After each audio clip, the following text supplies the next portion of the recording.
It's time for Vermillion Tanagers football on ESPN 101.5 FM, 1570 AM, and Vermillion Tanagers on YouTube. Brought to you by our corporate sponsor, First Dakota National Bank of Vermillion, and the following Vermillion Sportscaster Club members: Murph's Appliance, Knudsen Family Dentistry, Runnings of Vermillion, Vermillion Chamber and Development Company, Vermillion Vision Care, Voyage Credit Union, Todd's Electric, Slumberland, Larry's Heating and Cooling, Masaba, Blaine's Body Shop, Clay County Abstract, The Lumberyard, Yankton Thrive, Johnson Feed, Vermillion Medical Clinic, First Dakota National Bank, Kalen's, Fuller Digital Solutions, Thermobond, Intech, Dairy Queen of Vermillion, Farmers Union Insurance, Vermillion Auto Works, Dave's Roofing, Pizza Ranch of Vermillion, and Candy's Couture. Now to the field in the Vermillion Area Chamber and Development Company pregame show with the voice of Vermillion Tanagers Athletics, Michael Schumacher. Good evening and welcome to Vermillion Tanager Basketball, brought to you by First Dakota National Bank. With Gage Ravellette, I'm Michael Schumacher as the Vermillion Tanagers are in Baltic to take on the Baltic Bulldogs. And with a minute 49 left in period number 2 of the girls JV matchup, Vermillion leads 10-9 on the back of a Callie Schultz field goal. Again, this should be a really good matchup. These Tanagers coming off a win on Tuesday night over the Yankton Gazelles, a really nice win over the Yankton Gazelles, a AA school. And this Baltic team, a strong team this season. If you look at some of their wins, this is going to be a good matchup, both boys and girls tonight. Now the girls are 2-5. They did beat Parker Marion. Parker Marion, a 2-6 Class A team. They defeated them 62-40 back on December 16th. And then they're coming off a win on January 3rd over Bellefouche. Bellefouche 2-5. They beat them by 14, 50-36. So Baltic will be a tough team. They do have some height, some size that Vermillion might have to worry about. So we'll see Marasia Warren and Callie Schultz playing a big role tonight. Of course, the straw that stirs the drink for Vermillion is Taylor Roovers. As Vermillion bring the ball up here in this JV matchup.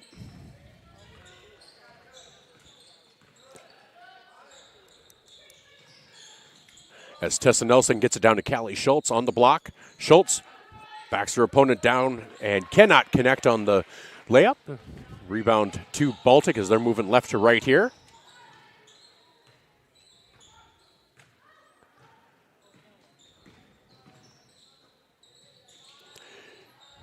That three-point attempt there for Baltic.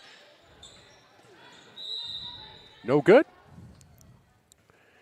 That'll be out of bounds, inbound to Vermillion.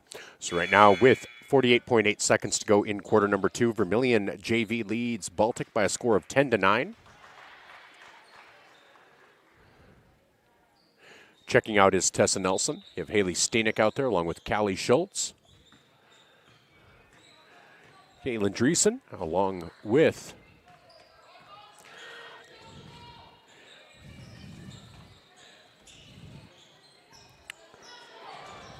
might have wanted to call a travel there, but they also could have called a foul maybe, so good, no call either way, I guess.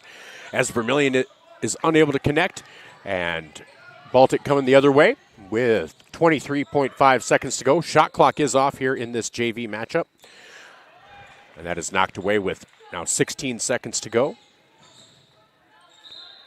And that will be a foul called, and there will be free throws coming for Baltic. Again, 10-9 here in this JV matchup. Vermillion leads. Again, should be a good matchup to follow. Both the boys and the girls matches will be tough. For Vermillion, definitely one of those that you want to get a win. And there's a three-pointer as Baltic now takes a 12-10 lead with 7 seconds to go in this first half. Vermillion pushing the ball up. Here's Dreesen, gets it across midcourt, and there will be a shot at the buzzer just off the front iron. No good. So we're going to take a quick timeout. We'll be back right after these messages. This is Tanager Basketball, brought to you by First Dakota National Bank. It's funny how life is made up of moments. Quiet ones, big ones, and ones you never forget. A wish, a milestone, a moment you didn't know would mean so much. Because Life is made in the moments we share. Voyage Federal Credit Union. For every memory made, for every moment ahead.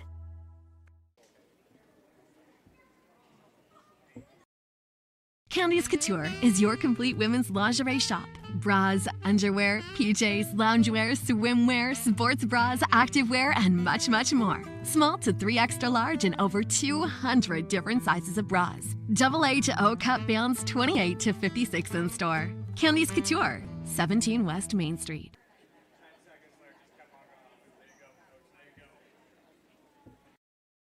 The Pizza Ranch Vermillion is your event headquarters. Enjoy the crisp salad bar, the country's best chicken, and fresh pizza. Want a custom pizza? Just ask. We are proud to offer the buffet your way. And the Fun Zone Arcade features 36 games, 2 golf simulators, and full bar. Perfect for pregame tailgates and parties. Have a business meeting, team, or office party? Reserve the Dakota Center. It holds up to 300 people. Order online at pizzaranch.com for delivery, or circle your wagons and make Pizza Ranch your tailgate place next to USG.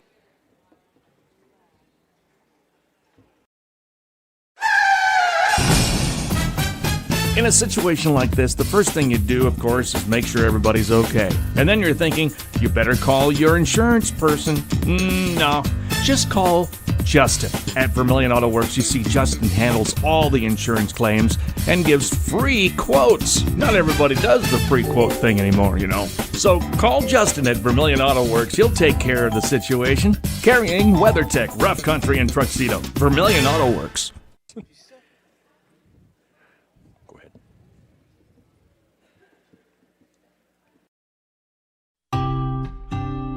Knutson Family Dentistry in Vermillion treats you like family. They believe a healthy smile starts with compassionate care. From toddlers to grandparents, their gentle team is here for your whole family. Whether it's a routine checkup or a full smile makeover, they'll keep you comfortable and confident. Knutson Family Dentistry in Vermillion makes your smile shine. Visit Knutson Family Dentistry online or call today, 605-624-6291. Number 15 and 44. Fuller Digital Solutions started small, but now we're growing as FDS provides live streaming coverage for over 20 schools across 3 different states on our Fuller Digital Solutions YouTube channel. Subscribe to get notified when we go live for your school events. Big events are captured live, and your business can get noticed with advertising during our live streams. Local talent and camera operators are encouraged to contact us too. For future employment, no experience necessary, we will train. For information about advertising or working with Fuller Digital Solutions, email us and follow us on Facebook. Welcome back to Vermillion Tanager Basketball, brought to you by First Dakota National Bank with Gage Ravellette. I'm Michael Schumacher from Baltic High School in Baltic, South Dakota.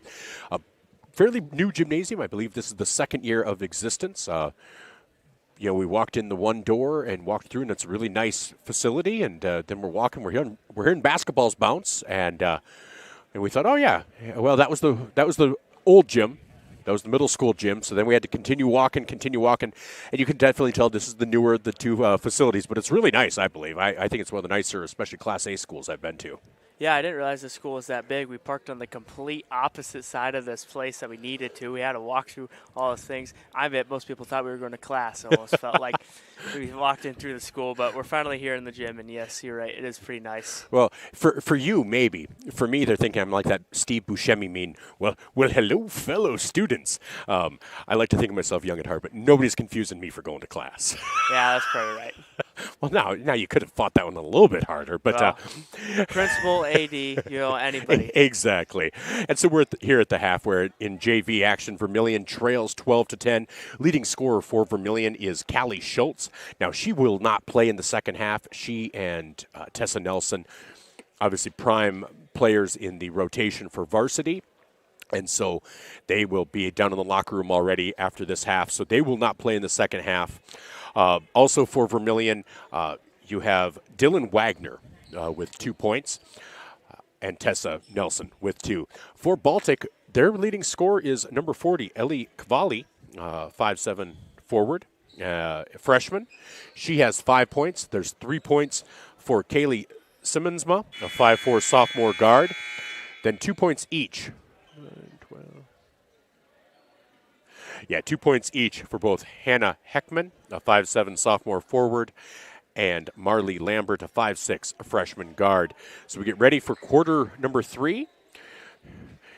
Now, they have 8 minutes up there. I did not think they did 8-minute quarters for JV, but I guess JV's kind of a loosey-goosey type of thing. I think it probably depends on your timing and your schedule, too. I think sometimes I've actually seen a JV game where they did kind of an extra 5-minute period just because it was so early, and JV's just about getting some reps. So for Baltic, they will start with possession here. Out there you have Marley Lambert, you have Madison Dieterman, you have Anna Heckman, along with Kaylee Simmonsma and Elin Cavale. And so that'll be a foul on Vermillion on the shot. That'll be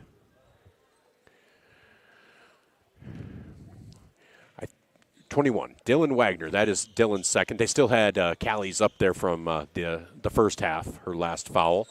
As Marley Lambert goes to the line, her first free throw is off the back iron. Score remains 12-10 here in this JV matchup. Again, our scoreboard sponsor is Masaba, the Masaba scoreboard here in Baltic. And that one, I thought that was going to bank in for Simmons, but it does not.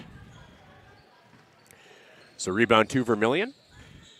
As Jalen Anderson brings the ball up out there for Vermillion, you have Maya Hall, Jalen Anderson. Hall with the ball over to Jalen. Dylan Wagner from the wing, and she's going to be fouled. Also out there you have Chloe Bottleson and Haley Stanek. You know, Michael, it looks like they might have switched it from 8 minutes to 5 or 6. It does look like they did, yeah. So now it's 5.5 minutes left. So that foul was on Marley Lambert. That was her second foul. That shot no good. Baltic moving right to left in the white uniforms with blue and gold. Vermillion with the red with the steal. That's Dylan Wagner. Ooh, and they did just, Anderson did just get across the timeline midcourt before possessing that, or it would have been an over and back. Bottleson from the left side kicks it out to Anderson. Steenek straight ahead, 3, will drain it. Haley Steenek with 3. Her first bucket of the afternoon. Last 2 baskets for each team was a 3-pointer. You love seeing that. Baltic with the 3 before half, and now Vermillion with the 3 just now. There's another 3-point attempt. That one's no good. Rebound into the hands of Dylan Wagner. Yeah, 3 ball has become such a much more prevalent part of the basketball game over the last decade and a half. I think Steph Curry's been a big part of that, plus analytics. If you're able to be efficient enough and hit even 35% of your 3-pointers versus 50% of your 2-pointers, they're like, well, you're going to score just a little bit more. But I think your best teams have balance between the two of them. Because, man, there are some nights where even the best shooters just can't hit. We've seen Steph go cold even this season a few times. And that shot is up and good for Vermillion, making it 15-12. And that was Dylan Wagner with 2 points. She now has 4 on the night. And that'll be a foul called on the drive. So 4:07 to go here in quarter number 3. And that foul is going to be on Steenek. That'll be her first foul. Checking in for Baltic is number 40, Elin Cavale. Checking out is number 15, Marley Lambert.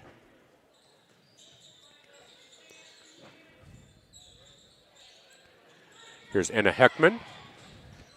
Grabs that ball as it's knocked away by Dylan Wagner. Dylan is a persistent player out there. Dylan just an 8th grader. And there's a bucket from the baseline. That was a bucket for Dixie Pickett. Dixie now has 5 points as she hit the 3-pointer at the end of the first half. They hit a cunning Wagner, just left it short in the paint. But Baltic cannot control the rebound out of bounds. And that'll stay with Vermillion with a fresh 35. So 15-14, Vermillion leads in this JV matchup here from Baltic. Getting ready for Baltic Bulldogs and Vermillion Tanagers. Bottleson in the lower right corner. She's trapped down there. Does get the ball out to Wagner. Over to Steenek on the right wing. Looks like a travel call. Her pivot foot just slid a little bit when she took a little jab step. That's what I was wondering. I thought she might have, but I didn't see what the sign they gave. But yes, so the turnover on Steenick.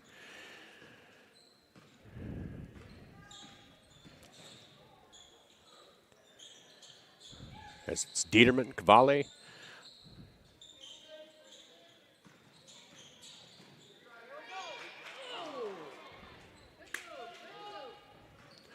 So rebound to Vermillion there with 3 minutes to go.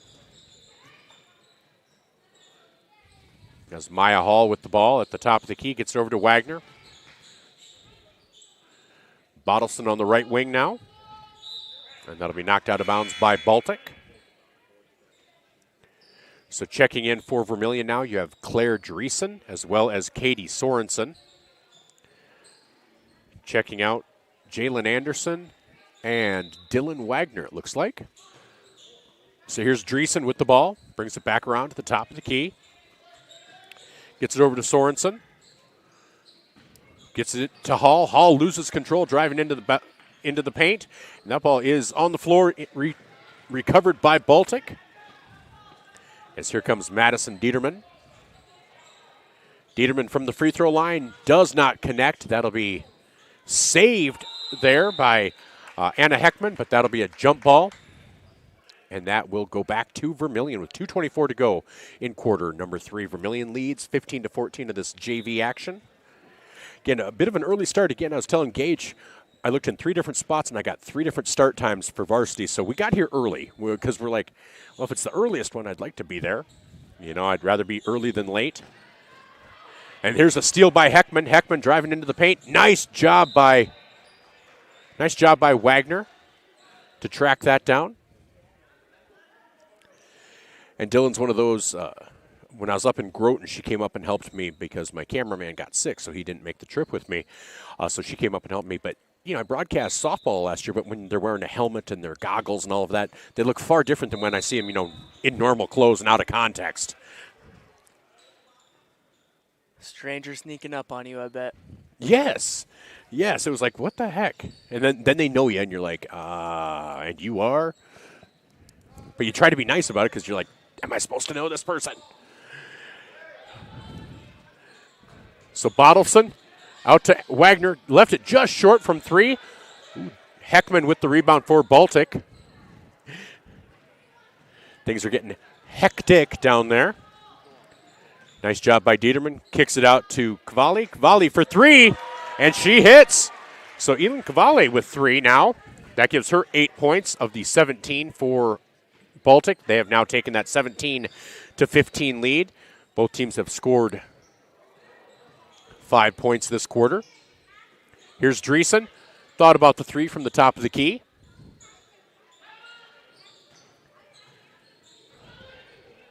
Hall loses control of the ball, but she does recover. And there's going to be a 30-second timeout. We'll take a timeout as well. 30-second timeout brought to you by Murph's Appliance on Main Street in Vermillion. Interior technicians. Jerry, I need your help. I'm in a real pickle. How can we help? We clean carpets, furnace and duct cleaning, mold remediation, fire restoration, water damage restoration, office cleaning, and much more. No, Jerry, I'm in a real pickle. I'm stuck and I can't get out. Hang on, I'll send you a pic so you can see what I mean. Oh, my gosh. When you need it clean, call the Intech team. Fixing pickles since 1984. Welcome back to Vermillion Tanager Basketball, brought to you by First Dakota National Bank with Gage Ravellette. I'm Michael Schumacher. JV basketball, 17-15 with 1:12 left to go in period number 3. Baltic leads Vermillion. Varsity action to come after this. Out there right now for the Tanagers, you have Maya Hall, Claire Dreesen, Haley Steenick, Katie Sorensen, and Jalen Anderson. For Baltic, it's Heckman, Dieterman, Pickett. I believe Pickett. And Marley Lambert. And that's a shot clock violation.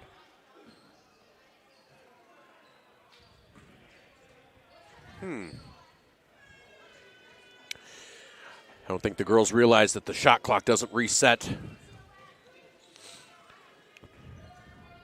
And, number 21 out there, I don't know.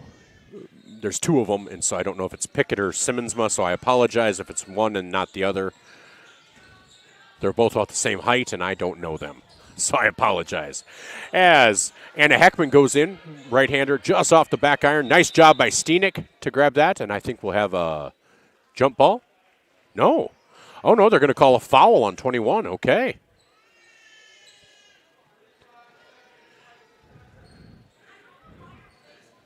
So that'll be Simmonsma's third foul.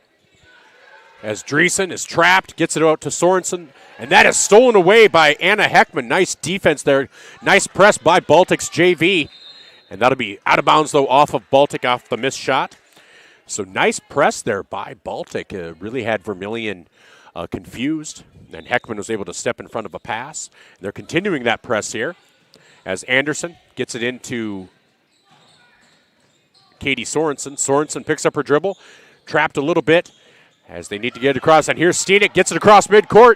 Does she have numbers? She does not. So she pulls up here, tries to hit a cutting Sorensen, goes after the loose ball. And that is one thing you would love to see from the JV. I mean, just hustle where they're willing to go after loose balls, stuff like that. But 4.1 seconds to go. Baltic will inbound. They need to go the length of the court. Yeah, just likely just dribble a clock out, get to the fourth quarter. Oh, baseball pass to midcourt, though, and here's Heckman. No, Simmonsma. They get it down low, turnaround jumper, and that will be off the front iron. They actually got off a decent shot from Ellie Pickett, but not able to be successful, and so that's the way the third quarter will end. Vermillion 15, Baltic 17 on the Masaba scoreboard. This is Tanager Basketball, brought to you by First Dakota National Bank. If you want somebody to come into your home and fix everything right the first time, look professional, act professional, treat you with respect, you gotta call Kaylin's. When they come in, I feel that they want to be there. I feel that they want to help me. They put on the little booties over their shoes. They had canvas from the garage door all the way down to walk on. They left the furnace room in the basement probably cleaner than it was when they came in. They just do customer service very well. I would recommend Kaylin's to anyone. To be honest, it's the people that I work with. I love what I do. You gotta love what you do to come every day. But the people I work with, they come in 10 times easier. You wanna be a part of a team that cares for you and that actually put in the time to teach you and show you the things to do in a proper way. You're just full of people who care. Welcome back to Vermillion Tanager Basketball, brought to you by First Dakota National Bank. I'm Michael Schumacher with Gage Ravellette, and I was informed it's Anna Hookman, so we'll be pronouncing that correctly this final quarter here. As the starting lineups this quarter for Baltic, it's Madison Dieterman. You have Marley Lambert, along with Anna Hookman, Kaylee Simmonsma, and Ellie Pickett. For Vermillion, it's Jalen Anderson, along with Chloe Bottleson, Haley Steenick, Maya Hall, and Dylan Wagner. Here's Bottleson. Picks up her dribble, gets it over to Wagner on the right side. Wagner, guarded by Hookman. Hall, good ball movement for this Tanager team. Wagner up with the step and cannot connect. It was a nice shot, nice attempt there, but that is Ellie Pickett with the rebound, and she'll be fouled. So with 5:31 to go, Vermillion trails 17-15, and Baltic will inbound after the foul. So after the game, our Vermillion Chamber and Development Company pregame show will begin. We'll have interviews with both head coaches.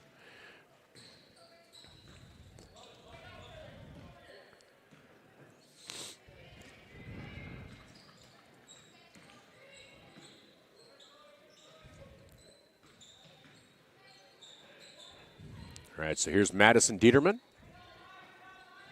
That shot no good. Rebound by Chloe Bottleson with the rebound. Gets it out over midcourt. Gets it over to Haley Steenick. Steenick drives in. Wagner guarded by Hookman, and they are going to call a foul on Hookman, I believe. That'll be Hookman's third personal. as the score remains 17-15 with 4:51 to go in quarter number 4.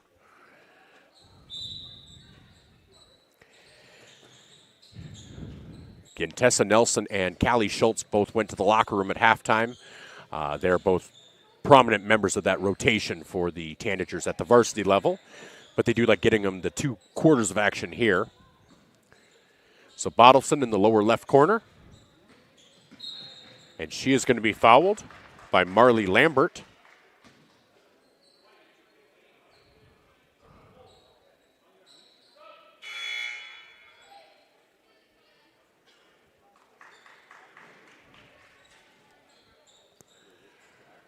So checking in is Ellen Cavalli as Wagner gets that ball from Anderson. Wagner up with the left hand. Ooh, just short. And that'll be out of bounds off of Wagner. Wagner, one of those that you can tell she's not quite confident in her shot, but boy, she has some athletic ability, some moves. That was a nice spin move down there on the baseline, especially from an 8th grader. Really think if she continues to work at it, you could see her becoming quite a player in the future. Well, that's just what you want. You want them to put up as many shots as they can get, just to get them confident in making them shots, so when they get to the varsity level, they're able to just make them with that ease. Because you never get the feel for how your shot needs to go if you don't take them. So, and that'll be out of bounds off of Baltic. That'll go back to Vermillion. And Gage will be in Irene tomorrow night for Gayville Vollen and Irene Wakanda on Gayville Vollen Raiders YouTube. I'll be off watching some college football, I believe. Zach will be in Mitchell covering the Mitchell Colonels and the Yankton Bucks and Gazelles. That'll be on Yankton streaming, and that'll be an over and back as that was passed to Maya Hall, and she couldn't quite contain it before it got over the midcourt line. So you looking forward to getting back in the swing of things? You know, just a little bit. I kind of enjoyed my little holiday break, so I had a lot of fun, but I almost kind of miss being East River, as awful as that sounds. I know. I used to live West River. I get it. When you're one place, you love the other, and when you're one place, you love the other. It's like, okay. That is out of bounds off of Baltic with 3:40 to go, still 17-15. I think that's the way we came into this quarter.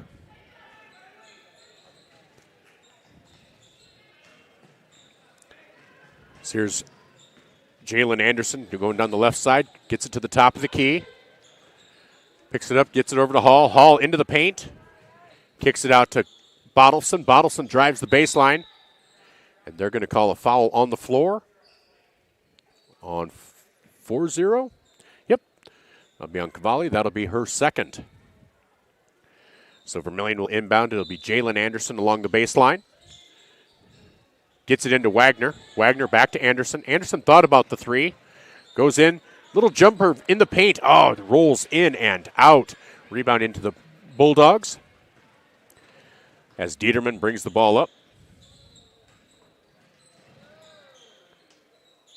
And that will be a jump ball created by Dylan Wagner. And again, Dylan was a prominent part of the varsity softball team as a 7th grader, so you know she has athletic ability. A lot like a Madigan Wallen.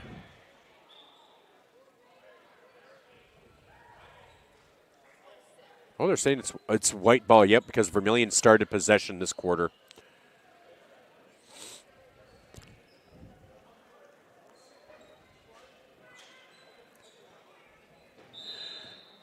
So Baltic to inbound. They get that into Hookman. Long jumper there for Marley Lambert. Bottleson guarded by Cavalli. Gets it across to Anderson. Anderson into the paint. And Anderson will be fouled on the floor.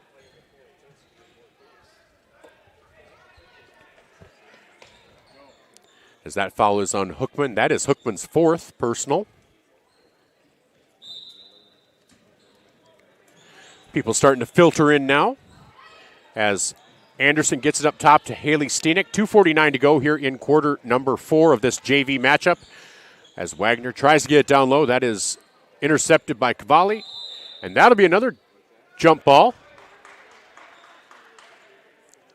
And that time it will go to Vermillion. So Jalen Anderson on the baseline again. Again, it's Anderson, Bottleson, Hall, Dylan Wagner and Haley Steenek.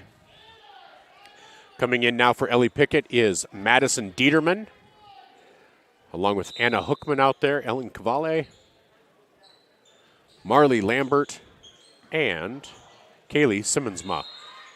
And Maya Hall drives in. She's unable to connect, but she is fouled on the shot, I believe. As the fouls are starting to pile up here in quarter number 4. Well, you'll take free throws anytime you can get them. That's exactly right. So Hall at the line to shoot 2. First free throw is up, and just off the back iron.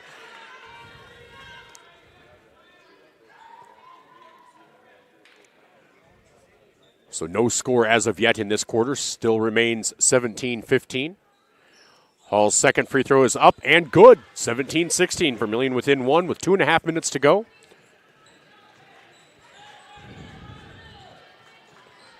You know, the Tanagers really are in a good spot. They got possession. They're in the bonus. They only need 1 point. They're set up pretty well to take this game right back. And they got a missed 3, and Wagner with the rebound. Looks like that one's going to be a jump ball. And so that will stay with Baltic. Now they have possession. Yes. So with 2:16 to go, Lambert inbounds the ball. Dieterman with the spin move and loses control in the paint.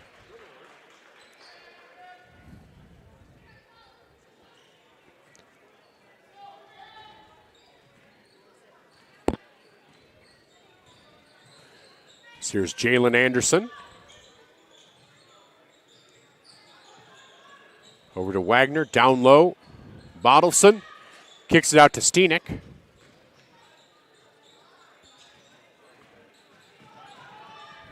Anderson across the middle of the court, middle of the lane, and Bottleson will be fouled. And that will be free throws for Bottleson. So 17-16 with 1:46 to go here in the JV matchup.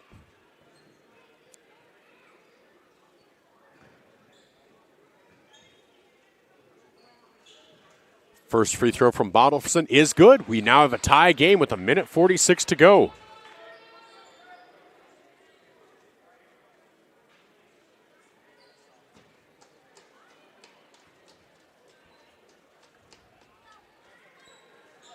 And the second free throw is just off. That'll be out of bounds, so Baltic will take over possession.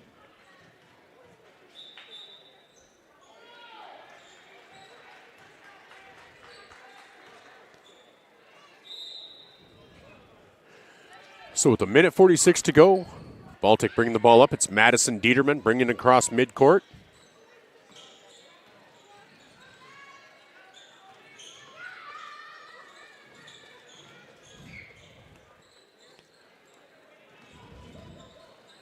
Nice job by Bottleson. Gets in the way of that pass. Baltic does recover. 15 seconds on the shot clock. Up with the right hand. No good. And that will be a foul on Maya Hall as Anna Hookman will go to the line to shoot 2.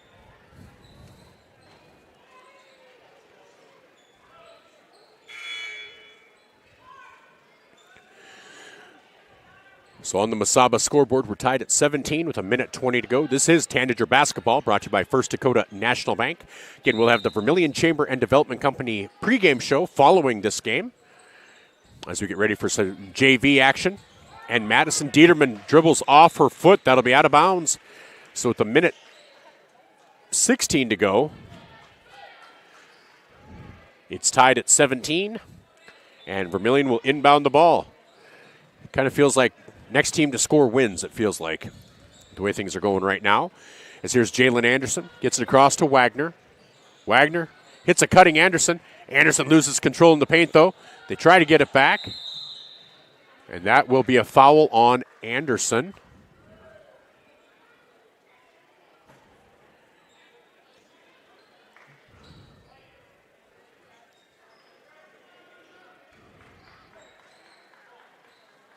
Oh, they're going to take a timeout. We'll take a timeout as well. Brought to you by Masaba, by Murph's Appliance. On the Mesaba scoreboard, 1:02 to go. Vermillion and Baltic in this JV matchup tied at 17. We'll be back right after these messages. Tanager basketball brought to you by First Dakota National Bank. Starting with First Bank in South Dakota was the easy part, earning the confidence of local farmers, helping families account for their dreams, and securing the future for countless businesses took us a little longer. We owe it to the hard workers, big dreamers, and forward thinkers out there. Thank you for making South Dakota a great place to call home.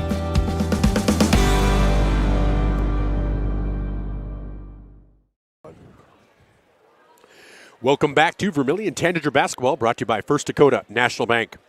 With Gage Ravellette, I'm Michael Schumacher. With 1:02 to go here in period number 4 of this JV matchup, Vermillion and Baltic are tied at 17. Vermillion, the only team to have scored this quarter, was 17-15 coming in, as Callie Schultz and Tessa Nelson with Vermillion started the first 2 quarters for the JV team, but they did go to the bench, or they went to the locker room, as they are part of that varsity rotation, so that way they still have the full complement of 4 quarters available to them. Should be good basketball tonight for both boys and girls. Looking forward to it. Both boys and girls, Vermillion coming off wins. And I think both boys and girls for Baltic are coming off wins as well. So they're looking forward to continuing on into the new year, as Dieterman gets it down low, and Ellie Pickett puts up a shot, hits the bottom of the basket, but she is fouled on the shot by Maya Hall. So Pickett goes to the line. Ellie Pickett goes to the line to shoot 2. Pickett is a 5'8" sophomore forward. So with 43.5 seconds left, Pickett looks to give Baltic the lead. First free throw is up and good. Baltic now leads 18-17.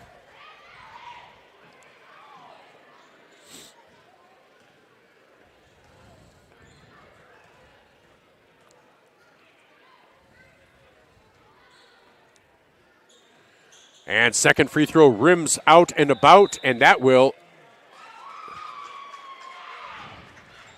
stay with Baltic off of Vermillion. So Baltic with the chance to, 7-second difference between the shot clock and the game clock, a chance to try to whittle down the clock and not give Vermillion a chance to score here as they get the ball into Anna Hookman. Long three-point attempt off the side of the basket.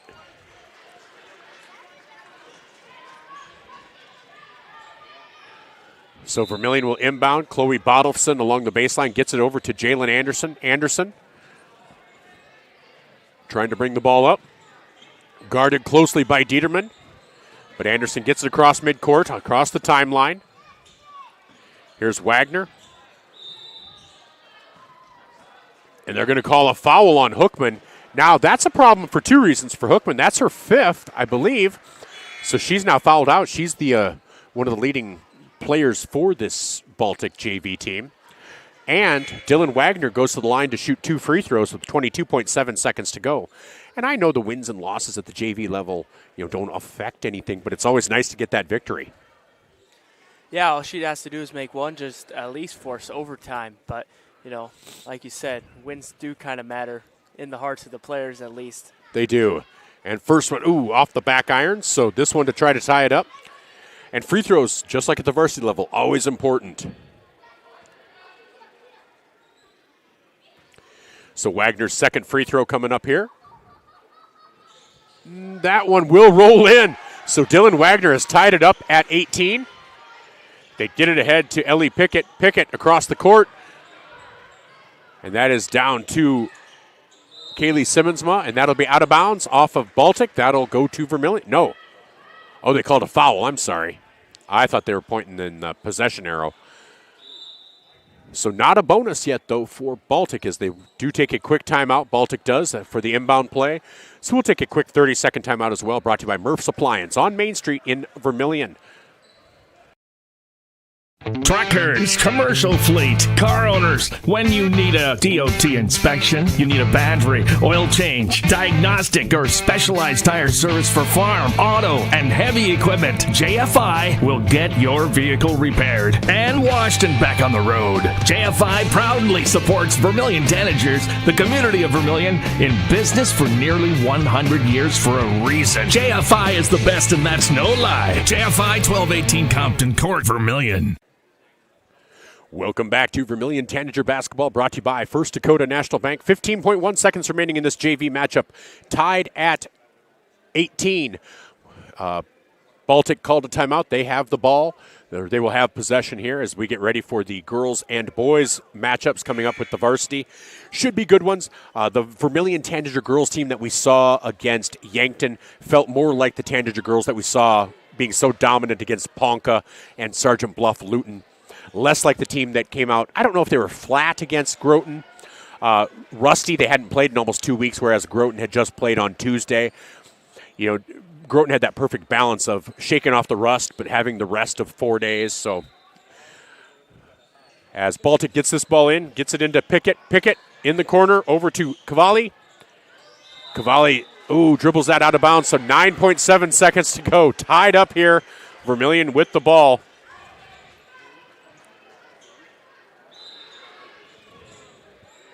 As they get into Jalen Anderson. And Anderson, that is knocked out of bounds by Baltic, but 6.1 seconds remaining. And another timeout taken by Baltic. We'll take one as well, brought to you by Murph's Appliance on Main Street in Vermillion. This is Tanager Basketball, brought to you by First Dakota National Bank. This is your invitation to thrive in Yankton, South Dakota. Nestled on the bluffs of the Missouri River, plenty of outdoor adventures are waiting. Whether you work remote or in a traditional office, we have a spot for you. Quality healthcare, diverse manufacturing, progressive school system, Mount Marty University, and so much more. Explore with family and friends. Let's thrive together. Welcome back. This is Vermillion Tanager Basketball, brought to you by First Dakota National Bank on Fox Sports Radio, 101.5 FM, 1570 AM KVTK, and Vermillion Tanagers on YouTube with Gage Ravellette. I'm Michael Schumacher. On the Masaba scoreboard, 6.1 seconds to go in this JV matchup. Vermillion 18, Baltic 18. So this has been a good game, exciting game to see, as it's good for the JV to get into this. You do see the varsity teams down there in their warm-ups waiting. So I'm not quite sure if they do overtime with JV when the varsity's waiting. I guess I'm not quite sure. I'm just not quite sure. So Bottleson to inbound. It's Bottleson, Wagner, Anderson, Hall, and Steenick out there for Vermillion. And that ball is picked up by Anderson. 3, over to Wagner. Wagner, long shot. Off the iron, no good. And so that's, it's tied at 18 after 4 quarters of regulation. It does look like they might play some more. I guess I'm not quite sure. They're going to have a discussion here. Looks like they're not quite sure if they play or not either. Yeah, it looks like the Vermillion coach had her board out to drop something else, but now the refs are kind of tucking it over at the head table. Well, it looks like they put 2 minutes on. 2 minutes isn't much time for overtime, but it does look like they're going to play on. So we'll continue on with this overtime matchup in JV action. So Vermillion 18, Baltic 18, 2 minutes to play. I believe the bonus rolls over, so Vermillion's in the bonus. Every foul will lead to foul shots. I should say every Baltic foul will lead to foul shots.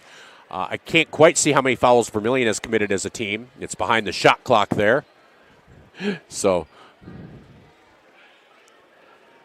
not quite sure as we enter period number 5. 2 minutes for glory. I don't know that they'll do another one after this, but I think they think 2 minutes is enough to try to get a victor. But they'll jump Dylan Wagner at center court along with Maya Hall, Haley Steenick, Chloe Bottleson, and Jalen Anderson. Here comes the Baltic team out onto the court. It does appear that it's Marley Lambert, Ellen Cavalli, Ellie Pickett, Kaylee Simmonsma, and Madison Dieterman. So it's Cavalli versus Wagner to jump. Vermillion will head left to right. Baltic right to left. As everyone's trying to get figured out where they're supposed to be, the direction that they're running. As Wagner wins the tip, gets it into the hands of Jalen Anderson, and here we go. Bonus basketball, baby. As Anderson on the left side gets it over to Wagner. Wagner over to Bottleson. Wagner on the right side drives into the paint. Little pull-up floater, just short. And saved by Wagner. Way to go after her own shot. Now, it did not hit the rim, so she only has 10 seconds on the shot clock. But there will be a foul there on Simmonsma. And so, I believe... Nope. Bonus must not carry over. Yeah, it does. Okay. So Hall will go to the line to shoot 2.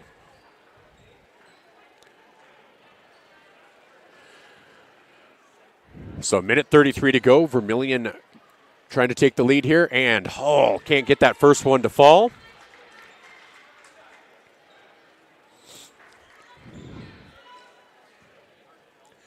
So here's Hall's second free throw. That is up, and that is no good as well. So Baltic will take possession with 1:33 to go.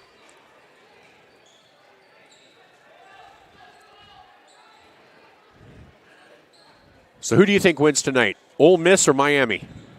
I'm going with Ole Miss. I know. They're a good story.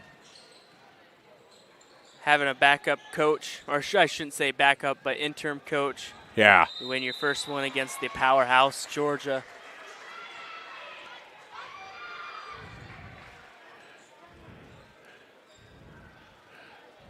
So that's a foul on Vermillion on 21. That's on Dylan Wagner. That is her first. As Ellie Pickett goes to the line to shoot 2. First free throw, no good.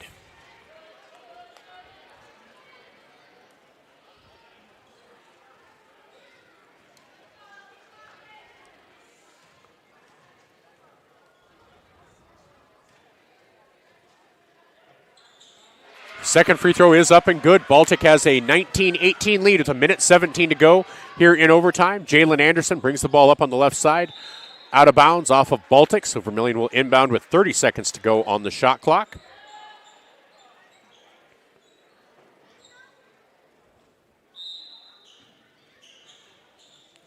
As they get the ball into Wagner. Wagner drives the baseline, and that will be a travel as she got caught up there and just couldn't get the ball out of her hands, but couldn't dribble. Just kind of caught in midair. So 1:08 to go here in overtime. Both teams in the bonus as far as free throws go. Dieterman bringing the ball up. Now, if you're Baltic, you just run your offense. You can run half the clock off right now and hopefully get a basket out of it. As here's Ellen Cavalli into Ellie Pickett, and they're going to call a foul on Hall, I believe. So Pickett will go to the line to shoot 2.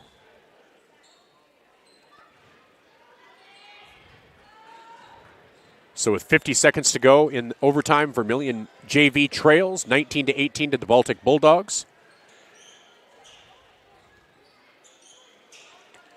And the first free throw is up and good, making it a 2-point lead.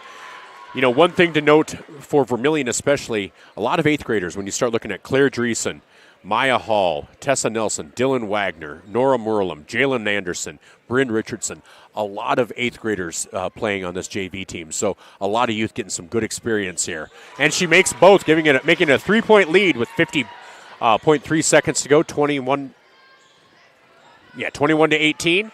As they get it ahead to Anderson, down low to Hall, and Hall will be fouled there by Ellie Pickett. So Hall will go to the line to shoot 2.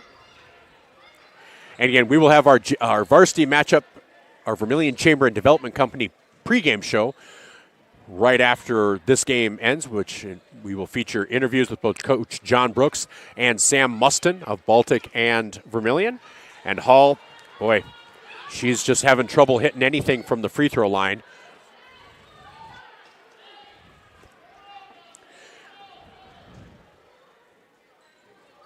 She hits that one. See, I reverse jinxed. That's how good I am. 21-19 now with 42 seconds to go. As Dieterman gets it across midcourt, guarded by Anderson. Dieterman, a little back and forth, little shimmy shake. Here's Marley Lambert, and here's another foul called. I think we've had more fouls called in the last 3 minutes of regulation and this overtime than the rest of the game combined. Well, I think you could just count the overtime and more fouls in this overtime compared to the whole game. It feels like it anyhow. Well, it doesn't help. Both teams are now in the bonus. Yeah, so you have free throws then at each one. First free throw is off the mark. So this will, if she makes this one, it's still a one-possession game. So that first miss was important for this Tanager team if you're hoping to get a win or trying to tie. Second free throw is up and good. That's a 3-point lead with 30.7 seconds to go, 22-19. Here's Bottleson. Bottleson drives, and that is knocked out of her hands, but into the hands of Steenek. Steenek gets it down to Hall. Hall, turnaround, cannot get it to fall. And that rebound to Dieterman with 14 seconds to go. Dieterman picked up her dribble, gets it out to Ellie Pickett. Pickett will not be pressured. 8 seconds, 7, 6, 5, and that's pretty much going to be the way I think it ends. 3, 2, 1. And JV will fall 22-19. And that will roll right into our Vermillion Chamber and Development Company pregame show. I'm Michael Schumacher with Gage Ravellette, where the Tanager girls look to continue their winning ways, coming off that victory over Yankton on Tuesday. And Baltic, the Baltic girls, they look to get their third win. They are coming off a victory on the 3rd. They played Belle Fourche here at Madison at America's Hometown Classic. So both teams looking to continue their winning ways. So we did get a chance to sit down with Coach Sam Muston of the Baltic Bulldogs, and here is that conversation with Sam Muston. Welcome back to our pregame show as we get ready to bring you the Baltic Bulldogs and the Vermillion Tanagers in some Class A basketball action. And we have with us on the line girls basketball head coach for Baltic, Sam Muston. Coach, how you doing today? It's a good day. It's a sunny day. 50 degrees out, sun's out. It's a great day. Got some girls resting up and ready for a big game tomorrow. Well, and it is a beautiful day, and getting that rest, that's always the key. Find balance between rest and rust. But how nice is it to be coming into this game off a win? A nice victory over Belle Fourche in Madison. Kind of a nice way to start the new year. Yes, it was one of those games where Coach and I were talking about needed a win to start the new year to get some confidence, momentum going. Our schedule, we have 10, 11 games in the month of January. And if you look at our schedule, it's a lot of home games, but there's some games where, given a 2-week stretch, a week and a half stretch, we have 8 games in 2 weeks. So it gets to add up. So much needed rest right now to start the new year. And then coming off a nice win. Well, definitely. And then, and you do. You start getting into that regular cycle. You have Vermillion and then Tri-Valley and Chester. So it's consistent. But yeah, once you start with that Chester game, you guys have quite a few at home, and so you get this one at home, and you guys have a pretty new gymnasium, don't you? Yep, brand new gym. We played in it last year. It was our first year using it. And what's the atmosphere like? Sometimes depending on the designs, but I bet that did they create it for a nice atmosphere, get that home crowd rocking? Oh, for sure. Whether it's volleyball season, basketball season. It was modeled after Jefferson, so we have an indoor track, so the viewing areas are looking down on the court, which is nice. Oh, wow. Yeah, Jefferson that's a beautiful facility. Yeah, the indoor track. Okay, nice. Now I can kind of get an idea of what to expect. Awesome. Well, you guys are coming in, taking on a Vermillion Tanager team that's young. The last 2 years they've graduated a lot of talent off that state championship team from 2 years ago. So a lot of young players, a lot of sophomores, a junior, an 8th grader that plays out of their main 7. What have you seen from Vermillion that A, maybe present some challenges for you, but B, also present maybe some opportunities because you have a little bit more of an experienced team than they do? Yeah, so this is my 3rd year coaching, so we're on the flip side now where we got some depth and we got some experienced girls playing basketball. So your closer games now that we've had are just more competitive games. We've been on the positive end of that where it bodes well for us. As for Vermillion, they're a team, though, as the year goes on, they're a young team, like you mentioned. They'll only get better and better, especially graduating a heavy senior class from last year. Big focus would be on number 11, watching game film and all that. So it'll be a competitive, fun atmosphere in Baltic. Well, and for you guys, who are some of the leaders? Who are some of the names that we're going to be hearing quite a bit from? So our leading scorer is officially out. She had an ankle sprain at the end of that Belfouche game. She'll be out a week or so. Next up is Kaylin Pickett, Harper Quartermeyer. You'll hear those two names a lot. And our point guard, Kate Bowman. You'll hear her names. A couple 3 balls, assists. Does a really good job seeing the floor and being a floor general out there. All right. Well, I'm looking forward to seeing your team in action. I'm looking forward to seeing the new gymnasium. That's always a fun experience. And looking forward to seeing you guys in action against Vermillion. But, Coach, hey, just want to say thank you so much for taking the time to talk with me today. Really appreciate it. And best of luck in this game, and best of luck with the rest of your season. Yeah, I appreciate it. Thank you for the call. Hey, my pleasure. You have yourself a great day. You too. Thanks. Bye-bye. That was Coach Sam Mustin of the Baltic Bulldogs coming into this game, coming off that victory against Belfouche, but facing a tough Vermillion Tanager team, and so it should be a really good matchup. They have a little more experience, but they've been on the losing end, but they've been against a couple of really good teams. They hung with Beersford really well. They beat Parker Marion, fell to Sioux Valley, fell to Castlewood, fell to Coleman Egan, but came away with that victory over Belfouche. So should be a good matchup. Looking forward to that. We'll be back with our interview with Coach John Brooks after these messages on Fox Sports Radio, 101.5 FM, 1570 AM, KVTK, Vermillion and Yankton.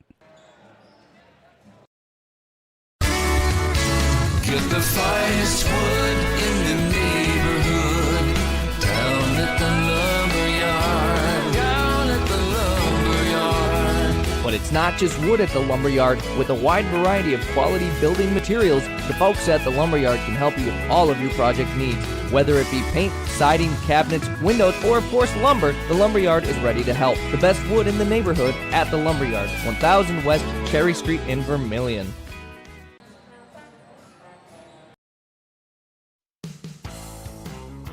Welcome to Runnings in Vermillion. Shop their great lineup of clothes for women, names like Ariat and Carhartt for men, boots and shoes and kids' clothing. Runnings has a large supply of animal food and accessories. Love the outdoors? See the selection of ammo, firearms, and fishing equipment. For everything you need, walk through the doors at Runnings, your home, farm, and outdoor store, Vermillion. The Dairy Queen Grill and Chill in Vermillion is proud to support local athletics like USD and the Tanagers. The DQ fall flavors are in, and DQ has great food at great prices. Get a $7 meal deal. Choose from a cheeseburger or 3-piece chicken basket with fries, a drink, and a sundae for only $7. Got an office team party or birthday party? If you want to celebrate, don't bake, buy a DQ cake. And DQ supports the Sanford Children's Network. So after the game, take your team for a thrill to the Dairy Queen Grill and Chill, 905 East Cherry Street, Vermillion, South Dakota. Slumberland Furniture at 2401 Broadway in Yankton, home of Kirkland Furniture Groups, bedroom groups by Laguna, and dining sets by Tower and Catadel. They're also the only place to offer furniture by Flex Steel and the biggest selection of Lazy Boy in the area. The Mattress Gallery is full of the best brand name mattresses in the business, including the all-new Tempur-Pedic Active Breeze personalized climate-controlled mattress. Slumberland Furniture, dining, bedroom sets, and mattresses in Yankton.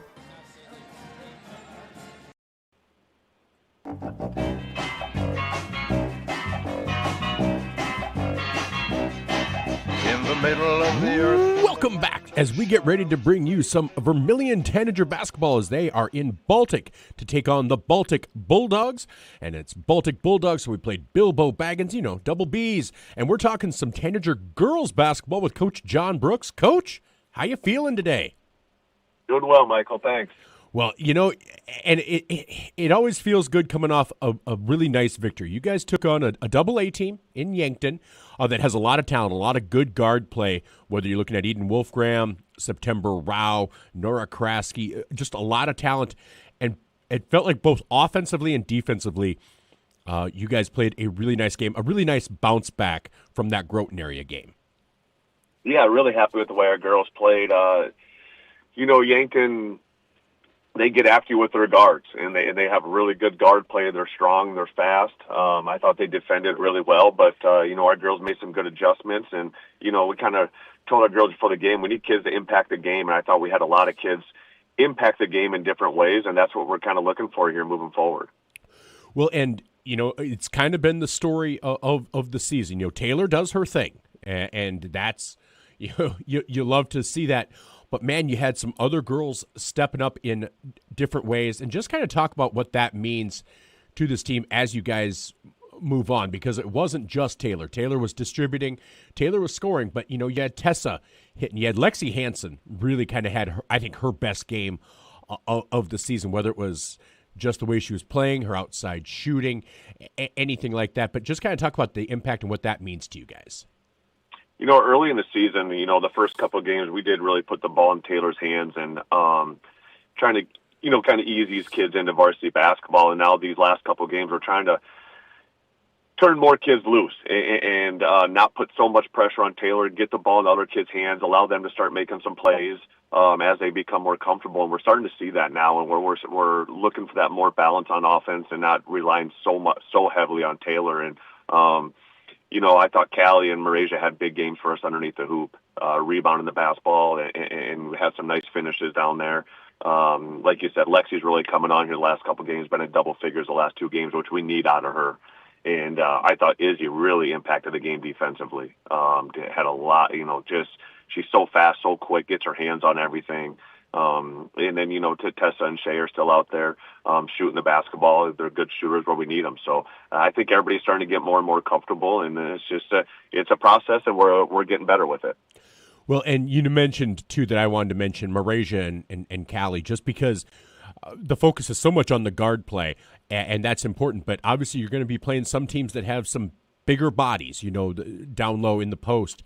And seeing Malaysia and Callie really seem to make those jumps and being able to have that nice post presence down there. And Malaysia, the athleticism, we knew she was an athlete, a soccer player, does great things. And she seemed to be more willing to put up the shot rather than looking to pass it when she got the rebound. And just Callie's aggressiveness, ability to hold onto the ball once she had it, seems to have really, from game 1 and 2 to now game 5 and 6, seems to be a huge world of difference. Yeah, and the nice thing for us is we can, and we told the girls at the beginning, we'll switch up our lineups depending on who we're playing. And if a team has more guards or more perimeter players, we can stick Malaysia out there. She's a great defender on the perimeter and inside. She's physical. And if a team comes with a big post player, then we got Callie to kind of match that on the inside. So we have some different options there defensively with those two, which has been nice for us to have. And now you take on a Baltic girls team that, they've seen some success this season. They have a 2-5 record, but they're a solid Class A team. The teams that they've lost to, they're all really good. So I mean, it's hard to know what to take away from that. But you get to travel to that in a gymnasium that you haven't played in before. I think it was just opened last year. So kind of talk about what goes into this game tonight and what they bring that maybe present some challenges, but also present some opportunities. Baltic was got them on our schedule last year for the first time, so I had them at home. But yeah, this is our first time heading to Baltic, and the one thing that jumps off the page or scares you right from the start is they brought back 4 starters from last year's team, so they have good experience at the varsity level. They have good size. They're really all their kids are physically put together, and they run a lot of different zones. So it's a different game than Yankton, and I think that's sometimes hard for our young team. Is you got to forget about the last game and get ready for the new scouting report. Last game against Yankton, we're really focused on their perimeter game and their man-to-man defense, and now it's can we battle with Baltic size and the different zones that they're going to throw at us. So we're going to have to make some adjustments there, but looking forward to hopefully finish out the week strong. Well, and that is the key. You want to get a little momentum underneath you and move them behind you, because you guys have a tough portion of the schedule here a really tough portion here in the near future. So if you're able to get some victories and get some confidence, and like you said, allowing the girls to play a little bit looser, a win tonight against Baltic would be huge. Yeah, it'd be a great week for us to get Yankton and Baltic, and then that leads us into next week where we just kind of same thing next week, Tuesday, Thursday, with 2 conference opponents in Madison and Lennox. So the schedule's here with those 2 to 3 game weeks every single week, and we just got to focus on tonight. That's what we kind of told our girls. We got to flip the page. We got to be really focused. We go out to Baltic. Let's have one big performance here to finish out our week, and hopefully feel good heading into the weekend. All right. Well, Coach, I know you're busy. I'll let you go, but thank you so much. Really appreciate you always carving out the time for me. Always appreciate you sending out the stats, too. So thank you so much for that. Look forward to seeing you tonight in Baltic. You bet. Thanks, Michael. Thank you. Bye-bye. You bet. Bye. That was Coach John Brooks of the Vermillion Tanagers girls basketball team as they get ready to take on the Baltic Bulldogs. Tanagers looking good coming off that Yankton victory. In that Groton area loss, they just looked like they had 2 weeks off. I think that was the biggest difference. So I think this is the team that we're going to start seeing. This what they played against Yankton, I think, was very similar to what they'd played against West Central and then Ponca and then Sergeant Bluff Luton especially. So if they play like that, they're going to be able to compete with just about anybody. So we'll be back with more. This is the Vermillion Chamber and Development Company pregame show. This is Vermillion Tanager Basketball, brought to you by First Dakota National Bank on Fox Sports Radio, 101.5 FM, 1570 AM, KVTK, and Vermillion Tanagers on YouTube. Lucky for us, life is full of choices, big and small, just as it should be. They define us, make us who we are. And when it comes time for you to choose, a car, home, your next big adventure, or start a new business, Farmers Union Insurance has the variety of choices to make sure you have the perfect coverage to protect each perfect moment. Farmers Union Insurance. Welcome back to Vermillion Tanager Basketball, brought to you by First Dakota National Bank with Gage Ravellette. I'm Michael Schumacher. We are in Baltic, South Dakota, where the Baltic Bulldogs are hosting our Vermillion Tanagers. We're getting ready for national anthem and starting lineups. Should be a great matchup. Both teams coming off victories. Baltic defeated Belfouche on the 3rd. Vermillion coming off a victory over Yankton on the 6th. And so Vermillion really shaking off that loss to Groton. And looking more like the team that defeated Ponca handily, defeated Sergeant Bluff Luton handily. So for Vermillion, your starting lineup will be as follows. Starting lineup will be Izzy Richardson. Izzy is on the season. The sophomore is averaging, I had it here, I apologize. She's averaging 2 points per game. She doesn't quite have the shot down quite yet, but those are going to start falling for her. And then you also have for Vermillion starting Lexi Hansen, who is coming off 2 consecutive double-digit scoring games. She's averaging 7.5 points per game. She's also averaging close to 4 rebounds per game. Then you'll have Taylor Roovers scoring 30.8 points per game. She also has 43 rebounds on the season, so 7 rebounds per game. She's averaging 5 assists per game. Then you'll have Shaylin Hinseth, who's averaging 4 rebounds per game. She's also averaging 4.7 points per game. And then Marasia Warren starting as the post with Callie Schultz and Tessa Nelson coming off the bench. So again, Izzy Richardson will be starting. 5'5" sophomore guard, Izzy Richardson. Then you have number 10, 5'10" sophomore guard, Lexi Hansen. Number 11, 5'5" sophomore guard, Taylor Roovers. Then you have Shaylin Hinseth, number 22, a 5'10" sophomore forward. And Marasia Warren, a 5'8" senior forward, number 33. So again, 4 sophomores and a senior. And off the bench you have 8th grader Tessa Nelson, as well as junior Callie Schultz. So this is a very foundational building season for Vermillion when you have that much youth. 6 out of your 7 rotation players, underclassmen. So everything that they learned this year, they're just going to continue doing next year. Well, and your best player who's scoring almost 31 points a game, only being a sophomore, that's going to be a big cornerstone that you're going to have to build on. You don't want to get too reliant on her, but it's a huge piece to have for another 2-3 years. Great piece to build around, that is for sure. As they introduce the cheerleaders for Baltic. We do have the starting lineup for the Baltic Bulldogs. Now, they are missing one of their senior leaders, Meredith Larson. She is out with an injury, from what I've been told. As we get started here, as they have their hype video. Hype videos have become a thing. That was never a thing when I was growing up. You know, I don't think I've ever been to one event where they had a hype video until I started being in college, I guess. So the starting lineup for Baltic will be number 2. That'll be Kaya Lendertz, a 5'2 junior guard. Then you're also going to have number 5, Kate Bauman, a 5'1 senior guard. You'll have number 10, 5'10 junior forward, Harper Kortmeyer.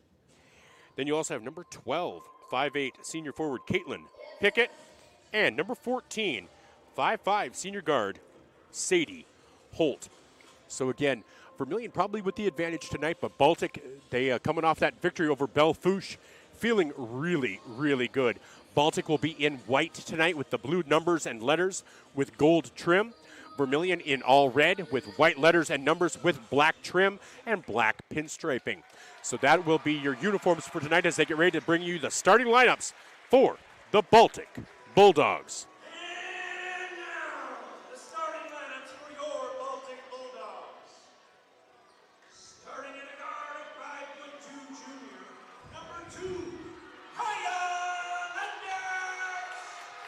So again, Kaya Lendertz starting, number 2, 5'2" junior guard.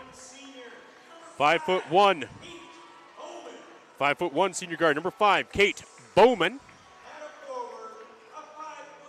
5'10" junior guard at forward. Number 10, Harper Kortmeyer. Just wanted to make sure I was pronouncing that correctly. Number 12, a 5'8" senior forward, Caitlin Pickett. And then finally, number 14, a 5'5" senior guard, Sadie Holt. So Vermillion with their length between Marasia Warren, Callie Schultz, Lexi Hansen, and Shaylin Hinseth, there is a definite height advantage for Vermillion in this game. Yeah, and that's what they're going to have to do. They're going to really have to attack the boards to get the ball out. You know, they might miss the first or second one, but being able to put up a second and third shot to score the points is what is going to be the difference maker in this That game. will be the difference as we will pause for the national anthem. We always pause for the national anthem as we will take the intro off.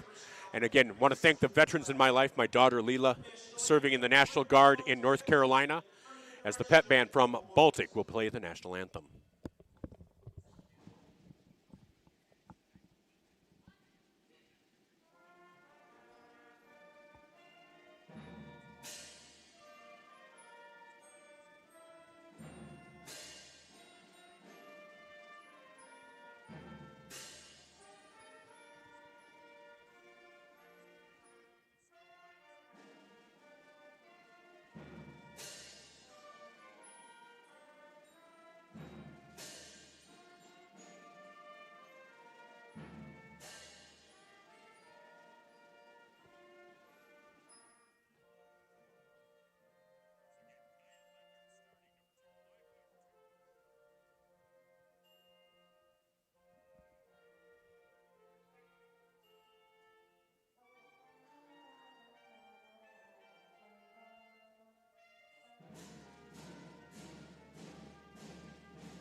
And that was the national anthem, the Baltic High School Pep Band.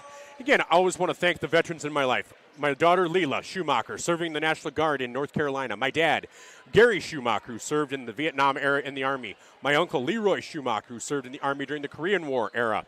My late uncle, George Dyson, who served in the Navy, or in the Air Force, I apologize. And then my late uncle, Dick Harvey, who served in the Navy. All right, Shaylin Hinseth set to jump for the Tanagers. Jumping for Baltic will be Harper Kortmeyer. Vermillion moving right to left, and Shaylin Hinseth wins the tip. And Taylor Ruvers with the ball, moving right to left. Lexi Hansen takes the 3. Oh, cannot get it to fall. Rebound there into the hands of Caitlin Pickett.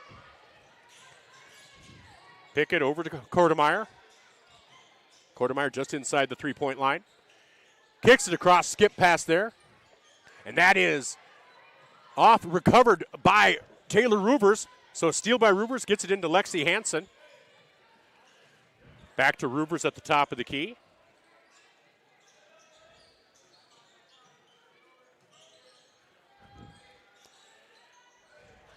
As they tried to get that down low, out of bounds off of Vermillion. So 2 possessions, no points yet for Vermillion. 1 possession, no points for Baltic. 7:20 to go here in quarter number 1. As a skip pass over to Caitlin Pickett. There's another steal by Ruvers. Ruvers will drive in, up with the right hand, and in. So 2 steals and 2 points for Taylor Ruvers. That's what she can do. She can change a game like that. You probably don't have her steal stats, but I can imagine it's upwards of 5-6 steals a game. It's 6 steals a game. She has 7 steals a game. So yeah, she's pretty good. At least I think that's what. Let me just take a look here. Oh, sorry. 6.2, 6.3 steals per game. Close enough. Close enough, exactly. So Baltic to inbound here. Vermillion leading 2-0. As Lexi Hansen did get her first foul there. There's a rebound by Lexi. Lexi, again, 2 consecutive games with double-digit points. So she's become a more important cog in this offense and a little bit more confident as well. Richardson gets that over to Hinseth. Taylor Ruvers guarded closely by Kaya Lamberts, and that'll be out of bounds off of Vermillion, so that'll be a turnover, and that will go back to Baltic.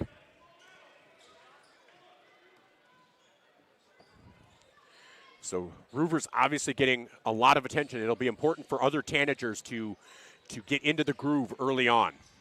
And that is an over and back as Lendertz had established herself on one side and then dropped her foot on the other side of the midcourt.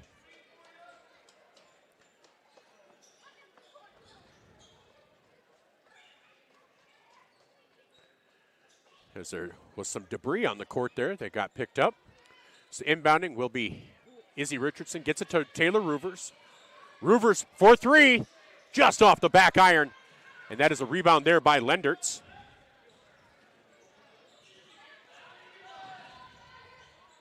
As Bowman gets it across.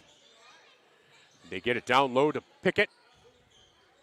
Long 3-point attempt, and that is nothing but net for Kate Bowman. And Baltic has their first lead of the game, 3-2, with 5:54 to go in quarter number 1. Ruvers drives in, little floater up, and cannot get it to fall. And that rebound is going to be into the hands of Kate Bowman, and I think they're going to call Taylor for a foul. That'll be Taylor's first personal. And Taylor wants to be careful not to get in foul trouble based on frustration.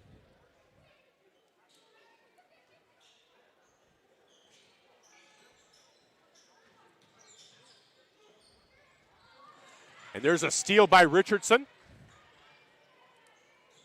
Richardson plays great defense on this team.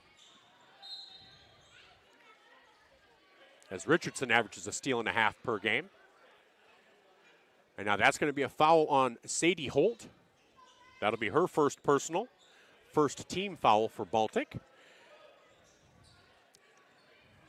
So Richardson with the ball. She'll take that shot. She'll make that shot. So Taylor with a 3-pointer makes it 5-3 in favor of Vermillion. So Taylor with the first 5 points for the Tanagers. As Kate Bowman, and that's going to be knocked out of bounds by Izzy Richardson.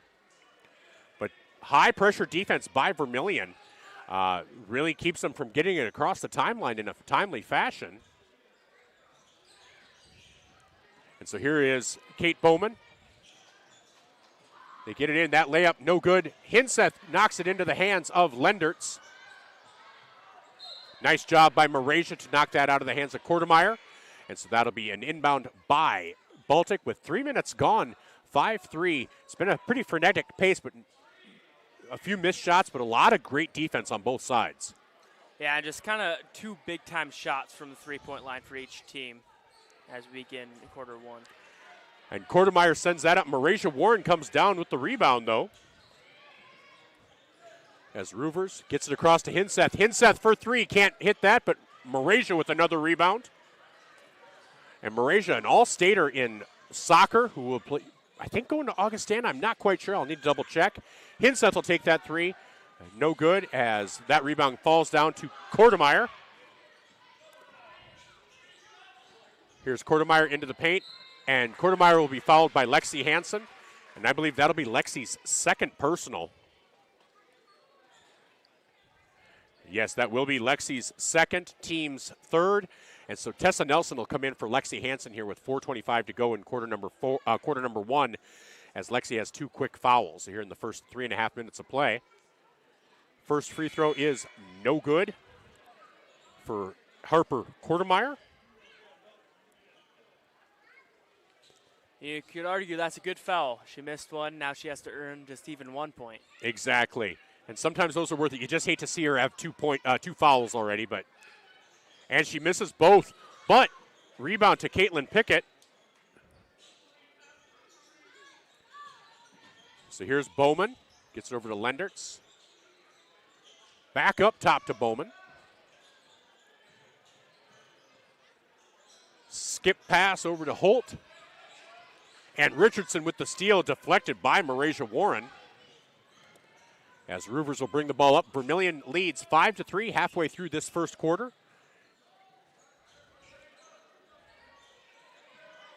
Taylor step back three.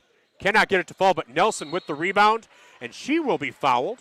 She'll be fouled by Kate Bowman. That'll be Bowman's first, second team. Nice rebound there by Tessa Nelson.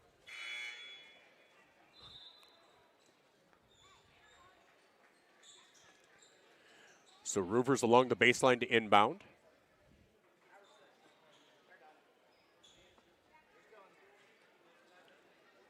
So Roovers trying to get the ball in.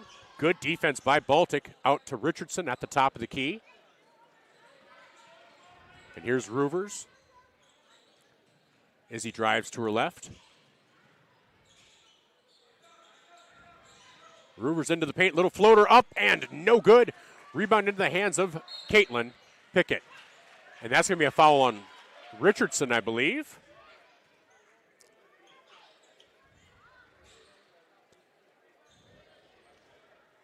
So that's Izzy Richardson's first personal.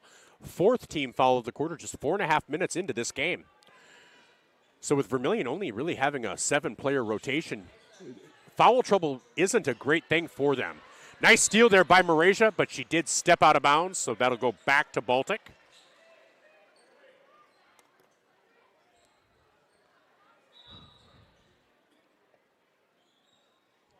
As they're checking something on the clock, maybe. I'm not quite sure what our postponement is.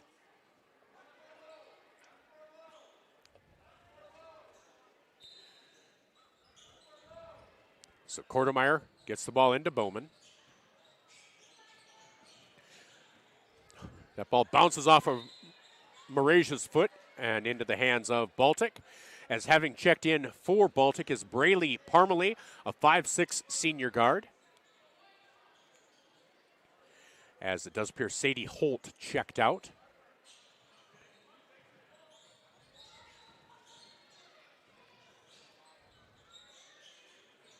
So skip pass over to Parmalee.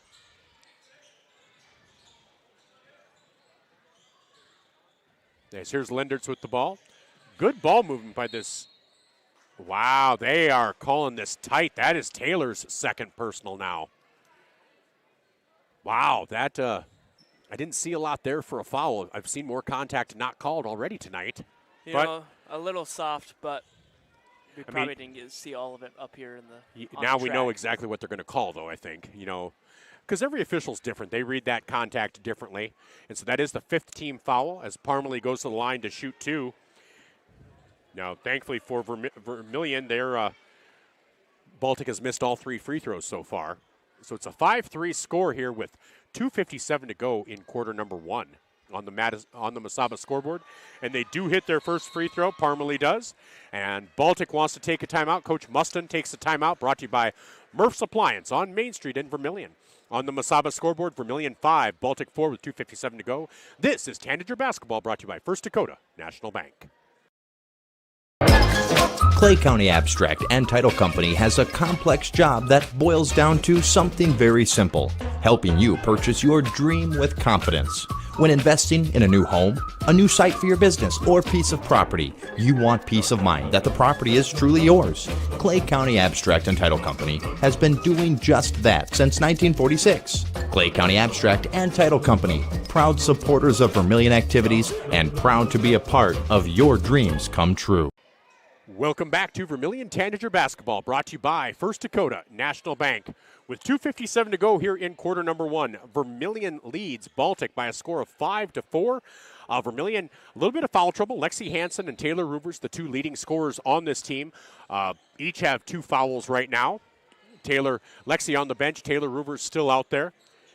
Taylor gets it over to Hinseth. Tessa Nelson picks up her dribble, and they're going to call a travel on Tessa Nelson, as Callie Schultz is going to check in for Marasia Warren. Callie might be more of a post presence than Marasia, just because she has a little more size, more height than Marasia, that about 5 extra inches. See if that might change the offensive mindset for this Tanager team. 2:37 to go. But Vermillion looking for a spark of some sort. They hold the lead, but you know they wish it were higher. And wow, they're going to call a foul. I thought she took some steps before there was contact. I'll be honest. But we'll see who that foul is called on. That's on Izzy. That's Izzy's second personal now. So 3 Tanagers, each with 2 fouls. First free throw is no good for Caitlin Pickett.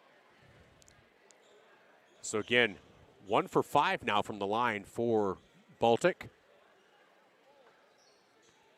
And make it 2 for 6. So Delaney Smith checking in for Izzy Richardson. Delaney has appeared in 3 of the games for this team, but a senior leader, so probably the most comfortable with her out there than rather having Izzy playing with 2 fouls. Long three-pointer for Taylor Ruvers, basically from the logo, makes it 8-5 now in favor of the Tanagers. As they do get the ball across, Ruvers pokes it out into the hands of Tessa Nelson. Ruvers, she'll drive in, and she will make that. Vermillion has, Taylor has scored all 10 points for the Tanagers. As there's a skip pass over to Kortemeyer. Kortemeyer along the baseline has that knocked out of bounds by Tessa Nelson. So Vermillion now in a 30-second stretch has taken it from a tied game at 5-5 to a 10-5 lead. That's what Taylor can do, and that will help ease maybe what you want to do defensively. If you're able to get a bit of a lead, maybe play a little bit softer, more of a half-court press. Just how fast a game of basketball can turn. They say it's a game of runs, and, that really showed there. A deep 3, a steal, and then a quick layup. They might even be able to double up on points once more. Stretch the lead even farther. Now, if you're Coach Brooks and the Tanagers, you'd love to see another player get in the scoring column just to, take a little pressure off of Taylor. So here's Hinseth. Over to Tessa Nelson. Back into Ruvers. 7 seconds on the shot clock. Taylor kicks it out to Nelson. Nelson for 3. Drains it! Tessa Nelson for 3. The first non-Ruvers to score tonight for Vermillion. Makes it 13-5. An 8-0 run for Vermillion in the last about 65 seconds. But Kortemeyer goes in. She is going to be fouled on the shot by Tessa Nelson. Now the shot does not go down, so that'll be Nelson's first, team's 6th. And Kortemeyer will go to the line to shoot 2. She's 0 for 2 from the line so far tonight, but Vermillion now has that 8-point lead. You feel a little more comfortable with that due to that quick run over about a minute and a half period of time. Kortemeyer hits that one, though. Makes it 13-6. Yeah, they won't get to a double-digit run, but they have stopped Baltic from scoring any field goals, so that's still a good sign for this defense. And misses that one. And Baltic really they hit that first 3, and then that's been it. Everything else has been free throws for them. So 47 seconds to go, about 20-second difference between the shot clock and the game clock. Shaylin Hinseth takes that 3-point attempt, no good. That'll be out of bounds off of Oh, off of Sydney Johnson, who checked in. Taylor actually getting a little bit of a rest here in the final 40 seconds. So Sydney Johnson and Delaney Smith in there. 29 seconds left to go here in the quarter. 5-second difference between the shot clock and the game clock. Little floater blocked by Callie Schultz. And that's what Callie is, a lot more aggressive these last few games, and you've seen the difference. Her confidence on the defensive end has been huge in both blocks and rebounds. Nelson over to Smith, over to Johnson. Johnson, a Mount Marty recruit. 3 seconds to go. They get it over to Shaylin Hinseth. Cannot get the three, and that's the way the quarter will end. 13-6 on the Masaba scoreboard. Vermillion with the lead. We'll be back with quarter number 2 with Gage Ravellette. I'm Michael Schumacher from Baltic. This is Tanager Basketball brought to you by First Dakota National Bank. Warmer days are coming, and sooner or later your air conditioning will need to kick in as well. But what if it doesn't? Well, don't wait. Call Larry's Heating and Cooling. With 43 years in the business, we're very knowledgeable on what we do and how we serve our customers. You can rest assured that when you call day or night, someone will always pick up the call. Join our elite club today and become a priority member. Skip the line, get discounts on services, and have no overtime fees. Call Larry's Heating and Cooling for expert service from factory-trained technicians. I'm Blaine Olson, owner of Blaine's Body Shop in Vermillion. I grew up here, graduated here, and now have a business here. I'm proud to serve the community that has helped me live this dream. I have top-notch equipment, the latest in training, along with a work ethic and the desire to serve you. Should you need repairs in the future, please remember Blaine's Body Shop across from Polaris on the Highway 50 bypass in Vermillion. Blaine's Body Shop. Automotive collision repair. Now online at blainesbodyshop.com. Welcome back to Vermillion Tanager Basketball, brought to you by First Dakota National Bank. With Gage Ravellette, I'm Michael Schumacher in Baltic, South Dakota, from the Baltic High School, their beautiful new facility, I guess year 2 of the facility. On the Masaba scoreboard, Vermillion leads 13-6, but the story of the game might be fouls. Vermillion has 3 players with 2 fouls each, and so we'll keep an eye on that. They're all starting this quarter as they go down low, as Quartermeyer can't connect, as that was blocked by Hinseth. Rebound to Taylor, as Roovers with the ball has 10 of Vermillion's 13 points. As they try to get it down low, that's knocked away into the hands of Baltic.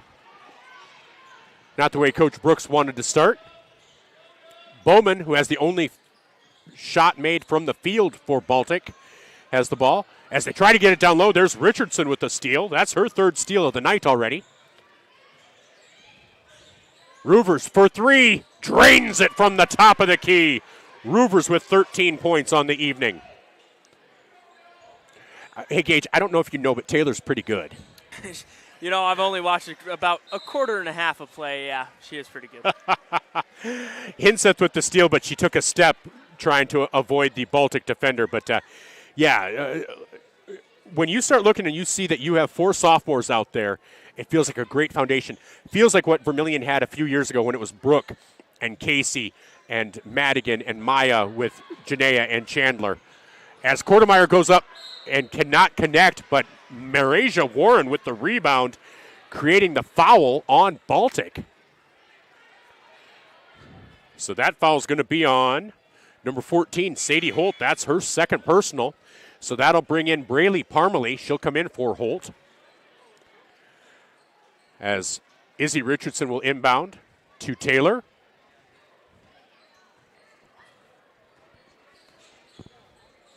Roovers for 3, feeling it again. Roovers now with 4 3-pointers. She now has 16 points. She has a steal, and she can't get that shot to fall, but she'll go to the line to shoot 2, as Taylor has 16 points in 9.5 minutes of play. Yeah, just the 4 3-pointers alone as it's pulled up on the replay. Man, that was a deep shot. She's not just making 3-pointers on the line, but she's making them from 25, 26. I don't want to say 30 because that's a long ways, but 30 feet out. And now she makes a free throw, so she has 17 points. And again, appreciate those Pied Piper replays. Pied Piper in both Yankton and Vermillion, a replay sponsor for Tanager Athletics. And she makes both 18 points already. 2 points per minute is what she's averaging. As they're going to take a timeout, we'll take a timeout as well. Brought to you by Murph's Appliance on Main Street in Vermillion. It's a full timeout. This is Tanager basketball, brought to you by First Dakota National Bank. Hey kids, it's never too early to start planning for your future. Did you know Masaba provides scholarships and tuition assistance? They are committed to your success, offering engineering, drafting, and welding opportunities, plus scholarships, job shadowing, and mentorship programs. Learn more at masabainc.com/career. When I grow up, I want to work at Masaba. Masaba Manufacturing, unlock your future and rock with us. Welcome back to Vermillion Tanager basketball, brought to you by First Dakota National Bank, coming out of that Murph's Appliance timeout. On the Masaba scoreboard with 6:39 to go, Vermillion leads 21-6. Gage, it wasn't that long ago that it was 5-5, and this is just the power of Taylor Roovers and this Tanager defense. Well, you know, we already mentioned she has 4 3-pointers, and 3 of them have came from the last few minutes, and another steal by this Tanager defense. But it's not just her great play. It's the other 4 on the court. Their defense, you get block, steal, just back and forth between just wonderful, great defensive possessions has really set up this Tanager lead to be 21-6. Yeah, and you saw it. I mean, Izzy Richardson has 4 steals. Taylor has 4 steals. Shaylin has a steal. Marasia has a steal. Now, unfortunately, had a turnover. We have a turnover down there, so that goes back. But there's Roovers with her 5th steal of the night. Down low to Lexi Hansen. She cannot connect on the shot, but is fouled by Pickett. That'll be Pickett's first personal, and that is the 2nd team foul of the quarter. So Hansen will go to the line to shoot 2. Again, mentioned she has 2 consecutive games of double digits. Still looking for her first points, but she sat most of that first quarter with foul trouble. And hitting that first free throw is huge because going into last week, Lexi was hitting 18% of her free throws. She's now hitting 37, and she just hit 2 more. So we know free throws are a mind game, and she's now getting that confidence at the line. It's now 23-6 in favor of Vermillion as they get it to Parmalee. And that ball is knocked into the hands of Izzy Richardson for her 5th steal. Roovers gets the ball across midcourt. Taylor knocks it into Hinseth. Hinseth for 3. And Jalen hits the 3. We talked about how the other players needed to step up. You know, it'd be great to have them hit a shot. Well, we've had 2 shots hit by Vermillion. Shaylin Hinseth with a 3. Tessa Nelson with a 3. And there's another steal into the hands of Richardson, created by Marasia Warren, so I'm never quite sure who you give the credit to. But here's Lexi Hansen along the baseline. Has that stolen away by Bowman, but nice job by Shaylin Hinseth to knock it out of bounds so they can reset the defense. And again, it's been all about this Vermillion defense creating offense. Yeah, it really has. You know, Roovers averages, just over 6 steals a game. She probably already has 6 right now, and that's not even counting the other 4 on the court and the amount of steals they have as a team, let alone the number of blocks. You know, wow. I've already mentioned it already, but it's almost absurd. They just called another foul on Taylor, and I got to be honest, I don't agree with that one. She had her hand on the ball. Taylor seems frustrated, and I get that. So 5:09 to go. 26-6, Vermillion with the lead. And Lexi Hansen creates a jump ball. But if they keep calling fouls like that, it will create a little hesitation from Vermillion on the defensive side. So now Taylor has 3 personals. So depending upon how the rest of this quarter goes, you could see her sitting the rest of this quarter. Well, and that's just kind of the byproduct of playing so aggressive. I mean, they're reaping the rewards with all these defensive turnovers, but it does come at the cost of creating fouls. So with Taylor off the court, it will be of paramount importance for the Tanager girls that are out there to step up. And so that's going to be a foul on Parmalee as Izzy Richardson is fouled. So Parmalee with her first personal, 4th team foul. So one more foul by Baltic will lead to Vermillion being in the bonus. As here's Tessa Nelson along the baseline. Izzy Richardson with the ball. Gets it across to Hinseth. Marasia with a turnaround, but she's going to be fouled on the shot. We'll see who they called that on. Looks like they called that on. Yep, they called that on Caitlin Pickett. That is her second personal. So now you have two Baltic players with two personals, and that starts to get sticky. Marasia misses the first free throw. You know, it almost seemed like the Tanagers picked up a lot of fouls back in that first quarter, but now it's kind of the opposite story. The Tanagers are now in the bonus for, I think, the first time in the game. Exactly.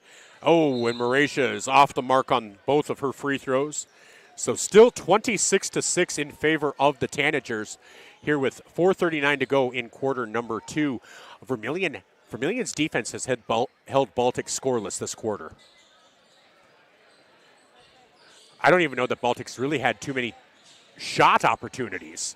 But there's one down low, and oh no, Kaylee Simmonsma got excited. When you turn around and nobody's there, I think that is one of your thoughts. What do I do? And so Simmonsma travels, and that's going to be a timeout, I believe, by Coach Brooks. So we'll take a timeout as well.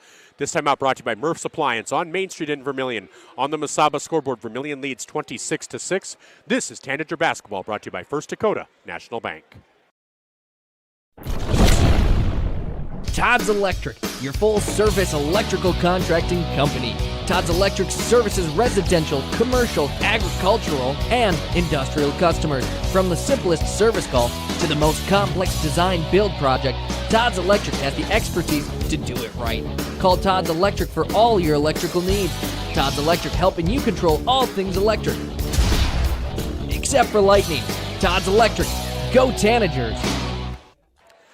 Welcome back to Vermillion Tanager Basketball, brought to you by First Dakota National Bank on Fox Sports Radio, 101.5 FM, 1570 AM KVTK, and Vermillion Tanagers on YouTube. With Gage Ravellette, I'm Michael Schumacher. On the Mesaba scoreboard, Vermillion leads 26-6 with 4:29 to go. Vermillion to inbound. Taylor Roover's probably the story of the game with 18 points, but she is currently on the bench with 3 fouls. So now out there for Vermillion, Izzy Richardson, Shaylin Hinseth, Lexi Hansen, Tessa Nelson, and Marasia Warren. Warren in the paint, kicks it out to Richardson. Back over to Tessa Nelson. Izzy gets it, tries to get it down to Lexi Hansen. Hansen saves it, but into the hands of Caitlin Pickett. Bringing the ball up is Sadie Holt. Holt gets it over to Pickett. Pickett in the paint. Goes up, and they're going to call a foul on Richardson. Only the second team foul for the Tanagers this quarter, and that's pretty good pace compared to last quarter. They shouldn't be too worried about putting Baltic in the bonus. They might give up 2 free throws here, but it's not the end of the world. Exactly. So Pickett's first free throw up and good as Taylor Roover sets to check in for Izzy Richardson, as they both have 3 fouls now. So 26-7. Vermillion has outscored Baltic 13-1 now in this quarter. Make that 13-2. That is a nice free throw there for Pickett. And Coach Mustin wants to take a timeout now. So we'll take a timeout as well. Brought to you by Murph's Appliance. Just a 30-second timeout. This is Tanager Basketball, brought to you by First Dakota National Bank on Fox Sports Radio and Vermillion Tanagers on YouTube. Wanting a specialist without leaving town? We've got you covered. Our clinic offers specialists for the health and wellness of your family. From pediatricians to OBGYNs, plus primary care. You can find it all at Vermillion Medical Clinic. So much care, so close to home. Welcome back to Vermillion Tanager Basketball, brought to you by First Dakota National Bank, coming out of that Murph's Appliance timeout. Tanagers leads 26-8 here in the second quarter with Gage Ravellette. Gage, what would you say the story of the game is so far? 3-pointers. We could probably go on and on about Rubers having 4 of those, and we probably should, because 4 of them is a lot, especially in one half, but she's averaging 30 points a game. I think the 2 other that her teammates have provided have been very crucial in the Tanagers' success, just moving the ball around and getting other people to score and just extending the lead. And there's a rebound in the hands of Lexi Hansen, so they get to reset. And you're right, others hitting those threes are important.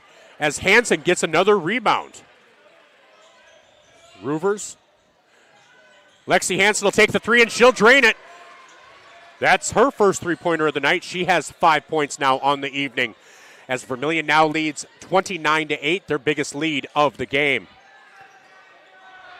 So here's Kaya Lendertz, and that's a 10-second violation. Again, back to that Vermillion defense just creating problems for Baltic. Yeah, they didn't come up with a steal, but they did eventually cause a turnover. And I'm kind of watching the game through the computer screen, but it felt like a short 10 seconds to me.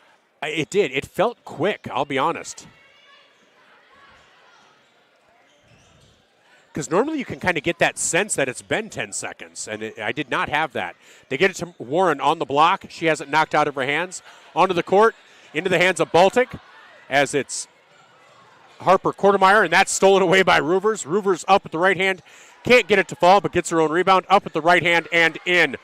So Roovers now has 20 points on the night. Makes it 31-8. Taylor with another steal. She'll bring it in from the right side, and she cannot get the shot to fall. But Roovers now with 6 steals. I have her down for 6, but it could be more. But 20 points, an off shooting night for her. She's 10 points below her scoring average. Of course, we are in the first half. Yeah, we haven't even hit halftime yet. And her first free throw is up and in, so she's 3 for 3 from the free throw line tonight. As Callie Schultz, Delaney Smith come in for Lexi Hansen and Marasia Warren. So it's Tessa Nelson, Delaney Smith, Taylor Roovers, Shaylin Hinseth, and Callie Schultz out there, as Roovers hits both free throws. Now has 22 points on the night. As the ball is in the hands of Kate Bowman, as they get it over to Sadie Holt. Good ball movement, good passing by this team. And the ball does hit the guide wire, so that will be out of bounds. That'll be over to Vermillion. As Braylee Parmalee checks in, Sadie Holt checks out. So it's Parmalee, Bowman, Kordemeyer, Pickett, and Lendertz out there as Shaylin Hinseth traveled with it. So Vermillion, they do have that 25-point lead, but you know there are plenty of things for Coach Brooks to, some teachable moments here. Yeah, there's always lessons being learned even in your wins. There's still going to be something at halftime that they should have done better, they could have done better. So something to look forward to that second half. Exactly. So here's Kate Bowman. And that three-point attempt by Parmalee, no good. Rebound into the hands of Roovers. And again, Baltic with just the one three-pointer, the one shot from the field. Now that was in the first minute and a half of play. Hinseth for three. Oh, cannot get it to fall. Rebound into the hands of Kordemeyer as they get the ball ahead to Parmalee. Parmalee gets it down low to Kordemeyer, and that is going to be blocked by Tessa Nelson. Tessa Nelson. So a minute 30 to go in quarter number 2. Vermillion leads by 25. Here's Roovers with the ball. Taylor with 22 points on the night. And that pass over to Tessa Nelson. It was kind of between Delaney Smith and Tessa Nelson. I think Delaney thought it wasn't for her, but it landed at the feet of Tessa Nelson and off her feet. So just a little miscommunication. And that's still what this team is learning because Tessa Nelson's just an 8th grader. And so Taylor's playing at a different pace sometimes. There's Hinseth with the steal. It gets it off to Tessa Nelson. That's Hinseth's second steal. That is knocked out of bounds by Kordemeyer. And I'm going to say this. While you might look at the scoreboard and say, wow, Vermillion's just really outplayed Baltic. They haven't. Baltic is a good team, especially defensively. Vermillion has had to work for every single point that they've made. It's just a little cloudy in this gym because Vermillion's just making it rain. And sometimes you run into a hot team like Vermillion is tonight, and there's very few things you can do about it. Exactly. Up at the left hand went Kordemeyer, no good. Rebound Tessa Nelson. Well, and Taylor Roovers is such a difference maker. And you see all reserves out there right now. Tessa Nelson, Callie Schultz, Shaylin Hinseth, Delaney Smith and Sydney Johnson as Shaylin traveled again. And that's just going to be something, again, that Coach Brooks will want to work with her on. But Shaylin's been a great player tonight already for Vermillion. She has 3 points. Lexi Hansen has 5.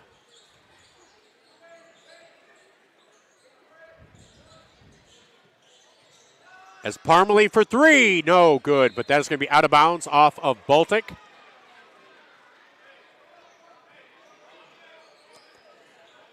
So these final 29 seconds, I think Vermillion's just going to be keeping their reserves out there, leading by 25. Here's Smith through the trap, and that ball is stolen away by Kortemeyer. Back to Smith, back to Kortemeyer. And Schultz is going to foul Caitlin Pickett on the shot. That'll be Callie's first personal with 17.8 seconds to go.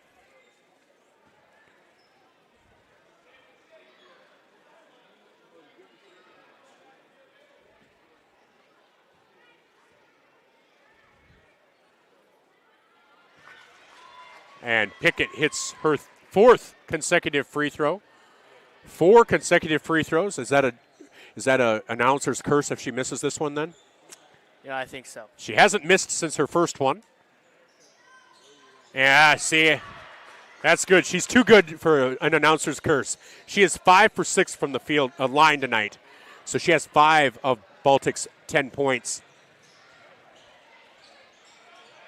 As here's Shaylin Hinseth over to Tessa Nelson. Back to Shaylin with 4 seconds. Johnson for 3, drains it! Sydney Johnson hits the 3.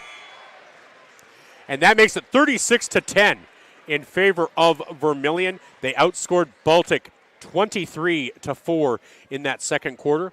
So we're going to be back with our halftime show brought to you by the Vermillion Chamber and Development Company. This is Tanager Basketball brought to you by First Dakota National Bank on Fox Sports Radio, 101.5 FM, 1570 AM KVTK, and Vermillion Tanagers on YouTube. If you're looking for the perfect fit, Vermillion Vision Care Associates fits like the right pair of glasses. Vision Care Associates has its roots in family eye care, and the doctors are well known for being primary eye care providers. With the ability to treat and diagnose a variety of settings, Vermillion Vision Care Associates is the right fit for you. Plus, they can fit you into a new pair of glasses, sunglasses, or contacts that feel just right. With continuing education, see the best doctors at Vermillion Vision Care Associates.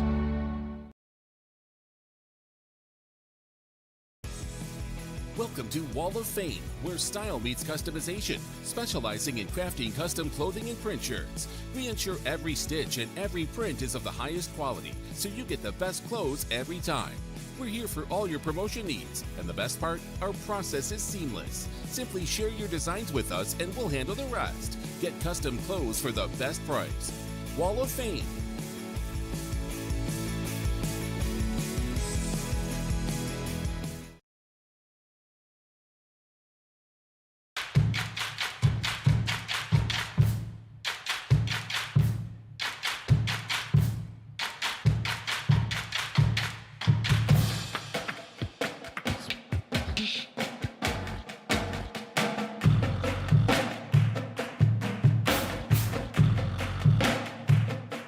Root for your home team and be there for all of the excitement. NSAAHome.org has all your high school sports championship ticket information. Larson Carpet has all your flooring needs. Step into their showroom to see a wide selection of all types of flooring. They have soft and luxurious carpet that's sure to bring comfort to your home. Stylized tile to make any room pop. Different color options of hardwood to make matching easy, and convenient vinyl plank for when spills happen. Of course, with the best customer service in the area. Their knowledgeable staff will make sure to answer any questions you might have. Larson Carpet, 212 Walnut.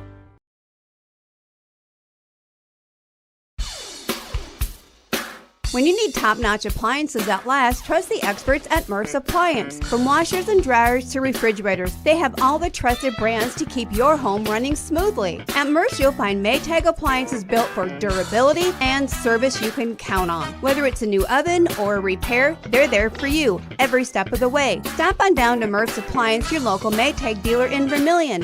Maytag and Murph's, reliable just like you.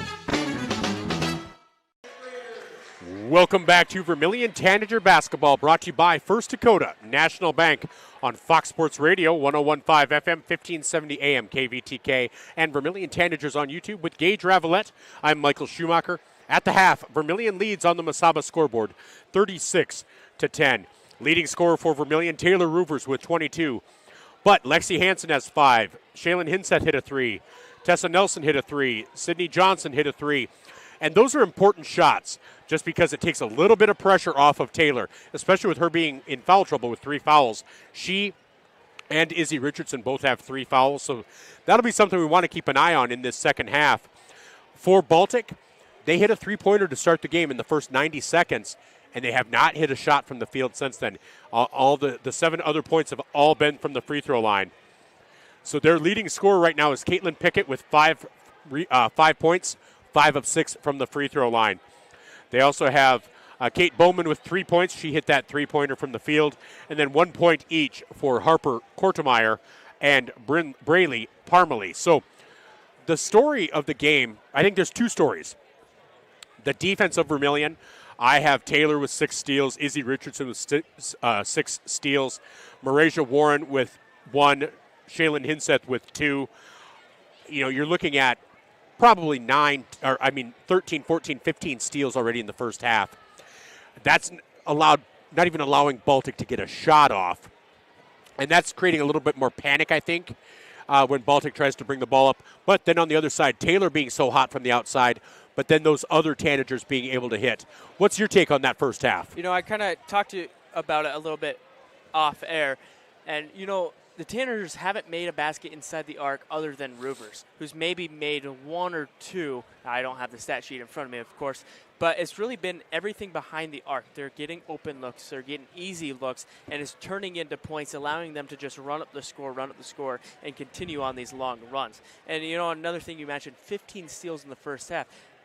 I guess they put up 36 points, but it just feels like they had more steals than they did points, and you know, probably more steals than baskets, but baskets are worth more more points.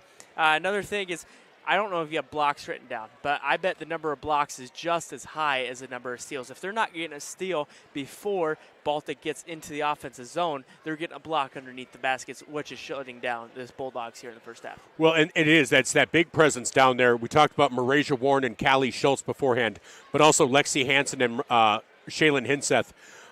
These girls that are, Marasia's 5'8", but plays so much more athletically. Callie Schultz, 6'1", but then Lexi and Shaylin, both 5'10", 5'11", with those long arms, creating issues down there. And so it's going to be an interesting second half. You know, not that you want to mention it, but we're 4 points away from running clock, so you just wonder what the strategy is if that's the case, you know, if you do reach that, because you also want your players to still get playing time, you know. You don't like to take your foot off the gas. So obviously that's a bridge to cross when we get to it, if we get to it. But we did see him, Coach Brooks, playing a lot more of the reserves even there at the end. Sydney Johnson getting some playing time. Delaney Smith getting playing time. You know, so you had Izzy and Lexi and Taylor on the bench. And so we'll see if we get more of that here throughout, maybe sprinkled into that third quarter, just to see if they're able to get some of those players some time. So it's going to be an interesting second half.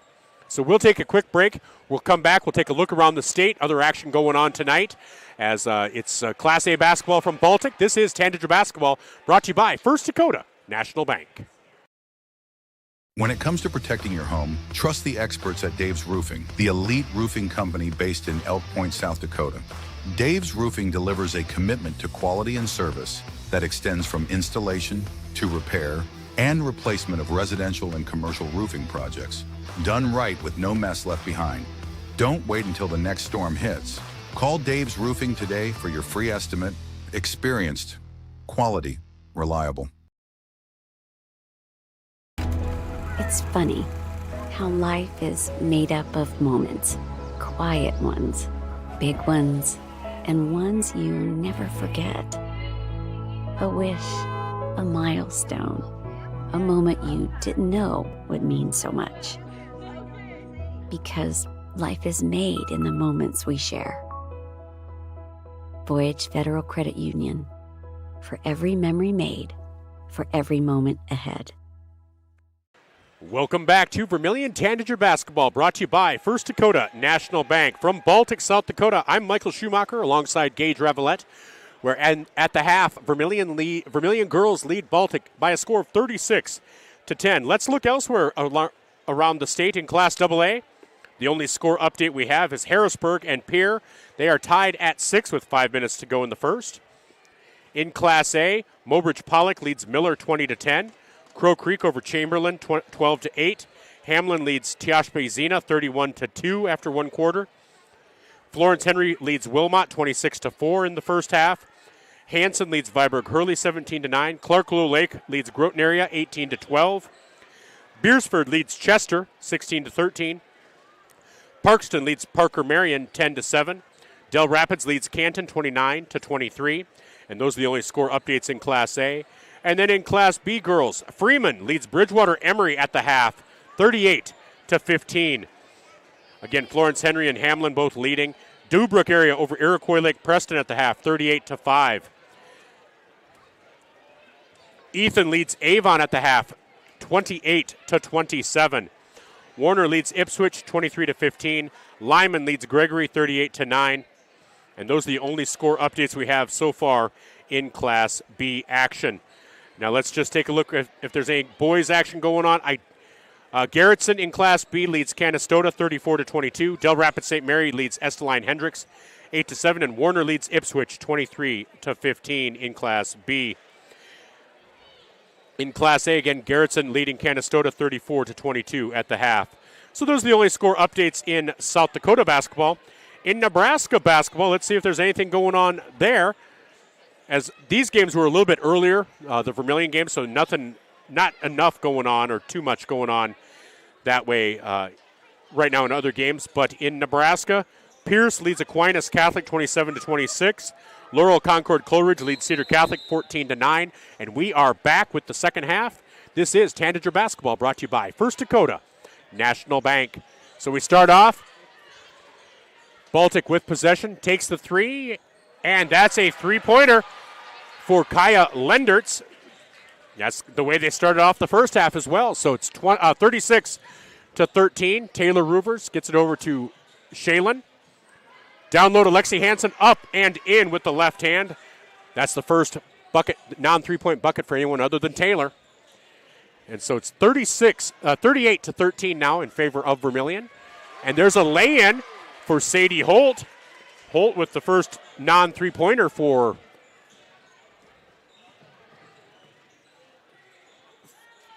Baltic as Marasia Warren gets that rebound. Izzy Richardson at the top of the key with the ball. Gets it over to Taylor. Taylor guarded by Lendertz. Richardson for three. Thought about it. Drives in. And they're going to call a foul on the floor on Kortemeyer, I believe. That'll be Kortemeyer's first personal. Or no, they have her down for three? Who was I? Man, what did I miss? All right, so they get it into Hansen.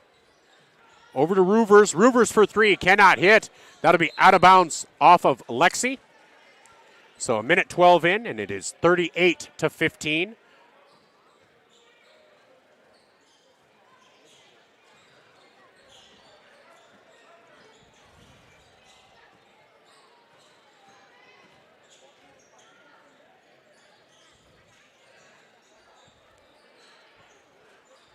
Nice turnaround jumper by Pickett there, but unable to hit.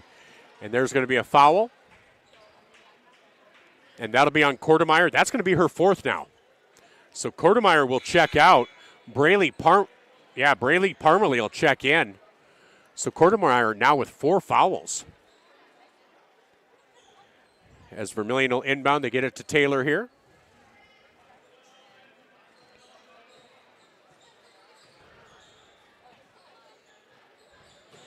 Hinseth for three, cannot hit, but Hansen with the rebound, gets it over to Richardson. And that'll be out of bounds off of Hinseth. So kind of a slow start this quarter for the Tanagers.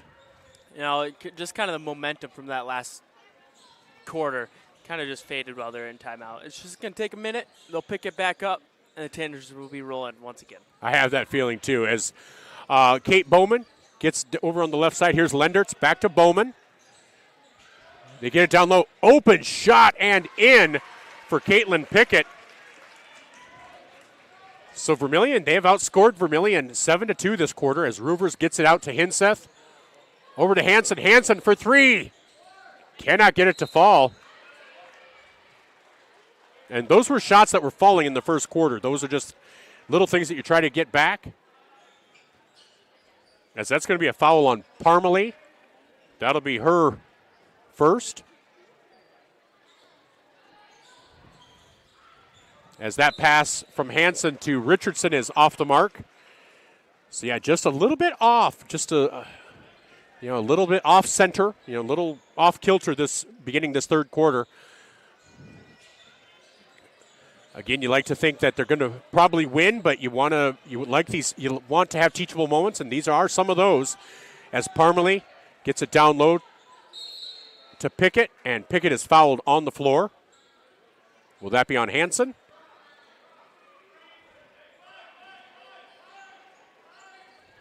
Nope, that'll be on Hinseth. Hinseth with her first personal.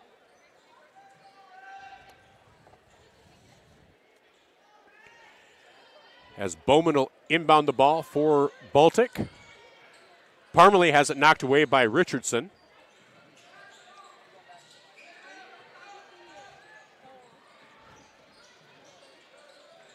And that will not fall. Rebound to Roovers. Roovers picked up there by Lendertz. Drives in low. Floater in the paint. Up and in for Taylor. She now has 24 points on the night. Yeah, she's not just a three-point specialist. Yeah, not the most high percentage shot, but when it falls, it falls.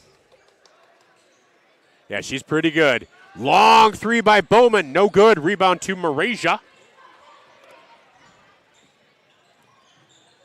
So here's Roovers. Backs it back out.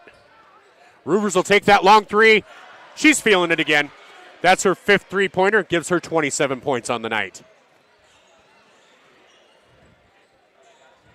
You can't help but think Caitlin Clark when you see her sometimes, right? With how deep she's shooting these three-pointers, that's the only person I know that does that. Yeah. There's a steal by Lexi Hansen. Down low to Marasia. Can't get it to fall. Rebound to Baltic. Nope. On the floor. Gets it into Caitlin Pickett. 4:12 to go. Vermillion leads 43-17.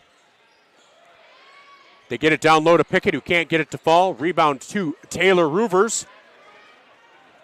Roovers will drive into the paint. Up and in. And the foul. Taylor trying to get the and one. Trying to get her 30th point of the night here in the third quarter. Just makes it look just too easy. And that foul will be on Bowman. That'll be her second, I believe. As Lendertz checks out, checking in is Kaylee Simmonsma. Checking in for Vermillion will be Callie Schultz and Tessa Nelson. Checking out will be Izzy Richardson and Marasia Warren. Yeah, so 29 points on the night for Taylor right now.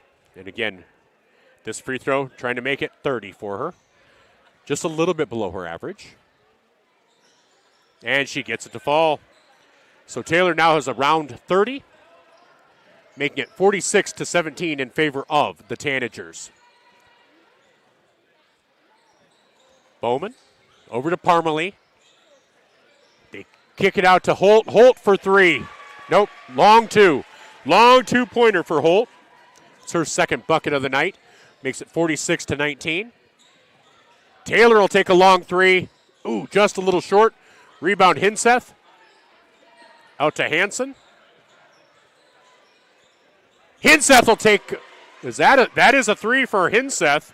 That's her second three-pointer, and we are now at the 30-point mark. I believe it will now be running clock with 3:17 to go in quarter number 3. And that's going to be a blocking foul on Hinseth. No, on Hansen.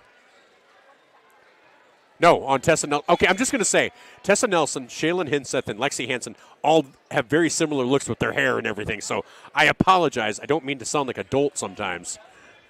But from as far away as we are, sometimes it's hard to tell unless I can see the numbers. So that was Hansen's third personal. Nice defense there by Hansen. She got a block on that one. As here's Roovers, she'll drive in. Little floater up and in for Taylor. She has now exceeded her average on the season by a point. 51-19 in favor of the Tanagers. Long three-pointer for Holt, no good. Rebound, Callie Schultz.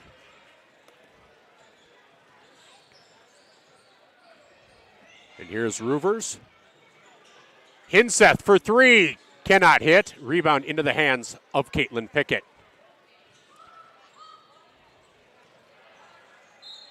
Up and in for Harper Kortemeyer. So Kortemeyer gets the shot, gets the foul, and so she'll go to the line to shoot the and one.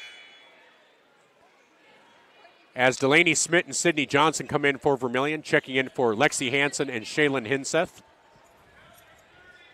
As Tessa Nelson got her second foul.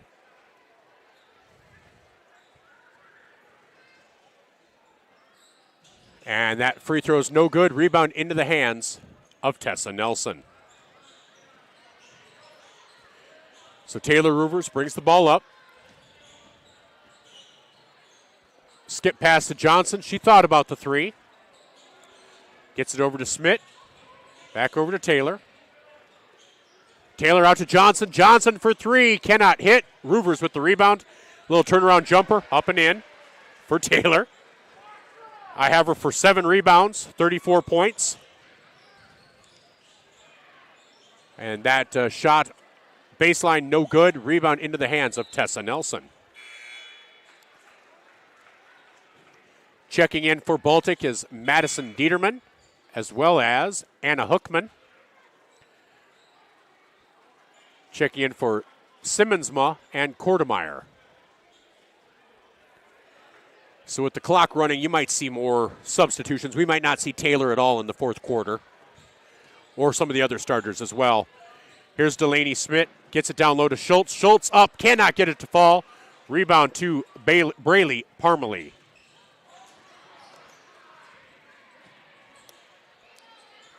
Parmalee guarded by Roovers. Does just get it across in time.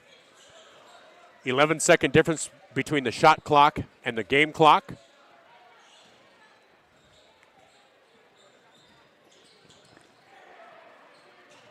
And Roovers with another steal, gets it over to Delaney Smith. So 16 seconds to go here in quarter number 4.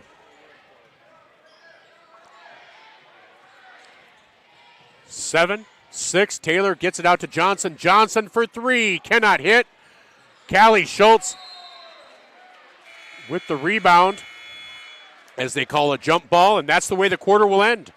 Vermillion scores 17, makes it 53-21.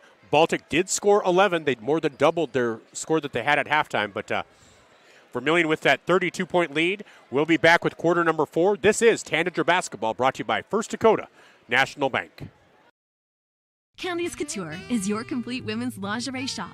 Bras, underwear, PJs, loungewear, swimwear, sports bras, activewear, and much, much more. Small to 3 extra large and over 200 different sizes of bras. AA to O cup bands 28 to 56 in store. Candice Couture, 17 West Main Street.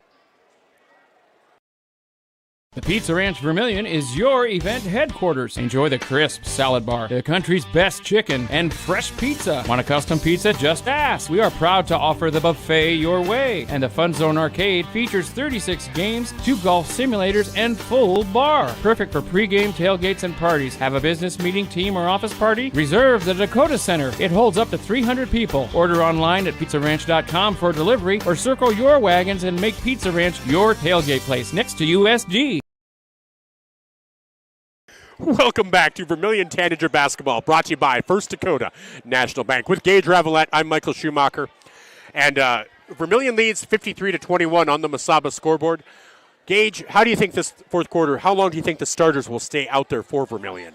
Probably not that long. You pretty much have the win all but wrapped up. You got plenty of reserves on your bench that can play. They can play good minutes. Don't want any injuries. You want to get out here as clean as possible. I think you like the feeling of coming out, starting a quarter, and then, going from there. Because I think there's a certain mindset you need from that quarter break, that halftime break. But, yeah, I don't see them staying out there too long.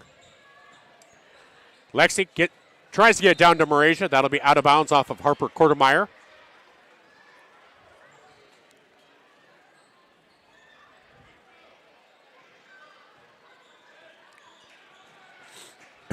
So Taylor, guarded by Lendertz. Lexi Hansen has it knocked out of her hands. Here's Taylor Roovers. 7 seconds on the shot clock. Taylor with the low pull-up jumper. Cannot hit. Hits the back iron as Caitlin Pickett gets the rebound. 7:08 to go again. Running clock in this fourth quarter as they get it down, and that will be a foul as Sadie Holt cannot hit the shot. The foul will be on Lexi Hansen, I believe, or Shaylin Hinseth. That'll be on Shaylin Hinseth. That'll be her second, I believe. Yep.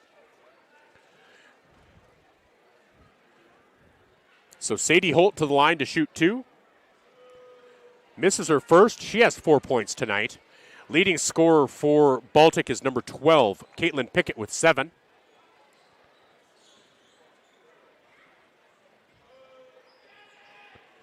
Second free throw for Holt.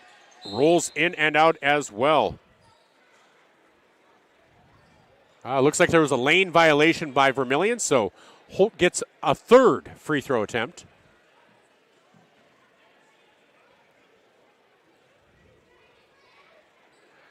And that one is just short. Rebound into the hands of Lexi Hansen. So Roovers will bring the ball up. 6:49 to go. Again, the clock stops for free throws and timeouts.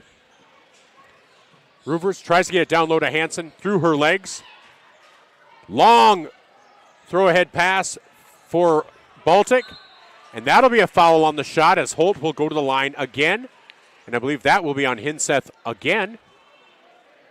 Nope. Yep, that'll be on Hinseth. That'll be her third personal. So things that Coach Brooks can work on, things that he can talk about. And I think that's part of why you have him out here, too. I think he was not a huge fan of what he saw in that third quarter, at least the first part of it, as Holt does hit that free throw. Yeah, just even 1 or 2 clean possessions to close out the night for this varsity team is crucial here late in the fourth. And hits both. So 6 points on the night for Sadie Holt. Makes it 53-23 as Roovers brings the ball up. 6:18 to go. They get it down low to Warren. Warren up and in. So Morasia Warren gets her first bucket of the night.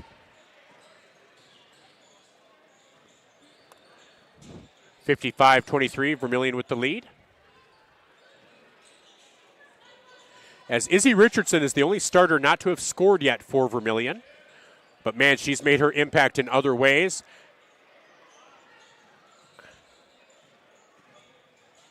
As Holt gets the ball off to Quartermeyer, and that's going to be a foul on Warren. That'll be Warren's first personal.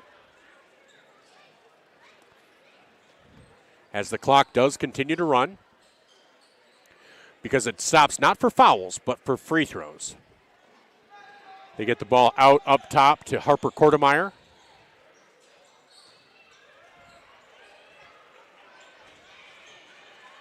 And Hinseth gets that rebound. So Roovers, 34 points on the night. Here's Lexi Hansen with 7. Gets it over to Richardson. Back over to Roovers. Roovers will take the 3. Just offline. Rebound there, Lexi Hansen. Hansen up with the left hand, and it will not drop. And rebound to Sadie Holt. And I think that's going to be Vermillion's 5th team foul. I think that's going to put Baltic in the bonus, won't it? Or is that only the 4th? You know, we are at the worst spot for We are. Vermillion fouls. We are. So not the bonus because they're not shooting free throws right now. And so here comes Kate Bowman with the ball, guarded by Izzy Richardson. 4:28 to go. Sadie Holt. That ball is stolen away by Taylor Roovers. So Taylor pushing a triple-double. Hits the 3, makes it 37 points for her on the night. That is 6 3-pointers for her, 58-23. As nice job there by Caitlin Pickett getting that ball up. Good defense by Lexi Hansen, just better offense by Pickett, making it 58-25. 3:50 to go. And Coach Brooks wants to take a timeout as he's going to bring in his reserves. We'll take a 30-second timeout as well, brought to you by Murph's Appliance on Main Street in Vermillion. This is Tanager Basketball, brought to you by First Dakota National Bank. In a situation like this, the first thing you do, of course, is make sure everybody's okay. And then you're thinking, you better call your insurance person. No, just call Justin. At Vermillion Auto Works, you see Justin handles all the insurance claims and gives free quotes. Not everybody does the free quote thing anymore, you know. So call Justin at Vermillion Auto Works. He'll take care of the situation. Carrying WeatherTech, Rough Country, and Tuxedo. Vermillion Auto Works. Welcome back to Tanager Basketball, brought to you by First Dakota National Bank. I'm Michael Schumacher, as it's 58-25 on the Masaba scoreboard. Vermillion now has their reserves in. Tessa Nelson, Delaney Smith, Sydney Johnson, Callie Schultz, and Lexi Hansen is out there. I think they'd like to get Lexi double figures again.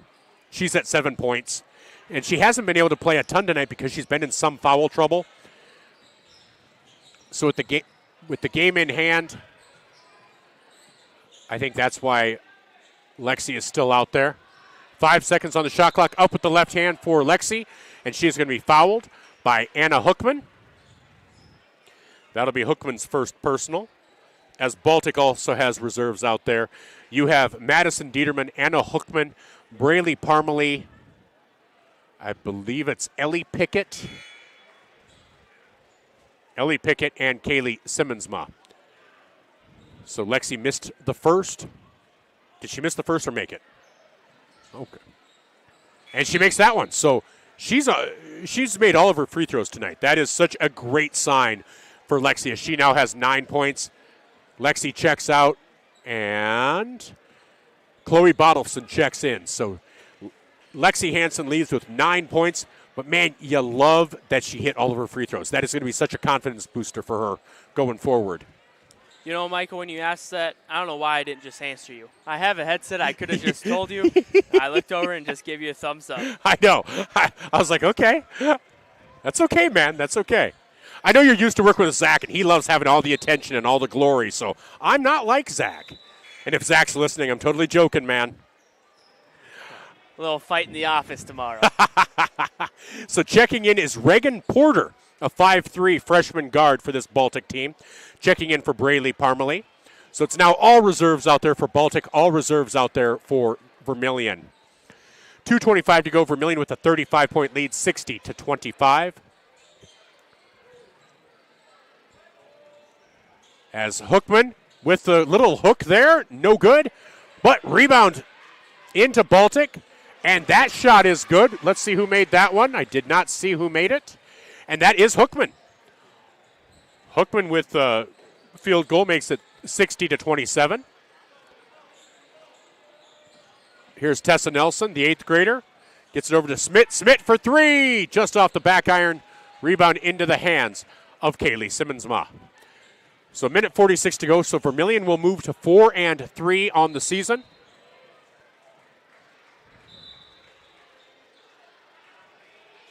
As now checking in will be Haley Steenick for Tessa Nelson. So Haley Steenick, Chloe Bottleson, Delaney Smith, Sydney Johnson, and Callie Schultz out there for the Tanagers. 1:22 to go, 60-27. As that foul was on Ellie Pickett. As now Baltic bringing the ball up here. With 1:07 to go. They get the ball down low to Ellie Pickett. And that's going to be a foul on Callie Schultz, I believe, or did she step out of bounds?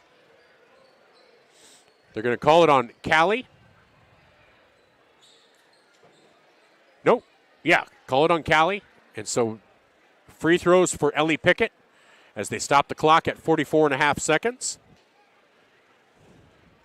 So again, Vermillion will move to 4-3. Baltic will fall to 2-6.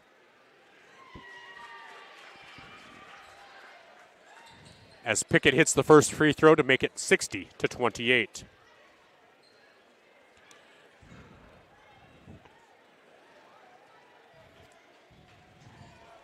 And she makes the second. That's like Pickett's Charge if you're a Civil War fan. Or Wilson Pickett if you're a Blues fan. I wonder if she's related to either. I kind of hope she is. That'd be awesome.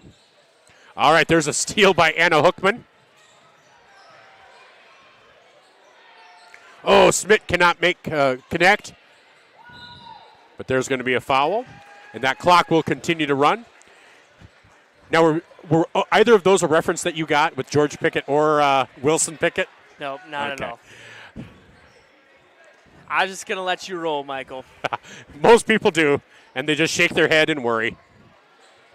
Here's Steenek for three. Just off the iron. Rebound there by Anna Hookman, and that will do it. As Vermillion will win 60-29. Now, they were outscored in that fourth quarter by 8-7. So, if you're Baltic, you like that. Your reserves performed well. Coach Brooks, hopefully he'll be up here at halftime.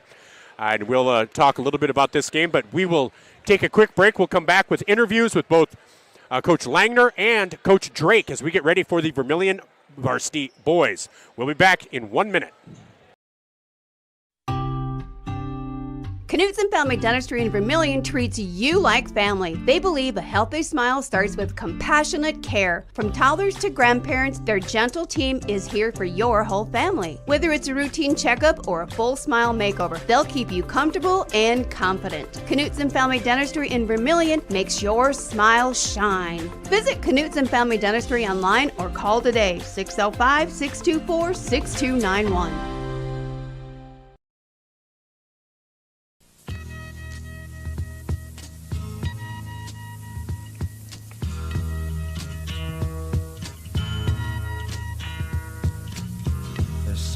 Welcome back to our Vermillion Chamber and Development Company pregame show. This is Tanager Athletics, brought to you by First Dakota National Bank. And on the phone, we have the head coach from the Baltic Bulldogs, Alex Langner. Coach, how are you doing today? Doing great. It's game day, so can't get anything wrong with that. No, that is for sure. And you guys are hosting Vermillion tonight, and this is kind of a new series. I think last year was the first time you guys had played, at the very least, in a long time. And it was a good game, and this one's a fun one, and you guys get to host it. And I think we're experiencing a fairly new gymnasium. Is that correct? Yeah, we are in year 2 of our new facility, and we've had a fair amount of success in our gym, and our kids like playing at home in front of our home crowd, and it's a good atmosphere for basketball, and we're excited to have your group up here tonight, and should be a competitive game. I know your boys team is off to a good start, and always a highly quality team, and coached well by Coach Drake down there, so we're excited for it. Well, I think it should be a good one as well. You guys are off to a really nice start at 5-2, and just those 2 losses. I looked up Laverne. Man, Laverne's got off to a really great start, and your other losses to DeSmet, kind of a powerhouse in B, and they're undefeated. So, not that they're good losses. You don't like to lose, but they're quality losses. Nobody can walk away saying, "Man, that stunk." And otherwise, some nice wins over a Sioux Valley team that's always competitive. Parker Marion, who are really good this year. Did you feel like you'd have this success this season? Yeah, we knew coming into the year kind of where we were going to be and what we were going to be working with. We've got we've got our whole team back from last year. We didn't graduate anybody. So we started 5 juniors last year, and it's kind of the same group that we built around this summer. So it's kind of been a 2-year process here in this building process, and so our kids kind of had a good idea of what we were working with and what to expect, and we've had some nice wins to start off the year. I think that our schedule doesn't do us any favors to start off the year. We schedule some quality opponents, and we kind of just keep rolling right after New Year's. And this year we added DeSmet, and another good basketball team in Class B, and it's been really good for us just to see where we're at as a program and kind of how we can continue to develop and grow as a team, and kind of where we want to be by March. So I'm happy with our progress so far, but obviously there's always things that we can improve on. Well, and having that experience back, so obviously it's almost like having, a number of coaches on the floor. Who are some of the players that are kind of that on the floor leader for you, though? Yeah. So our kind of two guys that we've got, kind of a lead by example guy and more of a vocal leader on our team. Kellen Arts is really, he's done a nice job as being a vocal leader and kind of, that coach on the floor where we talk about, when we call certain things, and we as coaches value our kids' input, and we want to make sure that we're all on the same page. He's kind of been the quarterback of our team defensively, and just verbalizing, vocalizing what we need to be looking for and kind of the adjustments that we need to make and things that we see on the floor. And then Dylan Runnestead has been kind of our lead by example. He's not an overly vocal kid, but the kid works really hard, and he's definitely kind of shouldered the load times in our early games this season. So he's probably been one of our more consistent performers for us. We ask a lot out of him handling the basketball, and defensively tonight, just some of the assignments that we're looking at. And so those two as seniors, and then everybody else kind of fills in and understands what their role is. And so it's a nice balance. Well, and you guys are taking on a Vermillion Tanager team that really seems to have been coming into its own this season with Trey Hansen and Luke Jensen, a nice 1-2 combination, and then the rest of their rotation really filling in as needed. What do they bring to the table that presents some challenges, but also maybe present some opportunities for your squad? Yeah, they are about as versatile as a team as we've seen so far. They've got at any moment 5 to 7 guys that can really light it up from the 3-point line. I know everybody focuses on the Hansen kid and the Jensen kid, but it's the other guys that really play their roles nicely, that can be sneaky on you and kind of all of a sudden have 9 to 12 points any given night. So, we know what to expect. The biggest challenge for us is really probably defending the 3-point line. I think we're a little bit taller than they are, but they're across the board fairly athletic, and I think that's probably going to be there's going to be some mismatches for us defensively, and I think that we'll have to do our best to kind of adjust and make sure that we get our rotations down and help each other out. And so that's kind of been our focus this week, and we got to make sure that we really defend that 3-point line, because it's one of those things, watching Vermillion's films, it's like it's a close game and all of a sudden it's a 20-point game, and that 3-point line makes a world of difference. And it's just they're one of those teams that if you let it get out of control, it can happen in a hurry.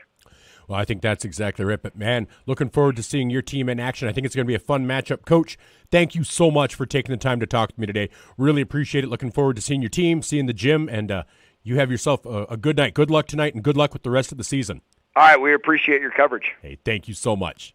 Bye-bye. That was Coach Alex Langner of the Baltic Bulldogs here on our Vermillion Chamber and Development Company pregame show. I'm Michael Schumacher. We'll be back with more on Fox Sports Radio, 101.5 FM, 1570 AM KVTK, Vermillion and Yankton, and Vermillion Tanagers on YouTube. This is Tanager Basketball, brought to you by First Dakota National Bank. Knutson Family Dentistry in Vermillion treats you like family. They believe a healthy smile starts with compassionate care. From toddlers to grandparents, their gentle team is here for your whole family. Whether it's a routine checkup or a full smile makeover, they'll keep you comfortable and confident. Knutson Family Dentistry in Vermillion makes your smile shine. Visit Knutson Family Dentistry online or call today, 605-624-6291. Welcome back as we get ready to bring you the Vermillion Tanagers taking on the Baltic Bulldogs. Coach Jay Drake of the Vermillion Tanagers with us. Coach, how are you doing today? Good, thank you. Well, it's another big matchup for you guys, taking on a really good Baltic team. But let's take a look back at this win that you had on Tuesday night over the Yankton Bucks, a AA team that, if you look at their record, I don't think it's indicative of how good they are. They're a good, quick team that can shoot from the outside and gave you everything you could handle. But kind of talk about the complete team effort that was that victory. Yeah, really nice game for us. Obviously, the first half, it's still early in the season here with having only played 6 games, but I thought the first half was probably our best half of basketball when you factor in both ends of the basketball court.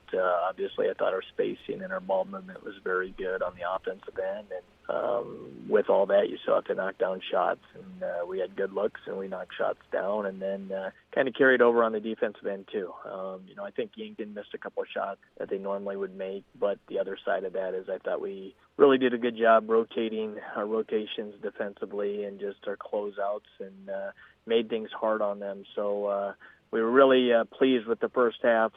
Second half, I think, and it's human nature. We told our group, you're trying to stay focused and put a complete game together, and we need to keep striving for that. But anytime you get up big on a team, I think human nature, there's just kind of a letdown no matter what you say, and it's no excuses for us. We got to do a better job with that. But we weren't very good defensively in the second half, gave up 40 points, and did some undisciplined things just from just some defensive principles that we have as a program, and didn't do some of the things we needed to do. Now, luckily, on the other end, we were still pretty efficient offensively. Got it outscored 40-31 in the second half, but we did enough offensively to kind of keep them at bay the whole second half and prevent any big runs where they kind of get back into it and think they might be able to claw back into the basketball game. So overall, just like anything, it's nice to get a win. And, if someone had said it'd end up 14 points before the game, I'd have said no way. So for us to play the way we did and get a nice win against a good team down the road is very good for us. Well, it is, and it leads into this next game against a Baltic team that's had some nice success this season. Some good, solid wins over good teams. A Beersford team that has hung with a number of good teams. Parker Marion, a Class A team that has a winning record. Sioux Valley, another Class A team. Their two losses are to DeSmet, a powerhouse in Class B, and Laverne, a team in Minnesota who's having a great season. So kind of talk about, I don't know that people necessarily think of Baltic maybe being at that same level size-wise as Vermillion. So just kind of talk about this matchup and, for people that forgot, there was a close one last year. Kind of talk about what they bring to the table that presents some challenges, but also maybe present some opportunities. Yeah, they're a really good basketball team, number one. And, the two losses they have against DeSmet and then Laverne, Minnesota, who was a 2-point loss. And I think I looked, and I think Laverne's an 8-1 team in Minnesota. They could very easily be 7-0. It's a new team that, we played for the first time last year. Over the last couple of years, we've had Wagner, Parkston, Parker, Garrettson. We've had a handful of teams that are Class A schools and that have dropped us. So a year ago, we looked for another team, a Class A team, and obviously that's about one of the closest ones that was not on our schedule. And I had heard good things about this senior group a couple of years ago, even though we hadn't played them. I'd heard they were playing a bunch of sophomores. So all 5 of these guys have been playing since they're freshmen, sophomores. And for us to see them for the first time last year, they're a good basketball team. We had our hands full in our gym. I think we ended up winning by 9 or 10, but they were right there the whole game. And their top 6 are back. Their 5 starters last year were juniors, so they're starting 5 senior starters this year. And then their 6th man last year was a freshman kid who's a sophomore this year. And they've got a nice balance of a little bit of everything. They got 2 big kids inside. The arts kid is 6'9", and I believe he's going up to Northern State. And Cooper is at 6'6", and strong kid. And then their perimeter guys with Gary, Lundstedt, and Erickson are all they remind me a lot of, in a sense, like a combination of Yankton's perimeter guys and the Groton perimeter players. They're quick, they're good athletes, they can shoot a 3, they can put the basketball on the floor and attack the paint. So they were no doubt, I think on a lot of it, if you ask coaches around the state in Class A, they were on everybody's radar a year ago. And I think are definitely a top 10 type team in our class, and they're in Region 3, and obviously West Central's off to a great start, and with their win the other night against Sioux Falls Christian, maybe have established themselves as kind of the top dog in Class A. But if someone told me at the end of the year Baltic's the other team that comes out of Region 3 to advance to the SODAC 16, it would be no surprise. So. For us, even like last year, this is the same situation. This will be our 4th game in 7 days, which is always a concern as well. These guys like to play basketball. Our guys playing games and stuff. But when you've played 4 quality opponents in here in basically a week, 7 days, and I think we ran into it last year. I thought by game number 4 versus Baltic, and within a week we were tired, and so we've got to kind of guard against that. And hopefully get out and get after them. And my understanding is they had a brand new gym that was opened up last year, and just looking at it on film, looks like a very nice facility. So should be another nice night of doubleheader basketball, and hopefully we can go play well. Well, it should be, and it starts a stretch for you guys of some big games, and just one of those where you just start taking them one game at a time. But coming off that Yankton win, 4-2 now, and looked comfortable, and so has to be exciting. I think it's going to be a fun rest of the season for Tanager basketball. And just before I let you go, just kind of talk about the impact that the team aspect. We talked about Trey, and we knew about Luke, and we thought Gabe was going to have an impact, but like Spencer, Trenton Thomas, and Cale Cleveland, everyone's contributing. Just talk about how important that's going to be for you guys to be successful. Yeah, it's huge. Obviously when we're at our best as a team in our better games, and probably if you look back, even though it was a loss, the West Central game, the Groton win last Friday night, the Yankton game earlier this week, when we're playing at our best and playing the best as a team, it's everybody kind of chipping in, doing their part. And like you said, we had the 3 returning starters with Trey, Luke, and Gabe. And then it's like Spencer got a lot of minutes as a 6th man last year, but stepping in and getting more minutes this year as a starter. Trent, and then Cale Cleveland as a freshman. That's kind of been our top 6. And yet we still feel as the year goes on, it's still young, and our JV guys have been doing a nice job in their JV games. We had a nice win the other night against Yankton. And guys like Tyson Hobden, Dex Christensen, Grant Rohrig, Henry Orr, all guys on our varsity, and then are right there and are capable of still kind of making an impact on our varsity rotation as the year goes on. And we probably need that, developing some depth as we move forward.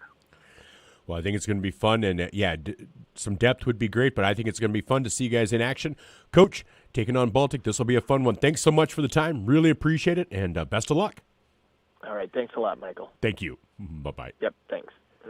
That was Coach Jay Drake of the Vermillion Tanagers as they get ready to take on the Baltic Bulldogs. And do not sleep on this Baltic team, especially those two bigs, 6'9", 6'6". Could be an interesting matchup. This will be a fun one. We'll be back with more after this on Fox Sports Radio, 101.5 FM, 1570 AM, KVTK, Vermillion and Yankton. Welcome back to Vermillion Tanager Boys Basketball, brought to you by First Dakota National Bank, where the Baltic Bulldogs get ready to take on the Vermillion Tanagers. The Baltic boys are 5-2 on the season. Vermillion is 4-2. Vermillion has fallen twice to highly ranked teams in Class A to West Central and to Groton area.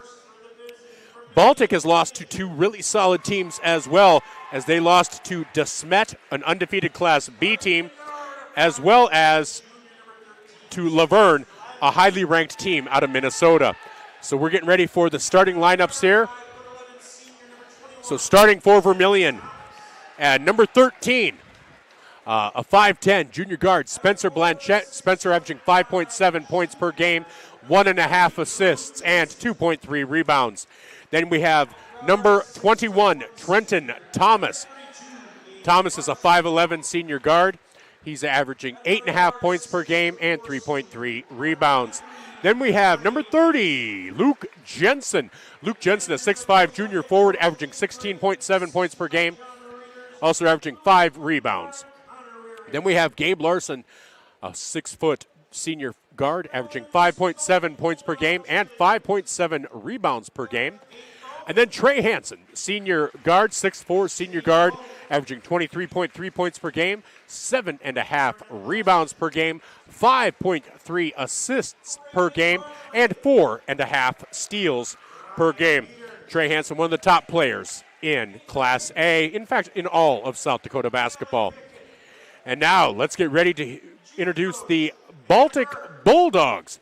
Starting for Baltic, actually, I should say the 2 main reserves for Vermillion will be Cale Cleveland and Tyson Hobden. All right, the starting lineup hype video for the Baltic Bulldogs is coming on.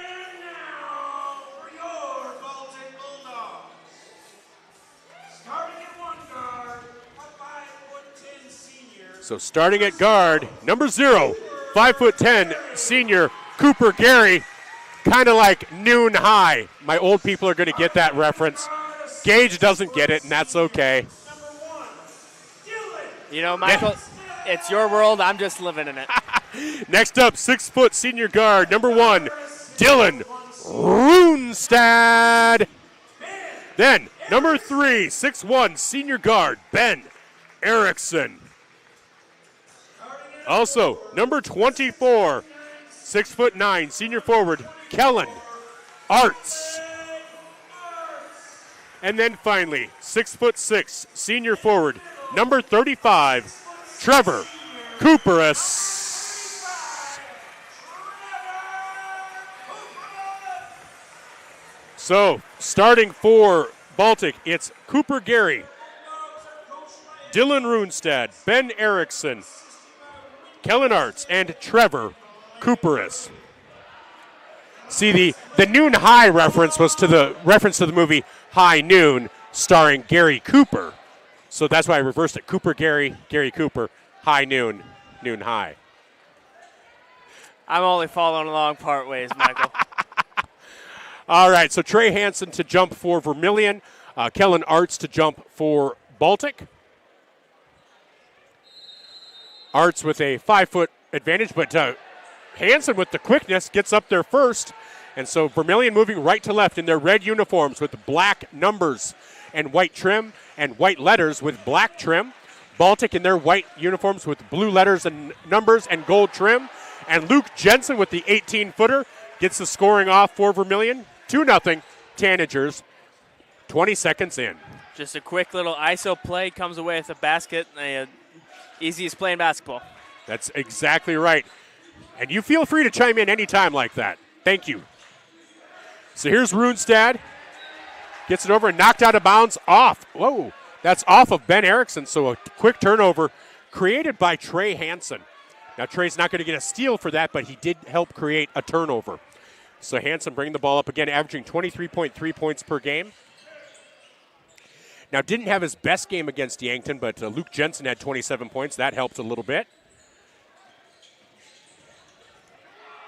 And Trey went up, could not get it, but did get his own rebound. Now, I don't think it hit the backboard, or the basket. So 10 seconds. Blanchette left that short, and that rebound into the hands of Trevor Cooperis. So Vermillion leads 2-0 here, a minute 15 into this game on the Masaba scoreboard. This again is Tanager basketball, brought to you by First Dakota National Bank. Short little jumper there by Cooper Gary.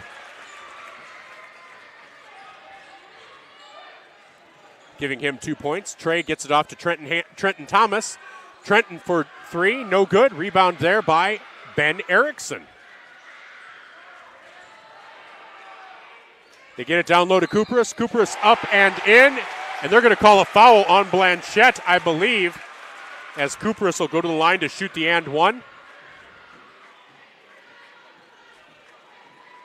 No, they're going to call it on Trey Hansen. Wow, Trey Hansen's first personal.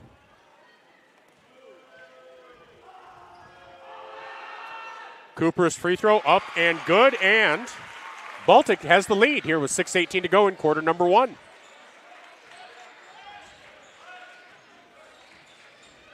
Hansen over to Jensen. Jensen for 3, drains it. Luke Jensen has a quick 5 points.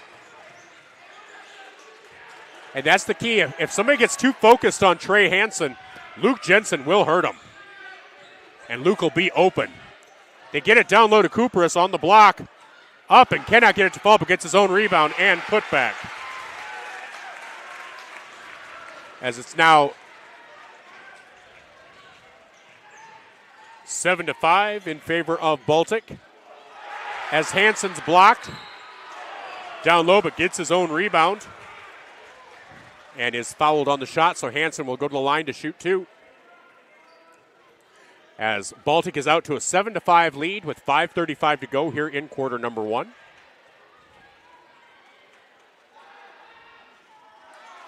Trey misses his first free throw.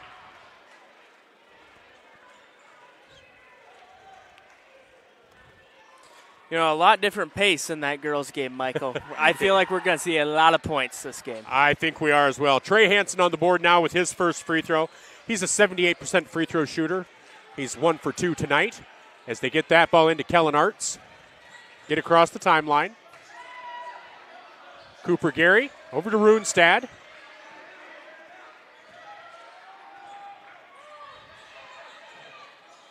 As they get it over to Kellen Arts with the dunk. Makes it 9-6 in favor of Baltic.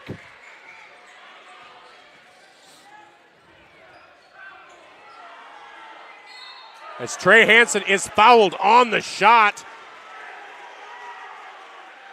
The Baltic student section wanted to travel, but when it's blocked, it's not a travel if you get it back. It's your rebound. So Hansen will go to the line to shoot 2, and they did give him credit for the bucket. Okay. So 9-8. And Trey Hansen ties it up with his 4th point of the night. So 9-9, 5 minutes to go here in quarter number 1. A well-played game by both sides so far. Runestad gets it over to Gary. Kellen Arts at the top of the key. Kupris down low, back out to Runestad for 3 off the back iron.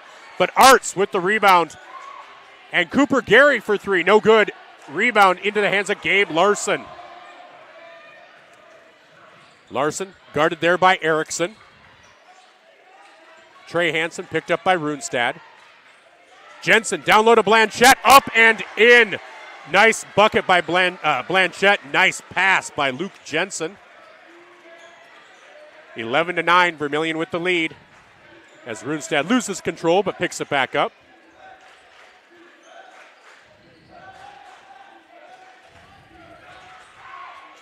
Arts for 3, no good. But rebound into the hands of Gabe Larson, who gets it out to Spencer Blanchette. As Blanchette drives in and lays it in. Just a nice move and quickness from Spencer Blanchette. Created that all on his own. A little jelly, too. Yeah, that was beautiful. 13-9 Tanager lead. Here's Runestad. Back out to Arts. Ooh, Hansen almost with the steal. And that will stay with Vermillion. As Hansen, another turnover created by Hansen. He won't get a steal for it. He won't get a stat for it. But he will get the turnover. And there's going to be a 30-second timeout taken by Langner. We'll take a quick 30-second timeout as well, brought to you by Murph's Appliance on Main Street in Vermillion. This is Tanager Basketball, brought to you by First Dakota National Bank. Fuller Digital Solutions started small, but now we're growing as FDS provides live streaming coverage for over 20 schools across 3 different states on our Fuller Digital Solutions YouTube channel. Subscribe to get notified when we go live for your school events. Big events are captured live, and your business can get noticed with advertising during our live streams. Local talent and camera operators are encouraged to contact us too. For future employment, no experience necessary, we will train. For information about advertising or working with Fuller Digital Solutions, email us and follow us on Facebook. Welcome back to Vermillion Tanager Basketball, brought to you by First Dakota National Bank. With Gage Ravellette, I'm Michael Schumacher in Baltic. With 3:35 to go in quarter number 1, Vermillion leads 13-9. Trey Hansen drives in and lays it in. And you're getting a lot of kind of ISO, kind of one-on-one ball, but Vermillion's doing it really well between Spencer, Luke, and Trey. So 15-9, the biggest lead by either team so far tonight. As Trey Hansen has 6, Luke Jensen has 5, and Spencer Blanchette has 4. Here's Erickson with the ball, guarded by Cale Cleveland, who checked in for Trenton Thomas. Erickson gets it out to Kupris. 4 seconds on the shot clock. As Runestad gets it to Arts, and that is a shot clock violation. Again, defense coming into play there. Vermillion really, really tight on the ball and forced a shot clock violation. And so Vermillion will inbound now with 2:49 to go, leading 15-9. But you can just tell Baltic is going to give Vermillion everything that they can handle tonight.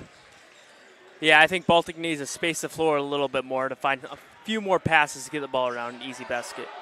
Luke Jensen with the Euro step can't connect, but Trey Hansen cannot get the lay-in to fall in. But Spencer Blanchette with the rebound.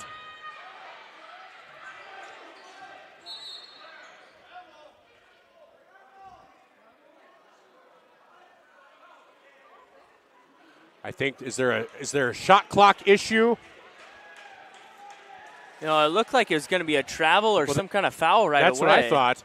Now, two different officials are talking.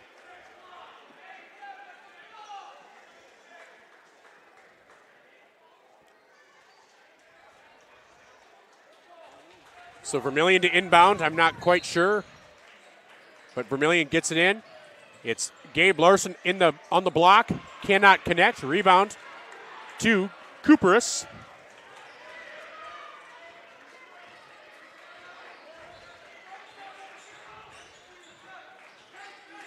So there is Runestad down low to Cooperus. Cooperus up and in. Cooperus with 7 points of the 11 for Baltic. Makes it 15-11. Vermillion on the Masaba scoreboard. Trey Hansen for 3 off the back iron. Cooperus with the rebound. And you're not going to want to take too many of those. I think Vermillion's going to have to play it inside because they're not going to win the rebounding game with the 6'9 and 6'7 guy down there.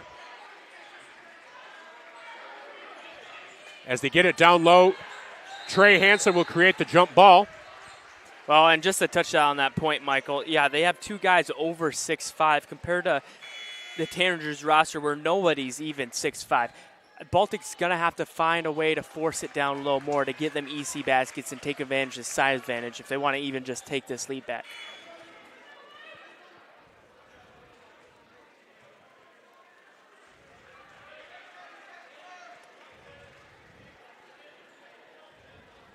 So Baltic to inbound here.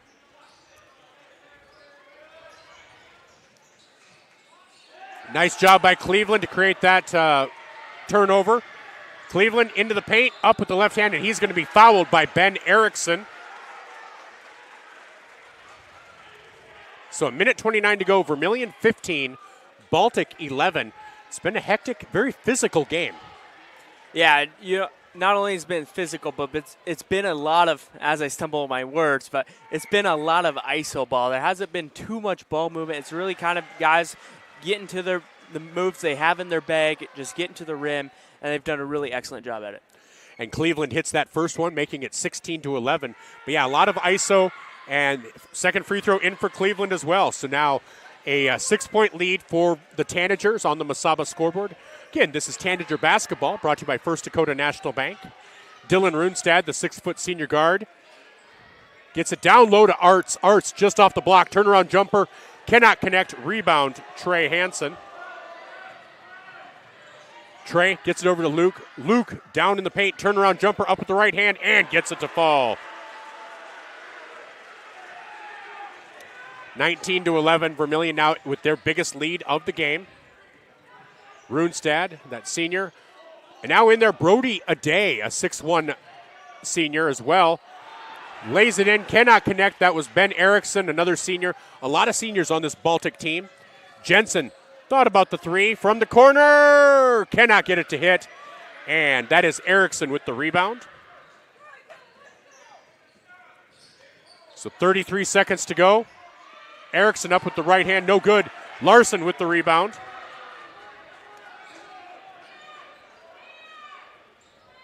So shot clock is off. Vermillion will play for the final shot, leading by 8 here in the final 18 seconds of the first quarter. Trey Hansen guarded by Dylan Runestad. 10 seconds. Trey. Luke provides a little bit of timing there. Cale Cleveland up in the paint, and that is blocked by Kellen Arts, so 2.8 seconds to go. And with that, what Trey did is he tried to draw the defense to him. Cale just probably brought it in a little bit further. Should have just gone up with it, a little short jumper rather than trying to bring it into the paint when you're, again, dealing with the 6'9 guy down there. Yeah, it looks like if he just waited just an extra moment behind the arc in that corner, he would have had an open shot. But instead, he kind of cut a little too early, which, it isn't a bad thing to cut towards the basket. but just happened to be a bad moment. And Trey Hansen on the inbound pass from Blanchette tips it in for a final bucket of the quarter. 21-11. Vermillion with a 10-point lead on the Mesaba scoreboard. This is Tanager Basketball, brought to you by First Dakota National Bank on Fox Sports Radio and Vermillion Tanagers. Interior technicians. Jerry, I need your help. I'm in a real pickle. How can we help? We clean carpets, furnace and duct cleaning, mold remediation, fire restoration, water damage restoration, office cleaning, and much more. No, Jerry, I'm in a real pickle. I'm stuck and I can't get out. Hang on, I'll send you a pic so you can see what I mean. Oh my gosh. When you need it clean, call the Intech team. Fixing pickles since 1984. If you want somebody to come into your home and fix everything right the first time, look professional, act professional, treat you with respect, you gotta call Kaylin's. When they come in, I feel that they want to be there. I feel that they want to help me. You know, they put on the little booties over their shoes. They had canvas from the garage door all the way down to walk on. They left the furnace room in the basement probably cleaner than it was when they came in. They just do customer service very well. I would recommend Kaylin's to anyone. Welcome back to Vermillion Tanager Basketball, brought to you by First Dakota National Bank. Vermillion on the Mesaba scoreboard lead 21-11. Make that 24-11. Luke Jensen now in double figures with 10 points. First player in double figures for either side. Trey Hansen, the second leading scorer for either side with 8. And then Cooperis for Baltic leading his team with 7. Now make that 9. Goes up with the left hand, too. That was nice. That was smooth. Maybe he's just left-handed. That could be. But, man, he's got some good body movement. Luke Jensen is feeling it. He's Taylor Roofersing tonight. Heat check, it doesn't matter. Exactly. 3 3-pointers already for Luke Jensen, 13 points on the night. 27-13, Vermillion with a 14-point lead. And here's Brody Aday. Over to Kellen Arts. Arts gets it over to Runestad. Runestad will drive in, lay it in, up and in. Nice play for Runestad for his first points. It's a 12-point lead for the Tanagers. Trey Hansen gets the ball across midcourt.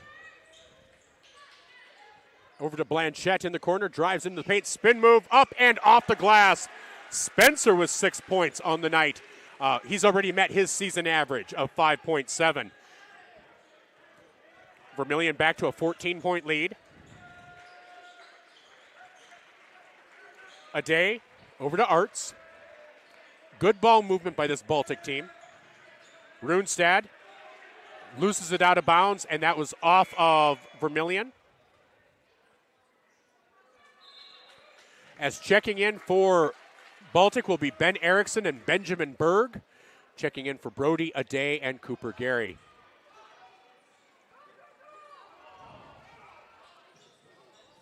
They get it into Erickson. Luke Jensen knocks that out of bounds. 12 seconds on the shot clock. This would be another big defensive stand for the Tanagers if they can get it off. Feels like this is a possession for Baltic to try to stop the momentum for Vermillion right now. Yes, they desperately need a basket. Runestad up and in. Nice job by Dylan Runestad creating on the inside. 29-17, 12-point deficit for Baltic. Trey Hansen drives in, pull-up jumper, leaves it just short. Rebound to Baltic.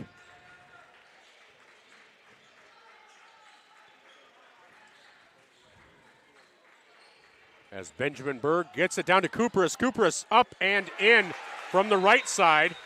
And Coach Drake wants a timeout as the lead is back down to 10 on the Mesaba scoreboard. This is Tanager Basketball, brought to you by First Dakota National Bank, and this timeout brought to you by Murph's Appliance on Main Street. To be honest, it's the people that I work with. I love what I do. You gotta love what you do to come every day. But the people I work with make coming 10 times easier. You want to be a part of a team that cares for you and that actually put in the time to teach you and show you the things to do in a proper way. You're just full of people who care. Welcome back to Tanager Basketball, brought to you by First Dakota National Bank. With Gage Ravellette, I'm Michael Schumacher from Baltic, South Dakota, and Baltic High School in Baltic, South Dakota. Vermillion leads 29-19 coming out of that Murph's Appliance timeout on the Mesaba scoreboard. 5:33 to go here in quarter number 2. It's been a frenetic second quarter. Both teams scoring here and there. And Luke Jensen, kind of the leading scorer, and he tries again, and he drains it. Another three-pointer for Luke Jensen. He now has 16 points on the night. You know, it seems like every time we come out of a break, there's a Tanager that just makes a three to just jump spark that momentum. So Jensen just 0.7 points below his season average. No foul, offensive or defensive on that one, but the ball is out of bounds off of Vermillion.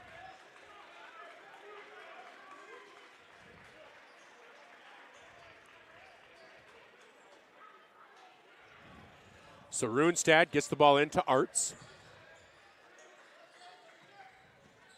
Runestad, pull-up jumper in the paint, no good. Rebound, Trey Hansen.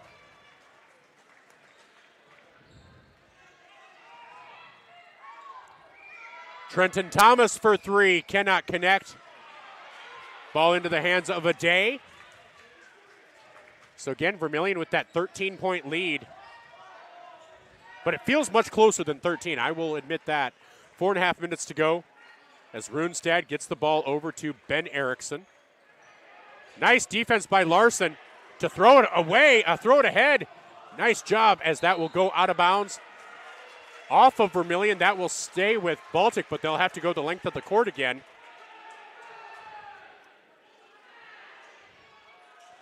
Neither side seems satisfied with the officiating tonight. No, and it's not really like the players or coaches, but it's mostly just the crowd that's going back and forth. Yeah.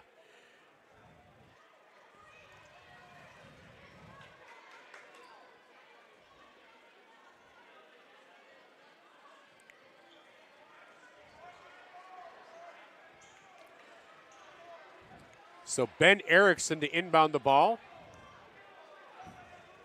You know, I seen the shot clock reset, and I wasn't sure if it was supposed to or not. Looks like they reset it back to 12. Discussion, now it's 35 again. So they're going to say that the possession actually changed somehow. That seems weird because Vermillion never had possession of it. So I don't know. I'm not quite sure, but I don't think there's a perfect answer to that either. So here's Ben Erickson, guarded by Trenton Thomas. Cooperus down to Arts. Arts up with it and in. So an 11-point lead for the Tanagers. All this back and forth, and Vermillion has still outscored Baltic by 1 this quarter. Luke Jensen for three, and he drains it. Luke Jensen with 19 points on the night. Wide open, top of the key, cannot get easier than that. So we thought the 18 points by Taylor in the first half of the last game was something. Luke has 19. That's pretty impressive. But he has a long way to go to catch up with Taylor. And Kellen Arts with the dunk. A lot less excitement in the crowd for the dunk this time around than for the first one. It's different when it gives you a lead versus just pulls you within 12. I mean, dunks are cool, but you like the game more, the win, you know? You know, I've said this a few times. I'm kind of like a caveman. Just easy, simple plays, dunks, rocking the rim. That just makes me happy. It makes me happy, too. Trey Hansen with a sweet little floater in the paint there. Gets him into double digits. As Arts has it, here's Erickson. Turn around in the paint, goes up with the right hand and cannot connect. Cooperus knocks it into the hands of his own teammate, so that's good. Resets the shot clock, and they get it back to Dylan Runestad on the right side. As they get it down to Arts. Arts has it stripped away by Gabe Larson. They're going to call a foul on Larson. Vermillion with a 14-point lead, but Arts will go to the line to shoot 2, I believe. No, maybe they're not going to say it was on the shot, but Cale Cleveland will check in. Trenton Thomas checks out. Benjamin Berg checks out. Cooper Gary checks in. You know, Michael, it seems like you're getting confused. I'm always confused. It looks like they go to line up to shoot a free throw, or they go line up to make a play, and it's always the opposite. It is. because I kind of thought he was going up in the air but for the shot, but I guess they decided not to. But Cooper Gary with a little pull-up jumper in the paint. Pulls Baltic back within 12. They're hanging in there. They're not letting Vermillion get away from them. You know, it's not a lead that Vermillion can feel comfortable with. As Trey Hansen has the ball out there, guarded by Runestad. They get it down low to Jensen. Jensen, turnaround jumper, and cannot get it to fall. Arts with the rebound. So now a chance for him to get back within 10 or cut it to single digits if they hit a three. That'll be a foul on Cale Cleveland. That'll be his first personal.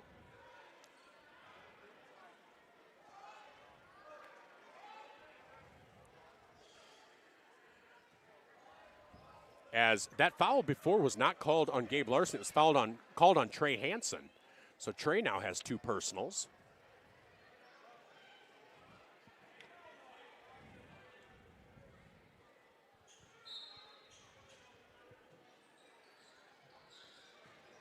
So Arts in with the little hook shot, up and in, and it is back to a 10-point game.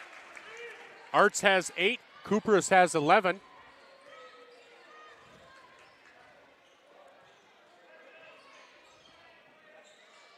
Hansen thought about the three. Gabe Larson drives in, out to Blanchette for three, off the back iron. And those long threes, they're not able to get second chances because Arts is so long and lanky in there. So Baltic with a chance to cut it to 8, and they do. No, that is no good. Gabe Larson with the rebound. Trey Hansen with the three-pointer, and that is good. Trey Hansen now has 13 points on the step-back three. That's a beautiful shot. Magical. And there's a steal by Luke Jensen. Ahead to Cale Cleveland. Cleveland. They're going to call a travel on Cale Cleveland. Surprises me. I thought he did if you count the gather step, and I might have missed something. Kellen Arts was kind of blocking it, but I didn't think it was a travel. You know, sometimes you just get a little too excited when you have an open lane. Yeah. You know, and you see the NBA and they call it in a certain way. So 40 seconds to go, 8-second difference between the shot clock and the game clock. Vermillion with a 13-point lead. As here's Cooper Gary, guarded by Blanchette.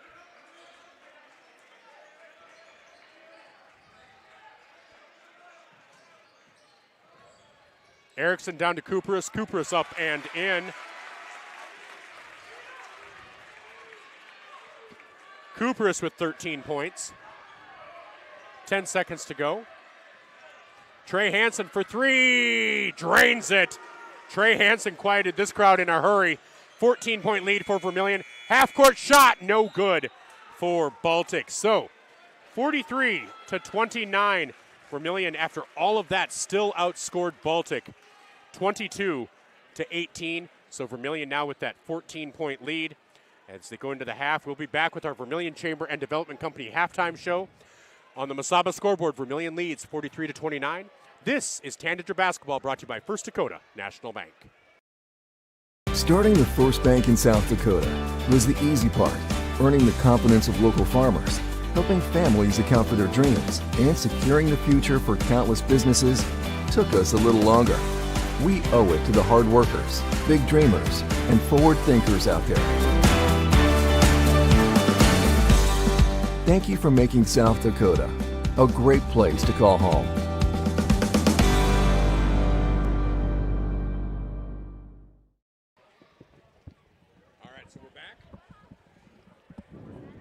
Welcome back to Vermillion Tanagers Basketball, brought to you by First Dakota National Bank as part of the Vermillion Chamber and Development Company halftime show.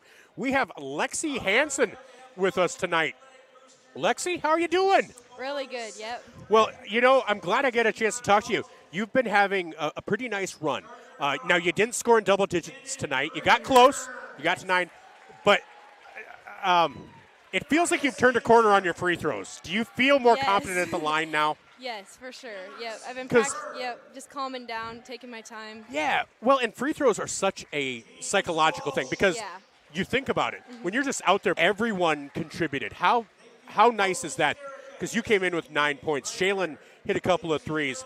You know, Izzy didn't get any points, but I think she had 6 or 7 steals.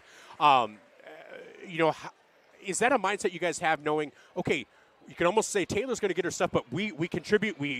If they're going to leave us open, we're going to make them pay. Yeah, for sure. Taylor's always going to do her thing and, just be there for us. And I like scoring myself, but it honestly feels better when everyone is getting involved in scoring as well. Well, and I'm going to say you've looked more comfortable dribbling, turning, and taking the shot to the inside. You know, you've always looked comfortable with the set shot, but actually moving with the ball and creating your own shot, it feels like the last 3 or 4 games you've really grown more comfortable doing that. Are you feeling better out there doing that? Yeah, for sure. Now that I'm finally getting my shot to go, I'm so much more comfortable out there, seeing it go in. It's just been good all around. All right. And so you guys now, for the first time this season, have a winning record. The first time over 500. Does it feel like this is an opportunity? Okay, we're starting to pack up some wins, especially before you hit teams like Lennox and stuff like that. Yeah, I just love, being over 500, obviously a good feeling. Love to capitalize on it and keep going forward. And so now you guys get a couple of days off. You know, you actually get a full weekend, a Friday, Saturday, Sunday, Monday, and then you have your Tuesday matchup against Madison, if I'm remembering correctly. Yes. You're back at home. How nice is it to face them at home? Mm-hmm. Really excited. I always love a home game, and with the crowd being so huge last Tuesday, it'll be fun. I'm excited. All right. And so, you know, it's hard to believe, but we're over a third of the way through the season already. You guys have like 12 games left. Yeah. Does it feel like it's a slow start and then all of a sudden it just avalanches? Yeah, for sure. I just look forward to every game day, so I think this next month is going to go super quick.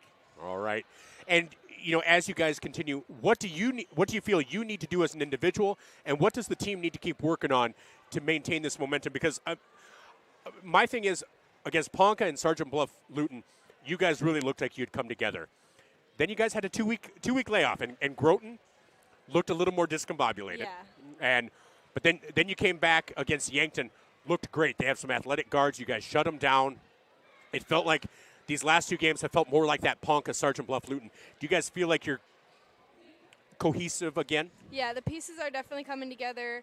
Like Marasia and Taylor, their connection's becoming so good, and seeing her finish has been so great, and just getting everyone involved has been really good for us. All right. And how exciting is it as a sophomore, knowing that 4 of your 5 starters tonight were sophomores, your 2 reserves, primary 2 reserves, a junior and an 8th grader, knowing that, not looking ahead, but whatever success you have this season is just building the foundation for the future. Yeah, for sure. Not to get too ahead of ourselves, but yeah, I think it'll be good getting everyone comfortable, and I'm excited for this year and the coming years for us. All right. Big weekend plans? Not really, no. No, just hanging out. Just hanging out, going to relax a little bit? Watch some college football at least? Yeah, All right, see. All right, who do you have tonight? Do you have Miami or Ole Miss? I'm going to pick Miami because I like their colors better.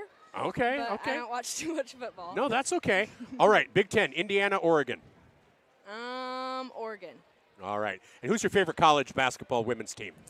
I don't really watch too much, so I'm not sure. Really? Mm-hmm. You don't really watch too much, huh? Not really. Just my dad watches men's a lot, so I watch Kansas quite a bit. But okay. Yep. So Kansas, is that your favorite men's team then? Yeah, probably. Okay. All right. Well, Yep. yeah, they're okay. I mean, I've heard they've won a championship or 2 in their life. For sure. All right. Well, Lexi, thank you so much for coming on up. Thank you. Really appreciate it. Congratulations. You're having a nice run. Yeah. Looking forward to seeing you the rest of the season. Yep. Thank you so much. Have a great night. You too. Thank you. That was Lexi Hansen here with us on our Vermillion Chamber and Development Company halftime show. Yeah, halftime show. We'll be back in a minute with our look around the state and our stats, and we will be back. Hey, thank you so much. Truckers, commercial fleet, car owners, when you need a DOT inspection, you need a battery, oil change, diagnostic, or specialized tire service for farm, auto, and heavy equipment, JFI will get your vehicle repaired and washed and back on the road. JFI proudly supports Vermillion Tanagers, the community of Vermillion, in business for nearly 100 years for a reason. JFI is the best, and that's no lie. JFI 1218 Compton Court, Vermillion. Okay. Wow. This is your invitation to thrive in Yankton, South Dakota. nestled on the bluffs of the Missouri River. Plenty of outdoor adventures are waiting. Whether you work remote or in a traditional office, we have a spot for you. Quality health care, diverse manufacturing, progressive school system, Mount Marty University, and so much more. Explore with family and friends. Let's thrive together.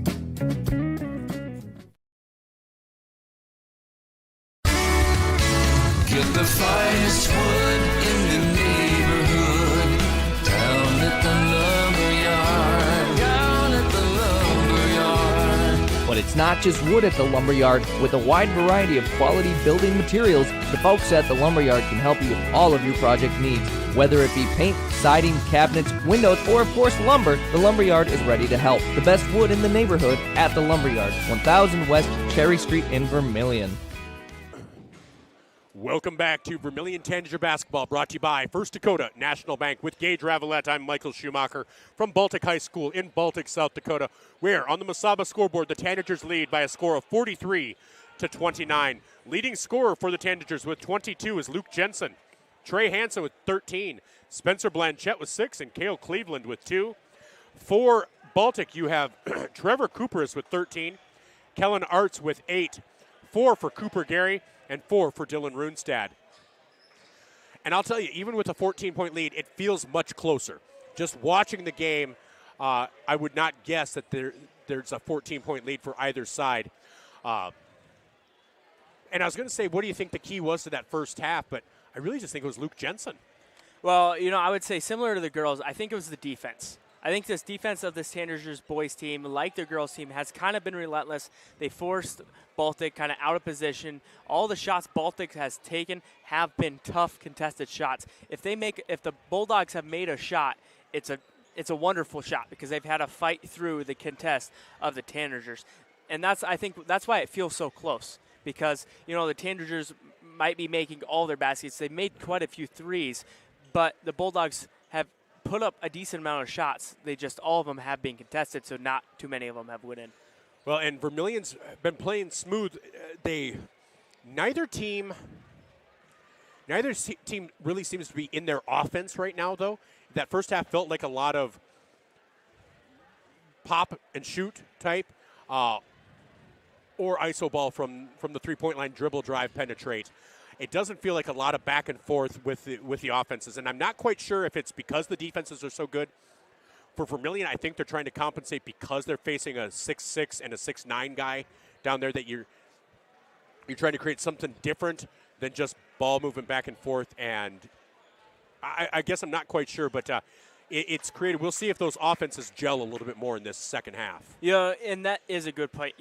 Baltic does have a 6'9", 6'6" guy. Having them in the paint is a tough, just a tough challenge to score in the rim. And so maybe the game plan coming into this game was, let's strike early behind the arc, let's spread them out, and then we can attack the rim. So yeah, you're right. Maybe we'll see some more rim attacking, more offensive setup here in the second half. And so we'll see both teams starting with their original starting 5.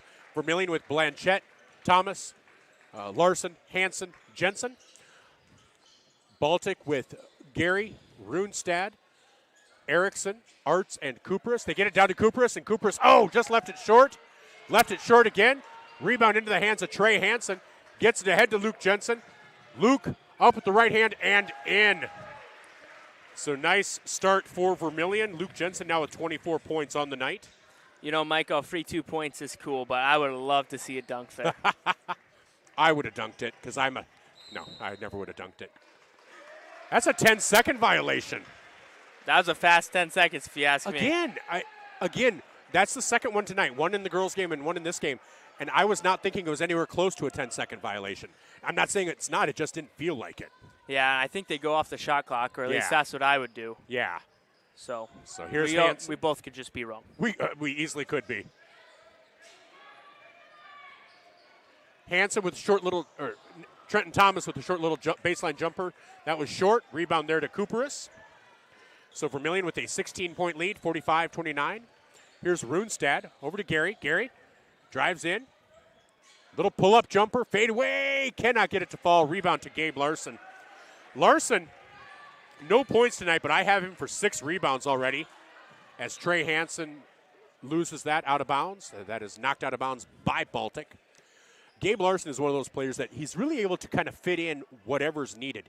His scoring isn't needed tonight, but his rebounding is. His defense is. And so that's the value of a Gabe Larson on a team like Vermillion. Thomas down low to Luke. Luke with Kellen Arts, and he met a 6'9" wall. Yeah, almost like he was just trying to pass that out. So here's Runestad over to Ben Erickson. He's going to drive the baseline. Little fadeaway jumper. Cannot get it to fall. Larson with another rebound. Hansen gets it over to Trenton Thomas. Thomas can't hit, and that's going to be out of bounds off of Blanchette. We do hear the crowd yell for a travel a lot. I don't know that they get the Euro step. I used to think that was a travel too, but it's not. He's only taking the gather, the step, and it looks long. It looks lanky. It looks like a lot of steps. It legitimately isn't, but I understand why they think it, and you'll hear the travel call. Well, I think sometimes some players just do it so slow where it almost just feels like it should just be a travel when they just take slower steps. And Trey does that. Trey gets very deliberate, and he does it well. And so here's Ben Erickson. He's met there by Cale Cleveland. Cleveland in for Thomas as Arts is down low, and he banks that in. Luke Jensen on defense, but Arts now has 10 points. I really believe they've shortchanged him up there. I think he has 10, while Coopers has 13. As they get it down low to Jensen in the paint, back out to Hansen for 3, and Trey Hansen with his third three-pointer of the night. He's up to 16 points. 40 points between Luke and Trey tonight. Hard to defend that. As here is Runestad, and he's going to be fouled on the floor by Blanchette. Blanchette, that will be his first personal. I also believe that's the first team foul of the quarter, isn't it? Or is it the second? I think it's the first. I think so too. Again, blocked by the shot clock from our angle.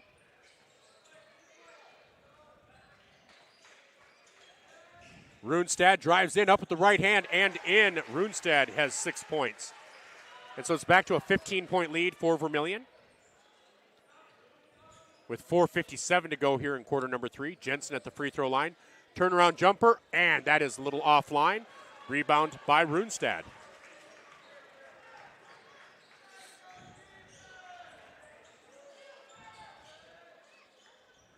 Kupris, and he is able to make that. Gives him 15 points according to my records.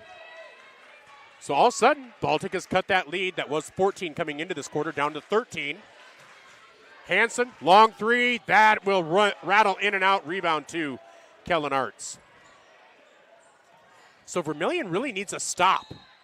And that's going to be a foul on the shot. Erickson will go to the line to shoot 2.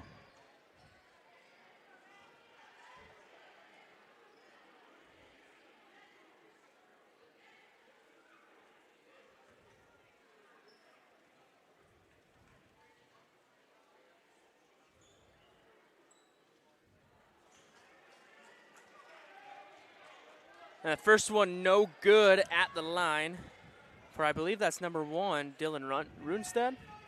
No, Ben Erickson is on the line.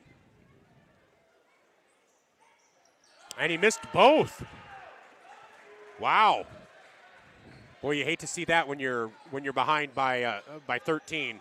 You know, they had a little momentum building, but missing 2 of them free throws kind of kills all momentum that you get. It does. Luke in the paint. Turnaround jumper, no good. Rebound, Cale Cleveland. Luke Jensen with the rebound. Into the hands of Trey Hansen. Now, was that a pass by Luke or was that a miss and a rebound? I thought it was a miss right away. So did I. So rebound for Trey. Bucket for Trey. Gives him 18, and he'll go to the line to shoot the and one. And he gets it. So Trey now has 19 points on the night.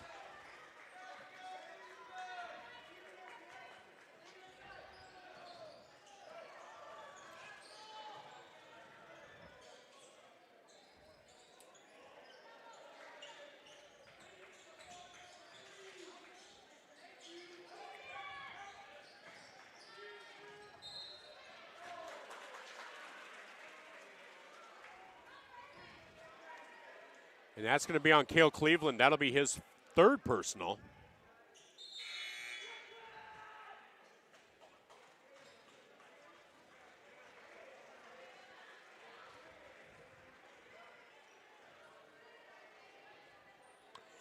They have Trey down as 19 points. I have him for 22. And Cooperus misses. Trey Hansen with another rebound. As they get it ahead to Blanchette, and Blanchette up and in. And Coach Langner wants to take a timeout. Blanchette now has 8 points. Vermillion leads 53-35. They've extended that lead in a hurry. And so we'll take a quick timeout. This time is a full timeout. We'll be back in 30 seconds. Brought to you by Murph's Appliance. Tanager Basketball brought to you by First Dakota National Bank. Welcome to Runnings in Vermillion. Shop their great lineup of clothes for women. Names like Ariat and Carhartt for men. Boots and shoes and kids' clothing. Runnings has a large supply of animal food and accessories. Love the outdoors? See the selection of ammo, firearms, and fishing equipment. For everything you need, walk through the doors at Runnings, your home, farm, and outdoor store, Vermillion. Welcome back to Tanager Basketball, brought to you by First Dakota National Bank. My name is Michael Schumacher, alongside Gage Ravellette, as the Tanagers lead 53-35 over the Baltic Bulldogs with 3:25 to go on the Masaba scoreboard. Gage, what's your takeaway from the first 4.5 minutes of this quarter? You know, I'm going to sound like a nerd saying this, but, you know, there's actually been studies done. Teams that are down in the first half are statistically proven to come back. And we've kind of seen that here by the Bulldogs. They've kind of started to inch back into this lead. You know, the Tanagers just kind of pulled back out before that last break. But, you know, it almost seems like, you know, the Bulldogs might have found a little momentum. Well, they did get it down to about 11, 10. And it's always a swing in momentum. It's a missed shot and then a fast break. It's a chance to get to single digits, and then a three-pointer at the other end by your opposition. As they get the ball into Trey Hansen with the steal on the inbounds pass. So Trey drives in up with the right hand and banks it in. Yeah, and just to tack onto that, the Tanagers aren't making as many stops as they did in the first half, and they're not making as many threes in the first half as well. It's kind of, the offense has just kind of took another pace down. Yep, and that's exactly right.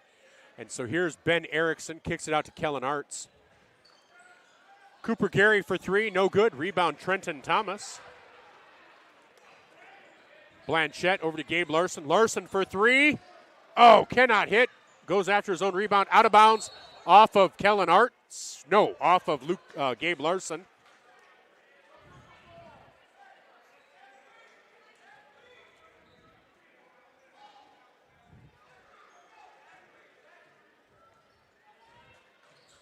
So with a now 20-point lead, again, it's a sneaky 20-point lead for Vermillion.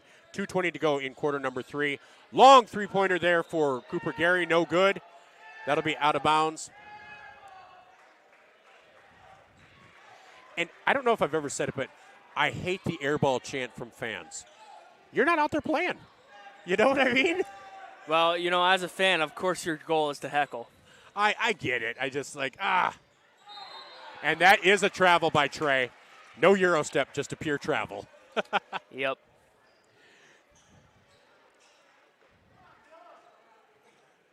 So Kellen Arts gets it into Dylan Runestad. And I get the heckling aspect. The airball one just bugs me. I don't know why. I guess maybe just because it's low-hanging fruit. Yeah. And, Cooper has missed. He's missed a couple this quarter inside. Just kind of a change in dynamics there on his game right now. And Michael, I think I would hate the airball chant too, because if I was down there and I have so many airballs, I'd just get sick of hearing it. Maybe that's why, because I stunk at basketball. So a minute and a half to go. Vermillion with a 22-point lead now. Long three-point attempt. Just a little short. Rebound into the hands of Blanchette. They get it ahead to Luke Jensen. Up with the right hand. Cannot get it to fall. Boy, it's a tale of two halves for Luke. Yes, it is.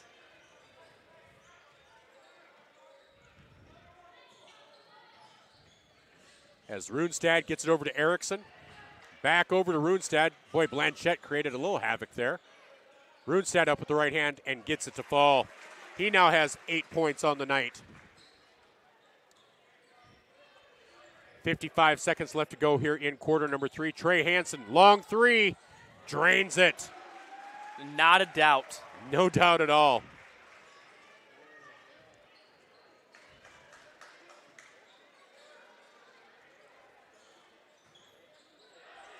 So I have Trey down for 29. They have him for 26 here. Long three-pointer, no good. Rebound, Trey Hansen. I now have Hansen at a double-double. I have that as his 10th rebound of the night. Hansen gets it across midcourt. 20 seconds to go on the shot clock. Game clock is on the game clock. Shot clock is turned off. As Trey, guarded by Dylan Runestad, out by midcourt, drives in. Step back three into the, and he leans into the foul. You got to respect it. He got the guy in the air and knew what he was going to get. And so Trey Hansen go to the line here. You know, that's pretty high knowledge to be able to do that on the fly. It is. That is the second foul for Runestad. And Hansen hits his first free throw. Again, I have him now at 30 points. We have a three-point difference. So I'm pretty sure I got every three-pointer right, but who knows? And that free throw rims in and out. He's 4 of 6 from the line right now. As it looks like you have some reserves checking in, and I just wonder if the fourth quarter will be a lot of reserve action. As Hansen's third free throw is up and in. So with 1 second to go, long three-point attempt, no good. And that's the way the third quarter will end. 62-37.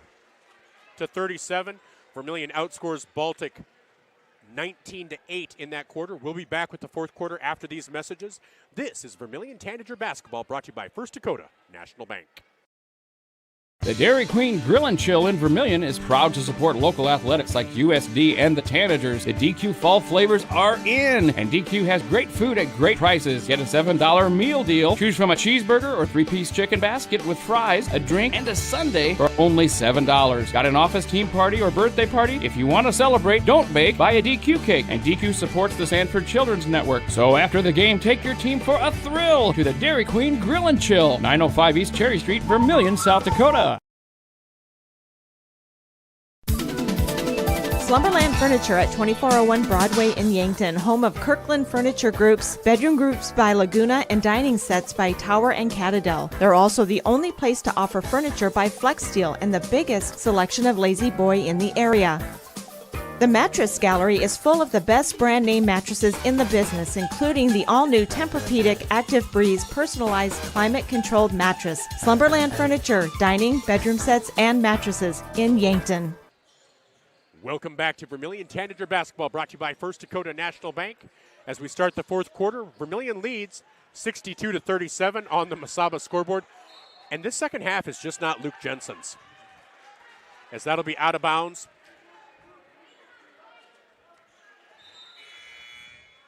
And checking in will be Tyson Hovden. He'll be checking in for Trey Hansen. Like I said, I have Trey down for 31 points. About 8 points above his average, so that should raise it to about 24.5 for the season. You know, and that might be some of his last action of the night, as it looks like a lot of reserves are starting to come into the game. Yeah, I believe that'll be Trey's last action tonight. I know he's been battling an ankle issue. Not that you noticed it tonight, but maybe get off it. And then you have Friday, Saturday, Sunday, Monday to kind of not see game action with it, to baby it a little bit. Luke Jensen is fouled on the shot by number 11, Brody Aday.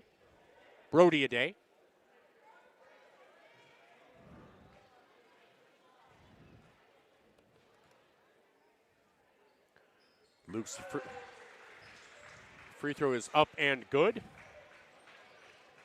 as it's now 65-37, a 28-point lead for the Tanagers.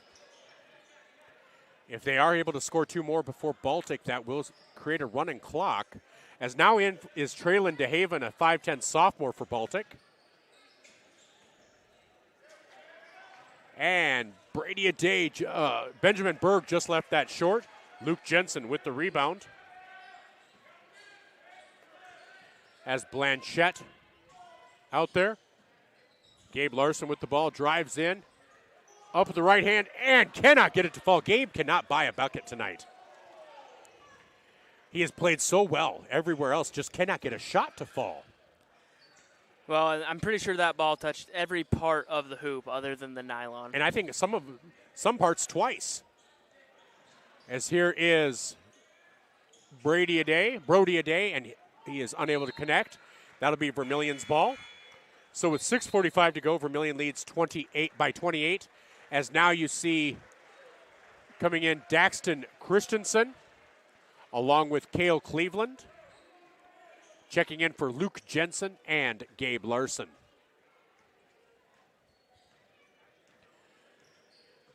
So Tyson Hovden, really nice ball handler, really good shooter. Gets the ball over to Cleveland. And Blanchette. Blanchette with the pull-up jumper from the elbow, cannot hit. Rebound into the hands of Ben Erickson.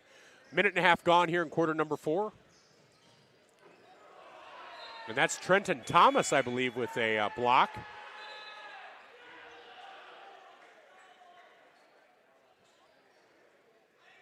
As Coach Drake is sending back in Gabe Larson and Luke Jensen.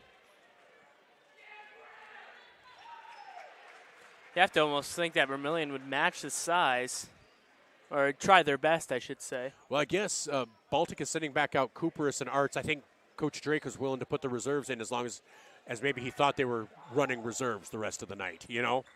And I get that. But Grant Rohrig is out there, Daxton Christensen, Luke Jensen, Cale Cleveland, and Gabe Larson. And there's a three-pointer for Dylan Runestad.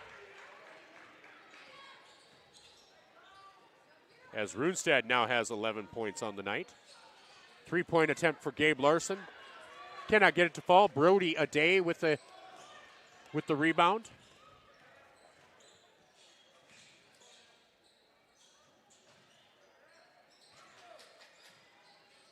And Kupras with the shot inside. I have him for 17 points. Daxton over to Cale Cleveland. Luke Jensen for 3, drains it. Luke finally got on track here in the second half.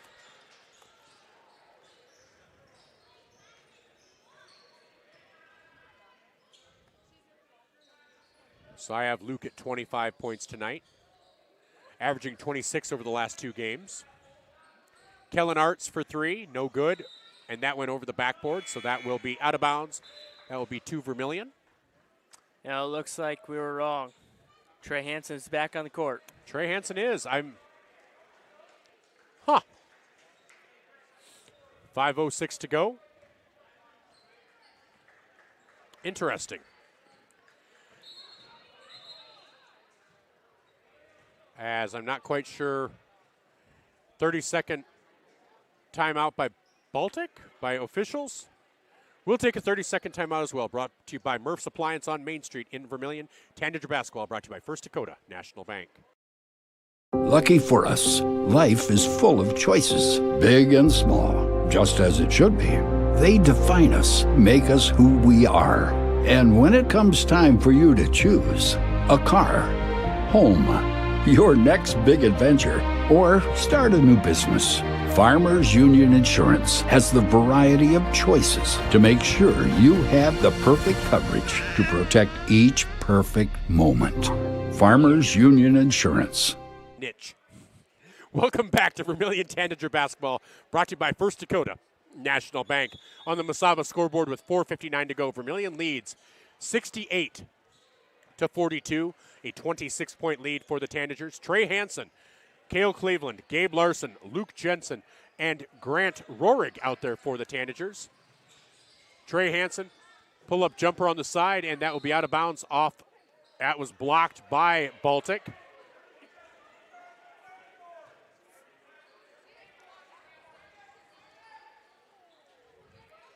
So Larson gets it down to Jensen, back to Larson. Hansen with the pull-up jumper from 3, no good. I don't think it hit the rim. He was just trying to create something there. Didn't get enough for contact, then threw it up, and So 4.5 minutes to go. Worked the first time. They were a little more ready the second.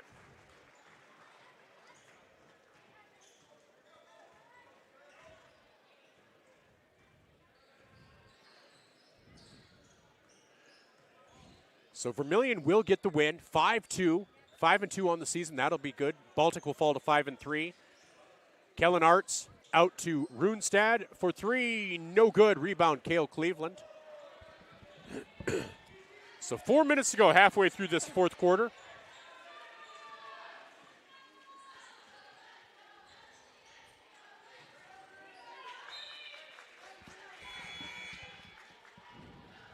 So checking in for Vermillion now will be Henry Orr. He'll check in for Luke Jensen.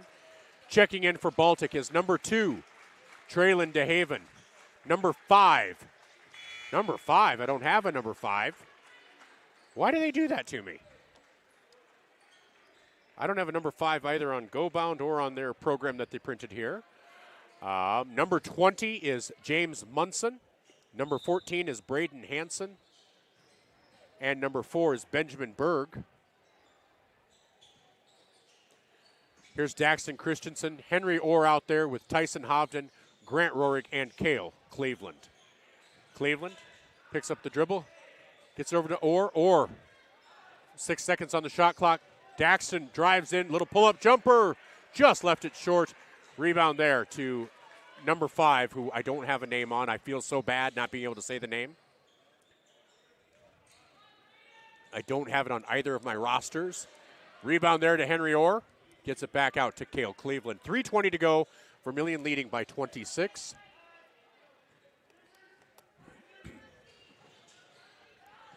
So this will be a nice win for Vermillion. Like I said, gets them to 5-2. Orr with a nice move. Little pull-up jumper, just left it short. Rebound to number 5. See, the one player I don't have is the one who's going to get all of the action. It's just the way it works, It Michael. is. It is. All right. So the ball in the hands of Braden Hansen. Thought about the 3. Gets it over to number 20, James Munson, and that will be out of bounds. That will go to Vermillion. And now checking in for the Tanagers, Brody Meredith checking in for Cale Cleveland.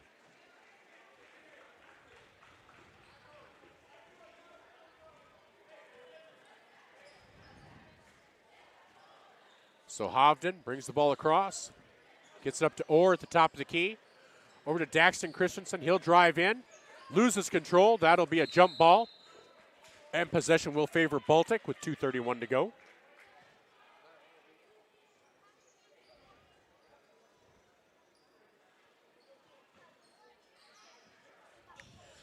So there's a track around the court here on the second floor. You're going to get some laps in before we leave? No. Go for a little jog? No, I'll get enough steps I need going up and down them stairs and across the school. Exactly. How we had to come in. Here's Henry Orr going up. Nope. Gets it out to Rohrig. He'll take the 3, and he'll drain it. Grant Rohrig hits the 3-pointer.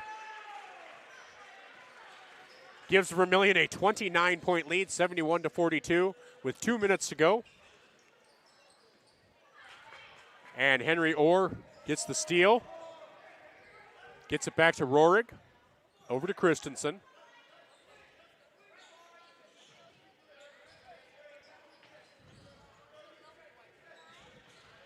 And that'll be out of bounds off of Vermillion. Minute 40 to go. Now comes in Cam Bottleson.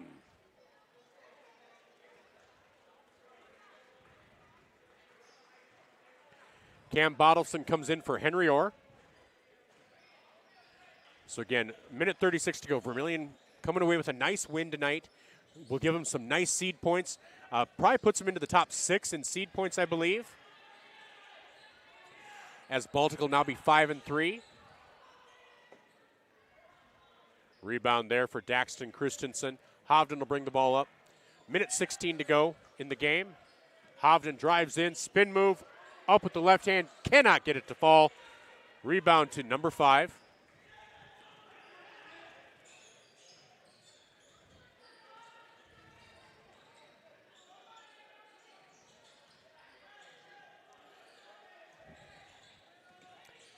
So again, Vermillion is off for a few days. They will take on Madison back at the Birdcage on January 13th. So on Tuesday, we'll have that action here on Vermillion Tanagers on YouTube and Fox Sports Radio. 40 seconds to go, 12-second difference between the shot clock and the game clock. If Vermillion scores here, it will become running clock at that point. Not that that would really matter. Nope. But Vermillion's just going to dribble it out, it looks like. Maybe run an offense. I'm not quite sure, but they're just going to let this kind of go. So again, a nice win for Vermillion as they'll move to 5-2 with wins over Sioux Falls Lutheran, Crofton, Groton, and Yankton, and now Baltic. Losses to West Central and to Clark Willow Lake as of heading into tonight. Both teams were undefeated. West Central actually had beaten Sioux Falls Christian, who had been the #1 team in the state in Class A. So when you look at Vermillion's losses, it's hard to fault them too much on losses like that. And that loss to Clark Willow Lake was on the back end of a night-to-night game where they played in Groton, a 3.5-hour road trip. Got home at midnight, had to hit the road to basically be in Mitchell by 2 for a game at 4:30.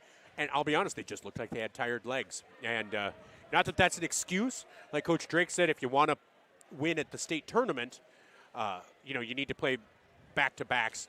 But unfortunately, Clark Willow Lake had played on Tuesday, so they got to shake off their rust, but then also rest, whereas Vermillion played on Friday, road trip, and then had to drive to Mitchell. So those are Vermillion's 2 losses. So we'll discuss that a little bit more. Hopefully Coach Drake will come up and talk with us, but we'll be back with our Vermillion Chamber and Development Company post-game show. This is Tanager Basketball brought to you by First Dakota National Bank. Clay County Abstract and Title Company has a complex job that boils down to something very simple: helping you purchase your dream with confidence. When investing in a new home, a new site for your business, or piece of property, you want peace of mind that the property is truly yours. Clay County Abstract and Title Company has been doing just that since 1946. Clay County Abstract and Title Company, proud supporters of Vermillion activities and proud to be a part of your dreams come true. Warmer days are coming, and sooner or later your air conditioning will need to kick in as well. But what if it doesn't? Well, don't wait. Call Larry's Heating and Cooling. With 43 years in the business, we're very knowledgeable on what we do and how we serve our customers. You can rest assured that when you call day or night, someone will always pick up the call. Join our elite club today and become a priority member. Skip the line, get discounts on services, and have no overtime fees. Call Larry's Heating and Cooling for expert service from factory-trained technicians.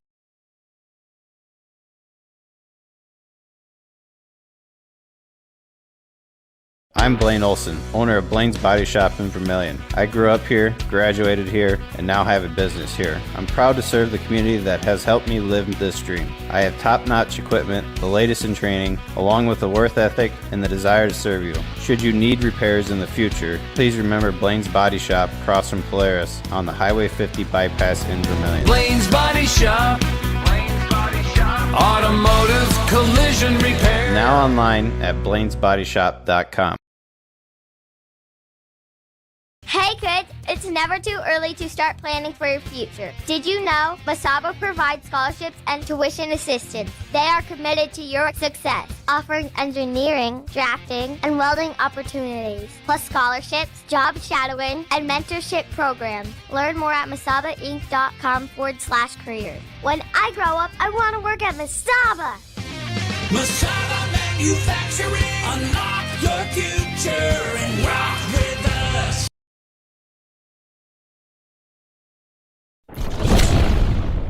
Todd's Electric, your full-service electrical contracting company. Todd's Electric services residential, commercial, agricultural, and industrial customers. From the simplest service call to the most complex design-build project, Todd's Electric has the expertise to do it right.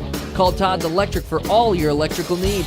Todd's Electric, helping you control all things electric. Except for lightning. Todd's Electric. Go Tanagers! Welcome back to Vermillion Tanager Basketball, brought to you by First Dakota National Bank. This is the Vermillion Chamber and Development Company post-game show with Gage Ravellette. I'm Michael Schumacher at Baltic High School in Baltic, South Dakota, where the Vermillion Tanagers have won both ends of this doubleheader. The Vermillion boys came away with a 71-42 victory as they played very well and just steady. You know, nothing where you just said, okay, this is where they won it. They were just able to slowly but surely come away with that victory. And so, you know, Trey Hansen playing well, Luke Jensen playing well, but everyone contributing. Spencer Blanchette, Gabe Larson, you know, kind of that big forward played well. But I had Trey Hansen down for 32 points tonight. I had Luke Jensen down for 27 points. Yeah. Spencer Blanchette had 8, Cale Cleveland with 2, and Grant Rohrig hit a 3. Gabe Larson did not score, but, man, I had him down for 7 rebounds. I had him down for a couple of steals. You know, just great defense out there. And it isn't always about scoring. Sometimes it's just not being an impediment. And that's why, you know, such a big stat is plus minus in sports nowadays, because you might not be the one scoring, but how's the offense performing? And with Gabe Larson out there, the offense performs well. Yeah, well, and just kind of like you said, it didn't really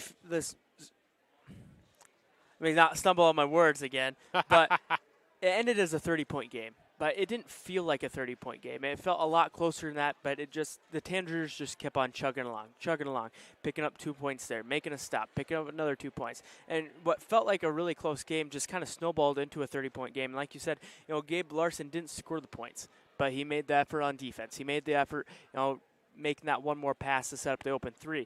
And, you know, the Tanagers opened that first half with a lot of three-pointers that kind of gave them the jump ahead, but you know, it felt close all the way around, and that's kind of what makes these small efforts from Gabe Larson matter.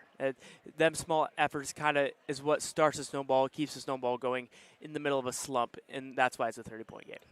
Well, and exactly, and Spencer Blanchette just doing his thing. A great ball handler, helping maybe take the responsibility off of Trey every once in a while, allow him to maybe open up. And much like the girls, obviously, the boys have a two-headed monster. They have Luke and they have Trey, and that makes them even tougher. But, boy, everyone on this team knows their role. Even from a Cale Cleveland, who doesn't get much in the stat sheet, but contributes. Just athletic, physical out there, a pest on defense. And so this team is really coming together. And this win against a Baltic team that was 5-2 coming into this game, you have to feel pretty good if you're Vermillion, especially heading into that Madison game on Tuesday back at the Birdcage, as Madison isn't what they've necessarily been in the past. They're good.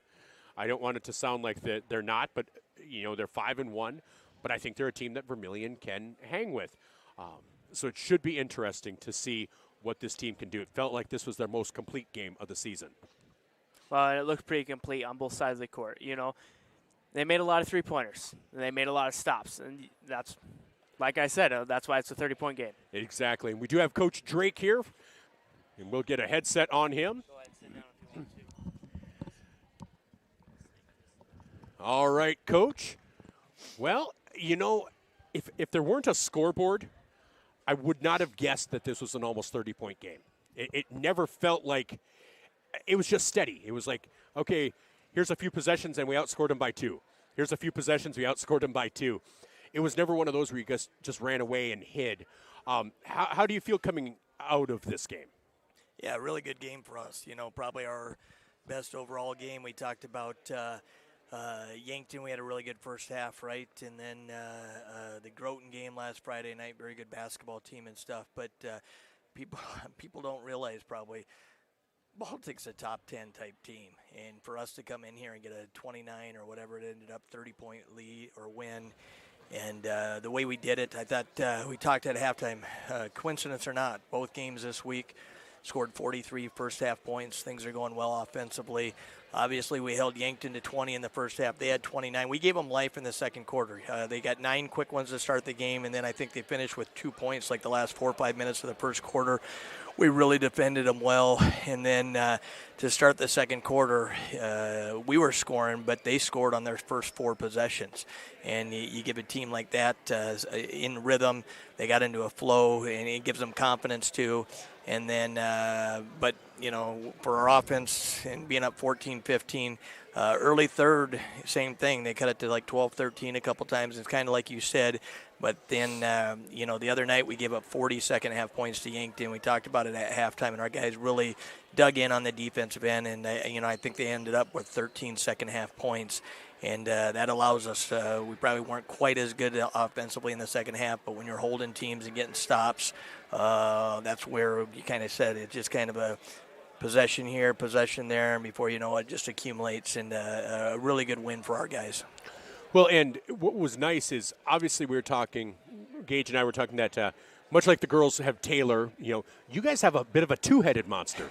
Luke was shooting out of his mind in the first half. Trey wasn't sensational. He was just steady. It was like, again, he was kind of emblematic of the whole night. If you just watched it, you would never say, oh, Trey had 30 points. But Trey had 30 points, and it's, just played so well and consistent. But that's not to minimize what everybody else did. Spencer Blanchett had a really nice night. Gabe Larson, unfortunately, didn't shoot a ton, couldn't buy a bucket on some of those, but I had him down for 7 or 8 rebounds. Great defense. And kind of like the old the basketball plus-minus, the reason you do that is how does the offense perform when you're out there? And the offense doesn't miss a beat when Gabe's out there. Right. We've, both games this week, our spacing's been really good. I think we've moved the basketball really well. Obviously, like you said,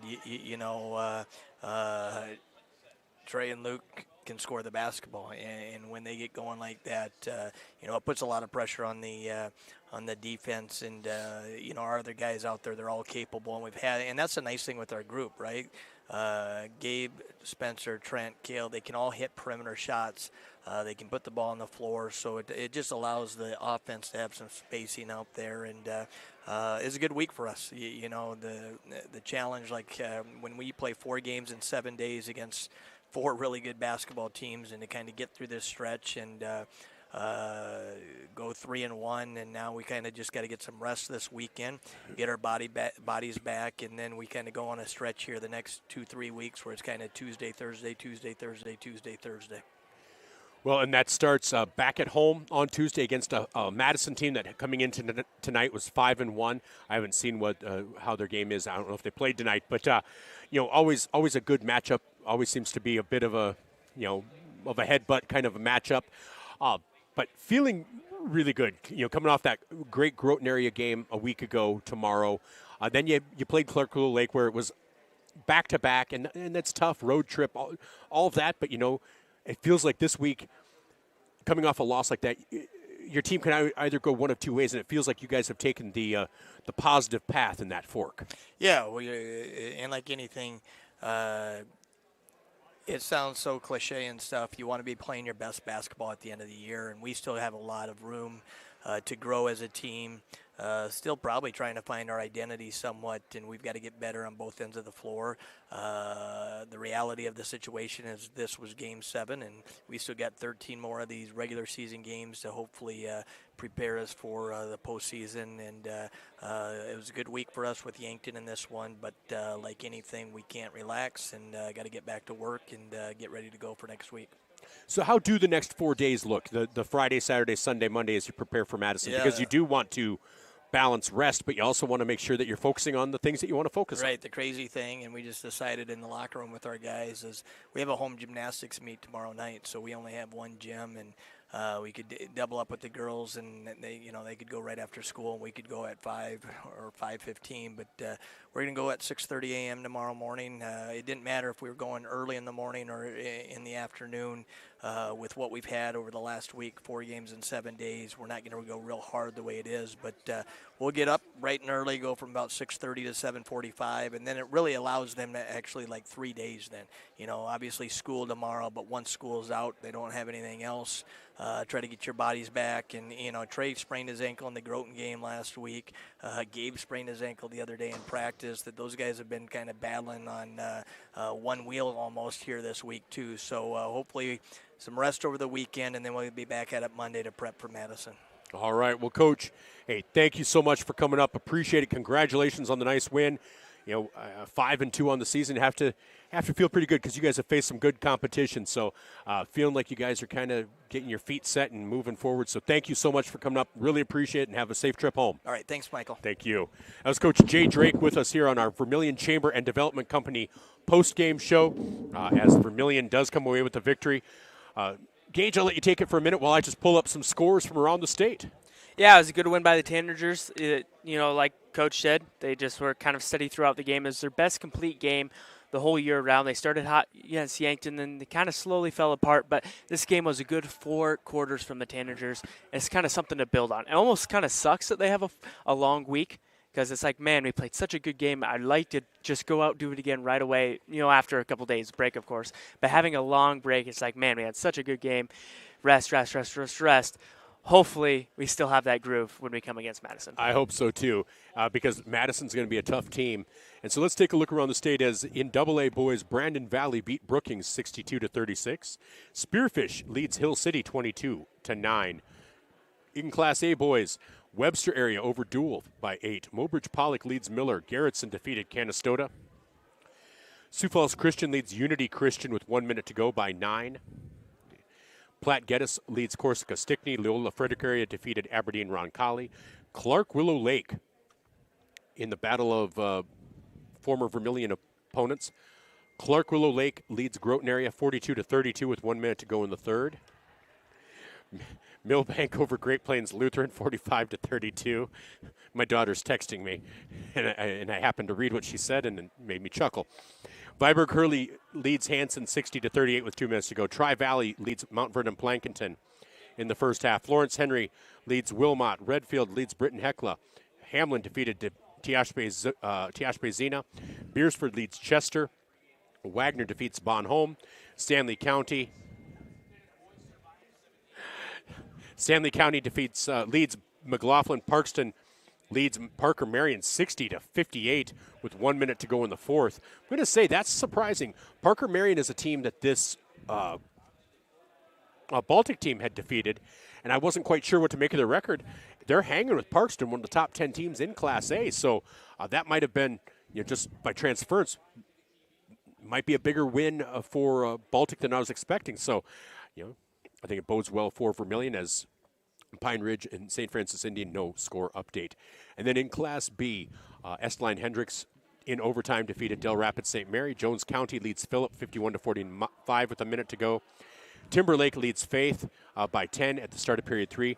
Go Faith, because we hate Timberlake. That's a personal thing. Crawford out of Nebraska defeated Edgemont. Freeman and Bridgewater Emory tied with 3 minutes to go in the fourth. And Sanborn Central Woonsocket over Howard 42-32 at the half, or after 3, and Platte Geddes leads Corsica Stickney. So that's a look around the state of South Dakota, brought to you by Kalen's Indoor Comfort out of Sioux City, and Vermillion and Yankton.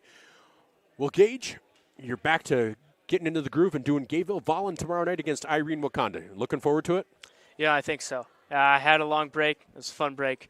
Too much fun, but I got to start doing something sometimes. So got to get back into the groove. Well, that should be a fun one. Irene Wakanda is always a nice facility.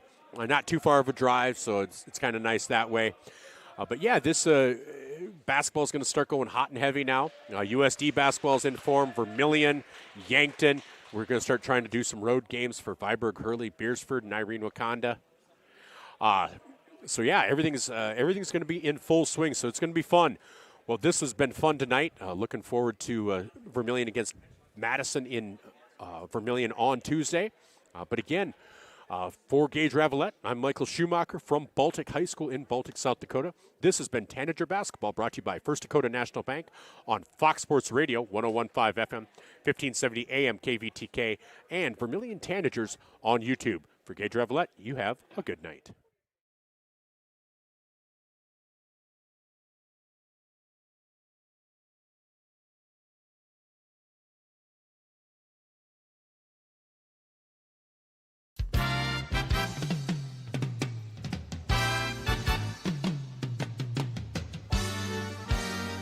This has been a presentation of Vermillion Tanagers Football, on ESPN 1015 FM, 1570 AM, and Vermillion Tanagers on YouTube. Brought to you by our corporate sponsor, First Dakota National Bank of Vermillion, and the following Vermillion Sportscaster Club members: Murph's Appliance, Knudsen Family Dentistry, Runnings of Vermillion, Vermillion Chamber and Development Company, Vermillion Vision Care, Voyage Credit Union, Todd's Electric, Slumberland, Larry's Heating and Cooling, Masaba, Blaine's Body Shop, Clay County Abstract, The Lumberyard, Yankton Thrive, Johnson Feed, Vermillion Medical Clinic, First Dakota National Bank, Kalen's, Fuller Digital Solutions, Thermobond, Intech, Dairy Queen of Vermillion, Farmers Union Insurance, Vermillion Auto Works, Dave's Roofing, Pizza Ranch of Vermillion, and Candy's Couture. For complete coverage of Vermillion Tanager Athletics, keep it tuned to ESPN 1015 FM, 1570 AM, and Vermillion Tanagers on YouTube.